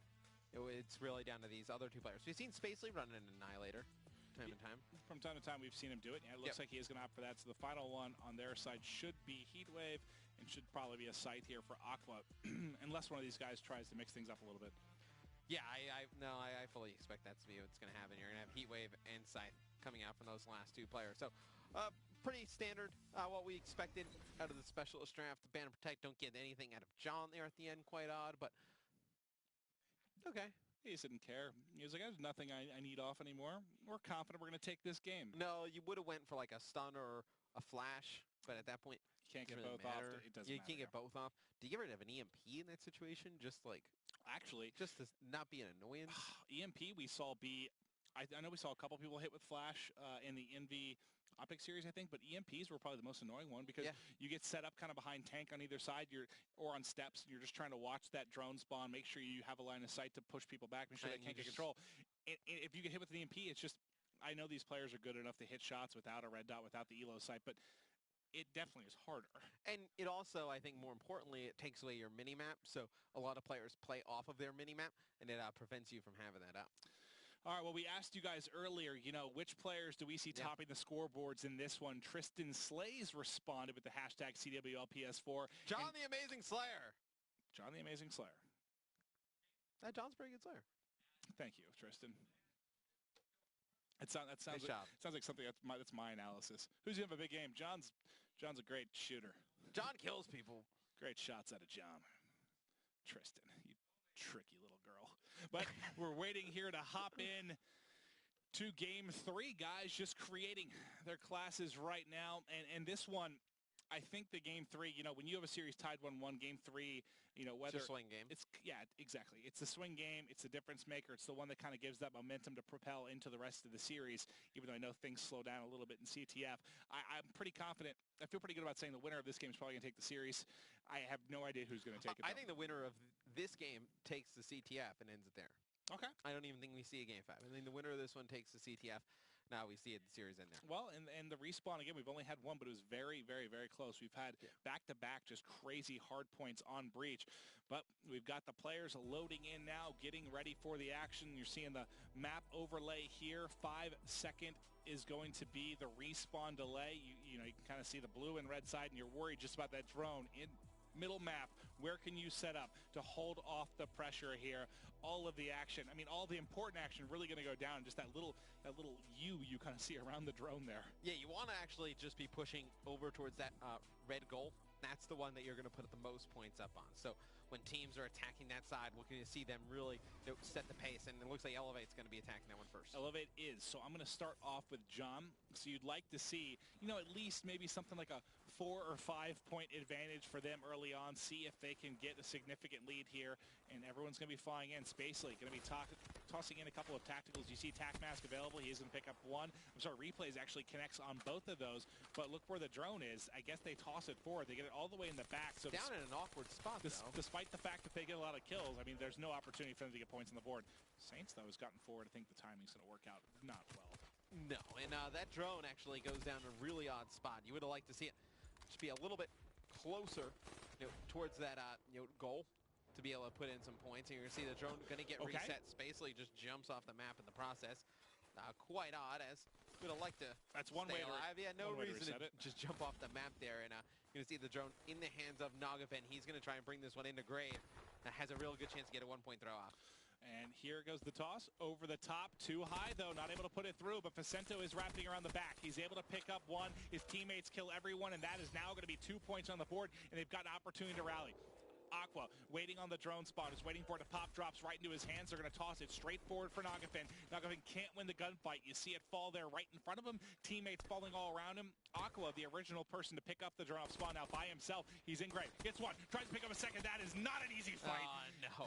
Well, it's quite odd because Saints comes through Grave, and he's like aiming in at a teammate over at the other side. Aqua just sitting in the corner. He's able to pick him up, and it would have actually been a big gunfight if Remy was able to win it because the drone's actually just down over in that Grave area still. So If Akko can just toss this forward to the player in Barn, he's looking very, very good. Heck, he wins a gunfight too. He knows the second is there. Just get the drone and go, though. That guy's not a problem. Yeah, no, he can you get forward. Don't, He's you not don't a need problem. to fight this guy. Now he grabs it and he's weak. You see Facento killing one player with a melee there, and he's going to have some teammate support. Not enough, though. He slides by Saints, just not able to get back. Try and get a melee as Saints picks up 2. Now it's going to be Luminosity on the offensive. All right, well, they've got control of mid, starting to apply some pressure. He sees his teammates filling up the kill feed. Remy, though, playing a little bit of defense. He's going to toss at the space. I thought for a second that might actually end up getting Spacely killed as he was about to be in a gunfight. Ultimately, he will grab it. The player pushing him is going to miss all his shots. This looks like we've got a one-point opportunity here. The toss goes through. Spacely able to ultimately connect, and Saints still here to apply pressure there on their spawn. Yeah, that was just Saints and Spacely just assaulting the Elevate base, and they were able to turn that into points. And you can see the pass go up to Saints up in the window, and he's actually going to try and get a one-point throw off, and it does not connect. It goes high, I think. I thought that looked good. No, I think it goes high, right over the goal. Well, I mean, it was a good play by him to get the kill on offense, set up there for the pass. They get it forward, just not able to connect. He was on such a hot streak, though. I would have liked to see. It's still in the back of the base. If Spacely wins this one, if he didn't reload, he might have had an opportunity for that. I think he had a bit left, in his clip, but opts to reload, loses it. Saints here now still applying pressure, but really the only one alive right now. Hey, and I tell you what, if Luminosity can hold on and keep the score going in the second half, you like their chances to win this. Oh, you certainly do, and they've got potential to give up some points here. The double melee, which is pretty rare here. That's Facento getting his close range the combat second melee top kill Church. of the game, and just look at the kill disparity between Facento and the rest of his teammates. I mean, he's double positive right now, 14 and 7. You got Nagafin struggling at 5 and 10, Remy 7 and 8, Aqua at 5 and he's running a VMP. 6 and 8 now. But he's typically their big AR player, and on Hardpoint I saw him running a VMP. I see him running one here. It looks like maybe we've got a little bit of a change. And he loves the melee. He just slides and goes with the melee attack. It's not the best strategy, I guess. Well, he's an AR player. That's his strat with an SMG, apparently. Spacely picking up one mid-map. You saw the Annihilator coming through. Turns on one. Sorry about you. Able to pick that up. Now it's in Replay's hand. They're trying to get forward. Spacely having a big game, too, as he's 14 and 6. You talked about the need for him to go big. This time, able to connect. I believe he's made both of their one-point shots there. Spacely is still going with the Annihilator. Finally, he drops right there, but went on like a 4 or 5 kill streak with the Annihilator. We talk about weapons and their viability and how many weapons you need. I think weapons are becoming more of a game changer. As I think it's a big part because we see more of the abilities get banned out. Spacely has a car stopping the score right there. See John picks up the drone. He's going to be able to slide back towards his teammates. But I think as we see more abilities banned out, we're starting to see some big plays from the weapons. Oh my God, can he somehow get a one-point toss here? I mean, there's people in front. He needs help. There's no one here to help him. Probably just going to burn the time, but a 2-2 score, you feel pretty good right now if you're Luminosity, right? Oh yeah, going into a side that you think you can put up a decent amount of score on, and actually the drone doesn't get off, so can Facento get close enough to get a one-point throw off? He's gonna be able to get it off. Does it connect? No. Does not connect, so all tied up going in the second half. A little bit scary, though. If you're Luminosity, almost giving off points there at the final seconds, you'll see the MR6 now making a little bit of an impact as he's able to clean up Spacely there before the mistossed opportunity. Now, tie game. LG going to be switching over to the more favored side here, the stronger side. We'll see if they can take advantage of that and put some points on the board. John having kind of a rough series right now, right? 4 and 14, didn't have a very good hard point. He didn't have a great hard point either, which is shocking because John's been one of the standout performers in Respawn game modes. Well, this is a tough map for sub players. We saw in the last series, I think it was, we saw Scump having a tough game and TP having a really tough game too. Not the easiest one for SMG players, but the pressure coming now. Elevate trying to get forward here. They're going to be pushing at a barn. I'm just trying to get the mid, really. It's going to be Spacely. It's in a nice position, but you kind of want an M8 up here. And I guess John kind of misses some kills when Spacely is 20 and 9. Yeah, that's very, very true. And Spacely's about to get in behind everyone. Spacely, potential to wreak some havoc, just connects with everything. The player, the tank, the sky, the snow. Not able to get the kill, and now Saint's going to be tough shot this. to hit. Oh, yeah. Not easy by any means, but he hit bullets just everywhere. Let's go back to mid-map. Facento going to be the one locking down drone control. He saw a teammate die out front, so it's going to halt any pressure, but he is going to get gun up. Might allow him to win a gunfight. He is going to lose that. A couple down here. A couple down for Elevate. Two almost line up perfectly for Saints. Ooh. Well, he sees that second player. You can call out guy out, and he actually comes back and challenges mid-map. So Aqua's able to take out Saints, but still, if you know, well, both teams right now with a tie score, it's just playing very slow over towards the mid-map. I think you're just going to kind of wait until you see two players. Yeah, I was going to say 2 or 3 go down for a team, then start the floodgates start to open. You see 3 players actually go down for LG, and Saints is a little bit out of position. He's over in the mid-stairs. You see Nagafen connect with the Annihilator shots. You see Heatwave come in. Aqua still with the drone in hand. Sight in the back. It's replays. He's able to pick up some kills. Oh, this would be a huge defensive stand by LG, and they're going to be able to pull it off. So far, so good. Get it off the map. Nope, screw it. He's got 2 lead blockers. The Flying V pushing down B Street now, trying to get forward. You got 1 player playing defense in the back. Let's switch to Aqua. We'll see his POV. He's trying to hold this up, trying to stop the push. He gets one. Can he get a second? You see the 1-point toss go over the top from Spacely, and Spacely banging through another one. His shot has been on, I believe. He has all 3 1-point tosses right now for Luminosity, doing an excellent job with the rock as he puts through a third. Now that one is one that Elevate would like to have back, Maeve. I mean, they have control of the LG base. They got the Annihilator out. They're making a play, trying to get for 2, and then replays. And I believe Spacely go massive. You see with the, I believe it was the Scythe of replays, and then just Spacely rotating back, just winning some gunfights. It was a big defensive stand. All right, well, back to the offensive side of things here for Elevate. They're trailing by 1. They've got a ton of time, just under 2.5 to go. It looks like an ample opportunity for a dunk. Aqua is able to put through some with... Aqua kills people with the Scythe. Come on, Thank God, my brain shuts off for a second as they put through the dunk. Scythe. I called it a sniper earlier, didn't I? Yeah, I don't know, man. It's, we're on our 3rd match. Yeah, I can handle 2, then my brain just breaks. The best was earlier where you switched to somebody with Annihilator. I wasn't going to call you out, but we're kind of on the same topic. So you see Remy picking up the server. It says Elevate has complete control of the LG base, but you were like, oh, and that player has, it's like clearly an Annihilator. He's like, the weapon. I was like, okay. Sometimes like, somebody is, I'm talking real fast. Not on today. My brain just shuts off for a moment. It's fun. It's old age. But that happens to some people, I guess. Saints picking up a couple here in the back. You see the Cerberus in the base is just doing work now. Oh, look at it. You see it back there in their spawn. They're going to be spawning then basically mid-map right now. We're going to go to replays. He's able to pick up 1. I want to take a look from the side of Elevate again. That's still just back there, but that's going to keep spawning them out. This actually might hurt them. And Remy's actually had a very good series. You know, just looking at it as a whole. Not the strongest in the respawn, but in the search and destroy, and then this one, both pretty good games. Well, 6-3 advantage for Elevate.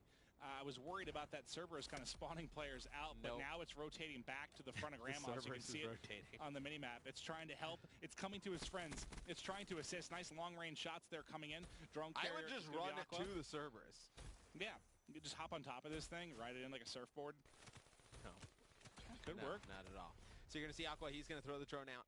Try and probably reset his armor. So you'll see players, he's actually picked up 2 big kills there with the MR6. You'll see players do that from time to time when they have the drone. They'll throw it down, they'll pick it back up because it resets the armor that you have while carrying the drone. So it's a very smart play when you see players do that. Nice pass going forward to Vicento, and he gets the dunk in, just catching him right as he drops. 8-3, just over 20 seconds. Elevate definitely going to be taking this one. We've talked about the fact that they are a strong team when it comes to this particular game mode, and you see the Cerberus just being kind of an annoyance. I don't think it's picked up a lot of kills, but it's definitely been a pain. You saw a rocket go by from it on your screen. You don't want to deal with that when you're trying to just get out of your own base, right? And you don't see anyone EMP it on the side of Luminosity. Is Luminosity even running a classes with EMPs? I would hope so, or maybe they have some kind of option for EMPs. We're not going to allow them to get a server. Oh, here's the final kill. This is excellent. Just going this forward. Is the final. Is this the first time we've seen in the count? It might be. It might be. Oh, sorry. Sorry. No, that's off. That's just gotta be frustrating because like they had it in the base, and like at first I thought it was influencing enough that they were almost spawning up by like B bomb. They were spawning out pretty far when that was in the back of the base. But I think it was because there was another player back there. No, it was just that you can't spawn on top of a Cerberus. Yeah, I don't think they really spawned in the back till it started to rotate back. I mean, imagine spawning and there's a Cerberus on top of you. I don't know if it has the same influence as a player, but at first it was kind of spawning them closer to mid that I thought it was going to backfire, and all of a sudden you were going to see a lot of points go in, but it worked out. They played good defense, and ultimately they were able to take it. But, we'll take a look at the scoreboard here in a matter of moments, but it ends up being a win for Elevate, and you thought the team winning the I thought they would. CTF, so this looks like it could be a closeout game for Elevate. And this is a big one for Luminosity. Well, both teams. Big game. Right. And I thought Elevate did some nice stuff with passing. No, they would have a guy set up behind the tank, and instead of trying to run the drone by on that cross that a lot of teams look at, they just would pass the drone across and just let that guy go in for the easy dunk. So I thought Elevates did some really nice things here in Uplink. They really did. Now let's take a look at the scoreboard here between these two teams. Matt, what do you like? What do you hate? Who stepped up for you? Remy, 29 and 20 with 2 carries of the drone into the goal. Good for 4 points. So big game out of him. And then just look at Spacely, 31 kills. You look at when you get games like that out of Spacely, you got to win if you're LG. Just John, just a little bit off tonight for whatever reason. 13 and 28 in that one. Yeah, not very John-esque, right? At one point you saw he was 4 and 14. Just really, really struggling to get things going. But let's take a highlight at some of the gameplay here from that one.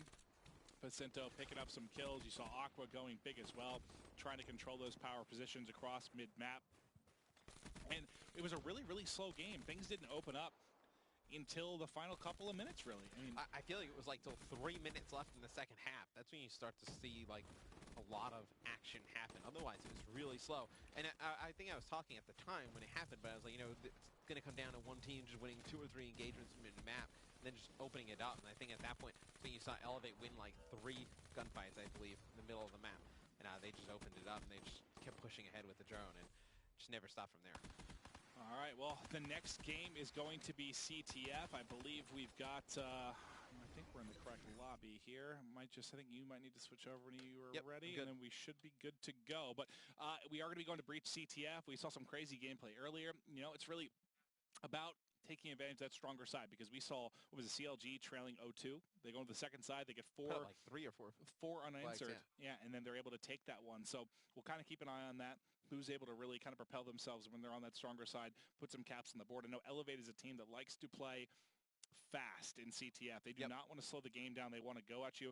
They want to play quick. But they're also a very versatile team, so I don't know. We'll see how it goes. And I think something to even look at is with the way John has been playing tonight. Do they try and like change their bans from the standpoint that they've gotten rid of the stock and whatever the previous hardpoint, and now going into CTF, but do they try and cater them more towards SMG players? Maybe get rid of like the VMP. John Shaw may be a little shaky. They try and get rid of Grip or something. Yeah, that's true. And speaking of your sub players, you talked a little bit about Remy and the fact that he needs to have a big game on Twitter. I believe it's Cod Venom. He said he's the guy that he expects to be at the top. Remy's the guy he wants to make big plays, and you just saw in that uplink, he goes 29 and 20, has a very big result, and he's a guy you were looking at really from the get-go. During the 25K, he was putting up some crazy numbers. Yeah, and he has the ability to do it. But just a quick break here. Will just be a second, really. One of the players, I think, Rest and Break, Snack, whatever it is. These guys have to play long time, sometimes best of 5. This may go to 5, so might just be a minute or so before we get this one started. But taking a look at CTF, on Breach in particular, I know you said the team that won the uplink is going to win the CTF, but what can Luminosity do? Is it really just they need a John performance that is more like John? I mean, you're getting good performances out of replays and Spacely. Stuff we didn't, I don't want to say didn't expect, but like stuff we usually don't see, right? We usually see from this team, Saints and John lead the way, the kills department. And tonight, I mean, we've seen dominant games from all those guys. Look, I mean, Spacely goes 31 and 22 in the uplink. He had a great game at a replays in Spacely in that first hardpoint. When those guys play well in respawn game modes, you expect, Saints and John to still be able to pick up their kills. And at that point, this team would be really tough to go up against when like all like 4 or even 3 of the 4 are kind of clicking. But it seems like they get one guy to go that they need to get going, and then somebody who usually gets going like tails off. And then it's like, then that guy starts to play better, but the guy that they had previously then just kind of drops off like crazy. It's just they can't seem to all kind of get going at the same time. And that's what you need. That's the separation between kind of the top teams, in between your second and third tiers, is really who's going to get a big result from their entire roster, or at least 3 out of 4 players. Now, again, we see it go Shiva ban, MR6 protects. Jacinto's been able to step it up for his boy Nagafin a couple times now, but I know everyone on that roster will enjoy running it, but Nagafin can be a real difference maker with that particular gun. Next, coming in rapid fire, wouldn't be surprised if we see high caliber coming off soon, but I'm curious about, what you mentioned earlier. What will be that one ban or protect that kind of stands out? And the MR6 is one, but Grip, Stock, do they hit something else to really frustrate LG? Overdrive, that one's going to go, and I think they should try and do something. Obviously the MR6 Protect frustrates LG because they're not, they don't have Nagapin. You see replays get rid of Camo, which I don't know if is Camo a huge difference maker for you in CTF? For me, it's definitely a big one on uplink. I don't know how much of a factor it is in CTF. I mean, the times we've seen it used pretty well is it allows you to kind of get that flagpole and get around that one corner that kind of gives you a little bit of breathing room. But I don't think it's that big of a difference maker. But it's certainly it's like it helps you in uplink get that 1-point toss or that dunk. This helps you get a pull, but getting the pull home is much harder, more difficult than putting through that uplink. Yeah, and a lot of the times you got to go through 2 or 3 players even get a chance to get a pull, and then even have a chance to use the Camo. So true. Don't really think it makes a huge difference. I think it's definitely much better in uplink, and you're going to see kinetic on both sides, scythe for both teams. What does Nagapin do here at the end? We've seen him run Vision Pulse in CTF. Well, do they? Yeah, there. So we will have a difference of split here. So we are going to have 2 weapons on the side of LG, 3 abilities coming in for Elevate. Now Elevate up 2-1, looking to close this one out. They started down in the series, obviously losing the hard point. It was hard point they could have won, really back and forth. Honestly, if Aqua doesn't kill those 2 players, who knows? Maybe they have a chance. Maybe they win it there. It could have been a 3-0, depending on that final lab hardpoint. I want to go back and watch that. Just really weird. Yeah. Don't really understand. I mean, obviously a lot's going on that we don't see, but he lightning strikes 2 teammates in the hardpoint. They're making this crazy comeback on that last hill. It's just really odd to me. Yeah, no, it definitely was a wild game. I'm looking forward to watching that one too. Now players just getting their classes ready before we hop into our CTF. We've had an interesting night. We had a crazy 5-game series kind of to kick things off. Our second series was a blowout for Optic Gaming over Envy. So you Optic fans out there have got to be feeling good after what was a very decisive win for you guys. And in this series, I don't know, does it go the distance? Can Elevate close it out here? If it goes to 5 games, I guess what's scary is that I like Elevate this game, and I also like them if it goes to a game 5. So. Yeah, now Elevate's kind of playing with house money, I feel like. Yeah. Now, Fringe S&D was the one that we saw Luminosity blow that big lead against Optic? Right? I think it was 5-1 advantage they had. I think John was out to 9 or 10 kills quick, and then went silent. The team fell apart, and Optic came back. But you have seen flashes of brilliance from LG on that map. You've seen them look really strong against top opponents. So, I mean, nothing that says they can't do it against Elevate here for sure. They have to get by this CTF, though, first is the big thing. Now, guys just editing their score streaks right now. Like I said before, I think that Elevate probably takes this. I thought whoever won the uplink was going to kind of take that momentum, bring it into the CTF. Are you kind of in the same mindset? I am. I definitely think they can take this. And if not, I think they'll be taking the game 5. I don't have I guess, many worries right now. If I'm an Elevate fan, like you said, playing with house money, they've been looking really good, and I think they're in control of the series for sure. But this is going to slow down a little bit, and Elevate is a team that likes to play with a little less structure. They play fast and loose, and sometimes in a game mode like CTF, you can be punished for it. Now, you were talking earlier about the strong side, the side that you really need to put up some flag caps. What are you talking about specifically here? You're going to want to be attacking towards Broken, right? So it's going to be the red flag on your mini-map right there. You're going to be attacking over towards that. You can get the good wall run over on that brick sign, over on that glass. You can attack through Palace, even go on the overextension, so to speak, attack from the bottom side of the map. But really, you're just going through Broken. You're able to get in the top Broken from the middle area. I don't say with ease, but easier than getting up to the top AC. It's completely wide open. Well, now make some plays. Then talking about Elevate, they're going to have the stronger side here to start. You'd like to see a lead for them if they're looking to close this one out. Pressure going to be coming across mid-map early. But there's one player, Saints, going to be flanking down through Palace. He might be in a nice position to line up behind 2. He finds one, knows there's another player in Broken, and Saints does an excellent job there stopping any early pressure here from Elevate. They sent no one Palace, and they got punished for it. Yeah, and you're going to see Aqua come into the middle of the map with the MR6. He's able to take out 2. One more player directly in front of him, but it's going to be Spacely with the flag for Luminosity. John picking up 2 big kills mid-map. It looks like Spacely going to be out down brick side. There's 2 players coming on the wall run here for Elevate. He's going to have 2 big gunfights to win. He's not going to win either of them. That's tough. If there's one player there, he might be able to step it up, make the heroic play, but 2, so tough. Unless you have a heat wave or some sort of weapon or ability there. Very difficult play. Now look where Aqua is. Aqua's just waiting in the back of the base for his teammates to maybe pick up some kills. It's not going to matter as a few are going to rotate back. Replay's now playing around Cage. 2 players here going to push him. He's going to drop. You see one wrapping around the outside. That's Nogafan, but they're rotating back for this. They should be ready. I don't even know if he's going to get out. He does get around the corner for a second. He wants to get Q with it, wants to go back and challenge. He's a psychopath. He actually just juke one. He somehow got through. Oh my! His teammate got the kills. Spacely tried to chase him and fell off, I think. What just happened? That's a cap. This would be the craziest flag run. That is a cap. I thought for sure he was dead. You saw the minimap. 2 players. How did he pull that off? He got tagged up. I think one of the players jumped to chase him, realized he turned, tried to do the same. He is unreal. And fell off the map. He's one of the...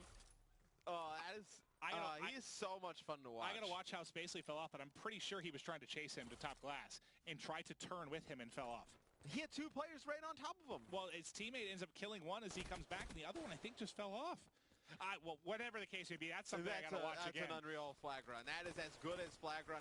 And he made it look easy. It's like, we're just kind of like sitting here like, oh yeah, that's like cool. Like he's on the wall right now. He's going to the other side. And it's like, and he just made it like a hero play.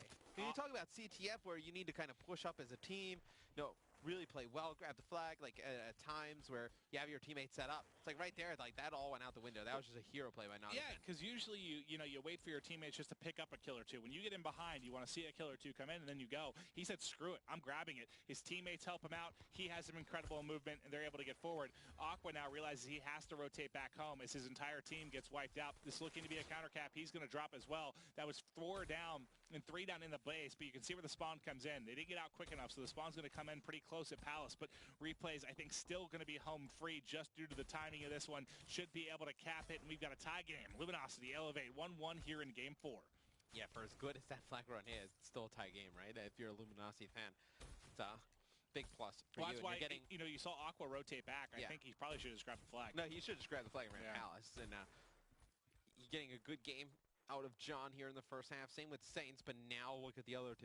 Like, that's the thing I was talking about with Luminosity. It's like you either get good games out of half. You get good games out of half of them. Well, Replays going off now, playing good defense here. He's on a 3 streak, stepping up for his team when they need it. They've played good base defense. 0-5. There's 1 player mid. Yeah, they need him now. He's starting to get some kills. Come on, man. He's on a 3 streak. Let him breathe. Yeah, like, he's heating up. Heating up. He was 0-5. Heating up. 3 in a row. Heating up. Aqua playing some defense here. 1 player's pushed up around Cage. How many points did you need in like NBA Jam to get on fire? I'm trying to remember how that worked. Like NBA Jam Tournament Edition, I played for like 4,000 hours. Yeah, it was like definitely more than 3. I think it was more than 3. It was definitely more than 3. Yeah, so I think we should put away the heating up. All right. Well, I think about 4 or 5. I would say heating up. You can hit 1 3-pointer and get 3 though. It's not the same. But we'll figure this number out. This is a discussion for a later time. We'll figure out what heating up it turns into. If it's beer pong, it's 3. No, it's 2. We're going to see Remy coming on the wall front. He's not able to pick up Spacely. As you see, Luminosity starting to make a little bit of a push here down that right-hand side. They have no idea Aqua's here in the back, and he's able to pick up 2. Ends any type of offensive push that LG was supposed to do. But if you're LG, you kind of play like this for the remainder of this. Obviously, nothing really interesting can happen. Actually, as I say that, there's 1 player from Elevate in the LG base, and he's going to try and bring the flag down bricks. He's going to be met by a lot of opposition, actually. He's going to bring that one toward the mid. This could potentially be a flag cap. You have players, though, set up. He needs a little help. Look at all this pressure coming. Oh, what the hell was that? What is happening? No way! Does he get out? He runs short of time. Oh, my God. The pistol whip coming in as he tries to push steps from AC. He gets covered from behind by Nogafan. He needed, what, half a second? Maybe less, like 1 slide, and he's in. Nogafan, look at those crazy plays he did to protect him after running out the melee. If he doesn't slide into that player, like into the wall, and Nogafan just kills him and he can just slide in, maybe would have made it. So close. What a crazy end to the first half here. All right, but let's hop back into side number 2. Elevate looking to close this out, and like you said, you feel pretty good right now if you're LG, right? Yeah, you have to. I mean, you go into the preferred side Nogafan for most teams, and off. If a tie score, you feel pretty good about it. Aqua has the MR6. He's been getting several kills with this throughout this game. He has 11 kills. I know for a fact at least 6 are with an MR6. So fair to say that's having impact for him in this one. Yeah, him and Nogafin, two of the best with that pistol. You see Replays just trying to sit up top glass. He's going to get taken out. He's trying to set up for potentially his teammates to get closer, try and make a push. But now you're starting to see the pace of play really slow down. Yeah, it certainly has. Everyone, I guess the nerves get a little bit crazier here as the game is close and the time ticks away, getting closer and closer here to a potential loss for Luminosity. But can they bounce back? Can they push the game 5? Aqua's starting to get a little bit close. You saw his teammate drop there trying to apply pressure. He's being tagged up as well. That challenge was absurd, but he won it before dropping. He needed to challenge him. There was That's such a tough win. It's such a tough win, though. Yeah. You're going to see Remy coming across over on Brick's side. He's able to win the first gunfight with Kinetic. He gets taken out from behind by Spacely. Spacely in bottom glass. You got Replays trying to set up in mid, and he is getting tagged up by the MR6. It is so scary once you start to hear those shots just come firing at you, and see Replays setting up for this wall run. I don't know if Aqua actually saw him, or he's just going to leave him mid-map, and I think it seems like Aqua's just trying to get behind enemy lines, trying to make a play. Well, if he rotates he's actually back, going to rotate back. the timing here could be perfect, but nice shots there by Replays. He's able to pick him off. He gets tagged with the vision pulse, so let's see who... It was Nogafin. Yeah, Nogafin used it at home, but they've got a heat wave to deal with too for Facenta, but the pressure is coming. You have one player bottom broken, you have one player at glass. He won that battle as well, so Luminosity looking good here. This is a big push. Can they hold it off? Nice heat wave. He gets one, but I don't know if you realize there's two more players at home, but Spacely played so patiently here, they didn't actually really get any pressure on the flag. No, it was a scythe actually by Replays that was pulled out, and he actually drops with it. Spacely elects not to push. Smart play. I mean, they didn't really have any chance to make something happen there. Now you see an HC come in. John's trying to dodge it. He cannot connect with any shots on it. It's actually Nogafin able to take him out with that one. Spacely, though, in the kill feed, picks up one. And you can see Saints pushing into the elevate base. He gets taken out before he can make a play on the flag. But hey, if you're LG, this is a good sign. I mean, you're not seeing a great offensive push out of elevate. You're able to pin them back in their base. You just can't get too defensive if you're LG. And there's been just no... It's crazy as the first half was, and as many flags as we saw out, the pressure coming from either teams, it's really kind of slowed down here. I feel like it's been all Luminosity really applying the pressure. I know they're on the stronger side, but now this is a chance here potentially for Aqua if he gets some help from Nogafin coming across. Nogafin gets caught out, though. This would have to be an absurd individual play, although look how close he is to his servers. Can he win one more? Yes, he can. He's got full streaks. He saw one more, and that might be a big piece of this to, defensively at least. He can slow this down, but do you want to use the streaks in the next minute 40 and just avoid overtime, or do you kind of play it safe for overtime? I would at least use... Because you're on the weak side. I would at least use one or two. But do you use them offensively and try to score? Yeah, I would save one. I would save one and try and get a score here at the end. Yeah, you'd like to close it out, but it is kind of a tricky situation. Now, did he ping or call anything in? It looks like it was just a ping. I mean, I guess you could save it for overtime when you're attacking broken, but I'm not sure.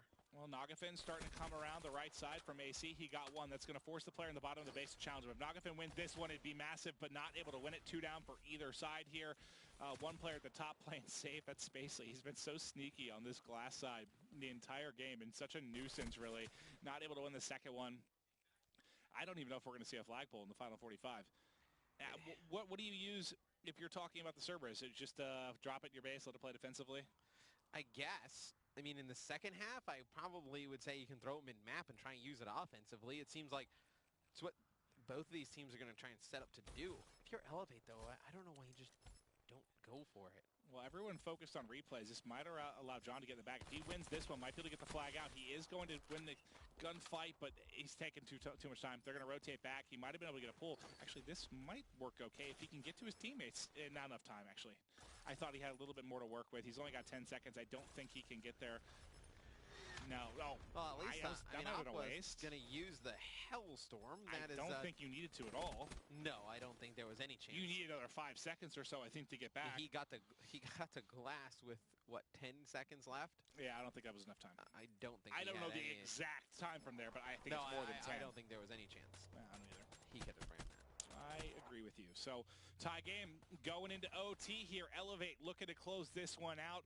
The good thing is they get another shot here at the strong side, but they didn't do a whole lot with it. Neither team really able to take advantage of that like we saw in the first couple of series. The first series from either team. Saints we're going to start off with. He's 24 and 16. Aqua on the other side having a big game at 23 and 13.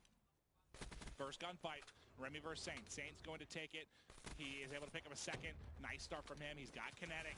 Oh, God. He's able to pick that player up as well. Aqua just got demolished. Now they're coming forward. They want to get a flag out. He's got a little bit of juice left. Able to find that. Saints going to grab it as well. He's out. Luminosity looking for a game 5 here. This could be such a quick cap. Unfortunately, he runs right into a player, and that is going to likely be a return. Yep, Nagafin actually picks up a 2-piece there, and you see the Cerberus actually got one in the middle of the map. And now you're going to have Elevate going on a fast offensive push. Oh, look at the What is Spacely looking at? Spacely, do you have your glasses on, buddy? What is he looking at? I have no idea, but this might be it. They got the smokes out. They got the flag out. Nagafin taking fire, but he's gotten forward. The teammate, Remy, picks up one as well, and he is out and about. There's a player in the corner, too. Unless he can somehow turn, that should be it. Let's hop back to Nagafin as he's looking to punch this through. There actually is one player. Spacely's gotten through. Spacely might be able to make the craziest play. He's got the flag. He's cut down, and that should be it. The return comes in, and Nagafin scores a minute 09. And Saints did everything. Saints gets everything. I think he got 4. He picks up 3 kills in the beginning of the game, pops his kinetic, grabs another one in the face, grabs the flag. So he got 4 or 5 kills in the flagpole. If he would have pulled that to the other side, he would have been okay. I just don't think he realized where the spawn was coming in. I wasn't paying attention to where his teammates were. The most were. confusing thing was when Aqua's just standing there in the middle of Broken with his like a briefcase out trying to call on his lightning and nothing like. And who was it? Spacely just walked into him. Yeah, that was just awesome. ran right at him and That was didn't awesome. shoot him. Well, quite odd. All right, well, LG hasn't scored a minute 09. They've at least opened up glass side. They got 1 kill. There's a player from behind that's Remy able to pick him up. That's going to cause replays to turn around. He's able to at least get the kill. Saints trying to apply pressure from the bottom side of the map. He's going to drop. That's 4 down.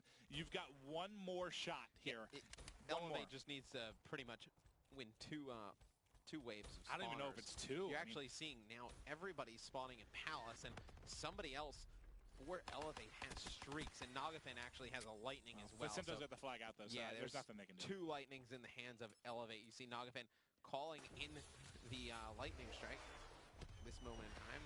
Oh, there's still a lot of time left here, Maeve. And well, they get the return there. Return. You see John with the flag for LG. 12 seconds left. There's still 2 players, though. It's going to be Aqua going big with the side.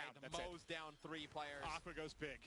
Yep. Wow, what a finish. I didn't think they really even had a chance, but it looked good for a moment there until Aqua just shreds everyone, even kills Nagafin. This should be the final kill cam, though. We can see it from his point of view.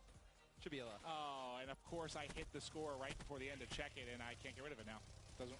Yeah, it does. There you go. There we go. I did that 3 different times. It wouldn't go away. Just needed my magic touch. Anyway, I have very weak fingers. Elevate winning that one in OT. Just some. That was a weird CTF. Like from OT, like both OTs were just weird. Like Saints comes in the first half of OT, and he like just tears it up at the beginning. Almost gets the flag out. You think LG is going to make something happen. He gets tagged with Vision Pulse. He drops, and then you see just like, I don't know what happened. I mean, it was a smoke. Spacely runs right at Aqua. Aqua's just standing there like this, puts it away. Doesn't even call it in, by the way. Puts it away, then kills him, and then like. Yeah, it was awkward, but it was a fantastic finish though. A slower CTF game than we saw in the first series, but crazy nonetheless. Should be able to take a look at the scoreboard here in just a moment, kind of see what players had strong performances. I think it was kind of Aqua and Saints really on either side putting up big performances there. You saw Saints almost having the hero play. Then it was Aqua closing things out. Let's take a look. Saints goes 28 and 20. Aqua 31 and 14. 31 kills at CTF. That's big time. Yeah, I mean, him and Saints for their respective teams, I mean, just kind of outkilled everyone by a landslide. Thought John was having a good game. He kind of really tailed off. 17 and 24. Then replays 13 and 19. Spacely 16 and 24. And look at Remy's returns. Out of them, and 4 returns is big. That's everyone else in the game added together. Yeah, even with 4 returns, and then you got a positive game out of Nagafin, only +1, but still you get 2 flag caps. That 1 flag cap, which is unbelievable. Yeah. Not really, but Aqua in the Slain department just went huge. All right, well, let's take a look at the highlights here between Luminosity and Elevate. Is Elevate able to go big and close this one out? So they lost the first game and then back-to-back take victories here and the series. Big win for Elevate, devastating loss for Luminosity. In the final series of the night, this has been probably the toughest one for me to pick is H2K FaZe. I don't know. If we get the H2K team we saw last night, this has upset written all over it. Yeah, I think it's definitely going to be a very close series, this next one coming up. Now, see, Pacento, nice heat wave use right there. A lot of people will get too close and have a chance to be taken out. And see John winning a gunfight, and then this is where the Hellstorm missile comes in, takes him out at the end of the second half. And this is Saints' start to the first half of OT. This is the weirdest This is hilarious, yeah. It just runs right out. He pops it, and then still somehow Aqua gets the kill. Of his, what he ended up with 31, half of his kills or something close to with the MR6. Yeah, a lot of kills to MR6. Did a really good job making impact there, and they protected that back-to-back games, and it certainly showed results for them. Yeah. But that's going to wrap that series here for Elevate. Coming up next, FaZe, H2K. Tweet the stream. Tell your friends. We'll be right back.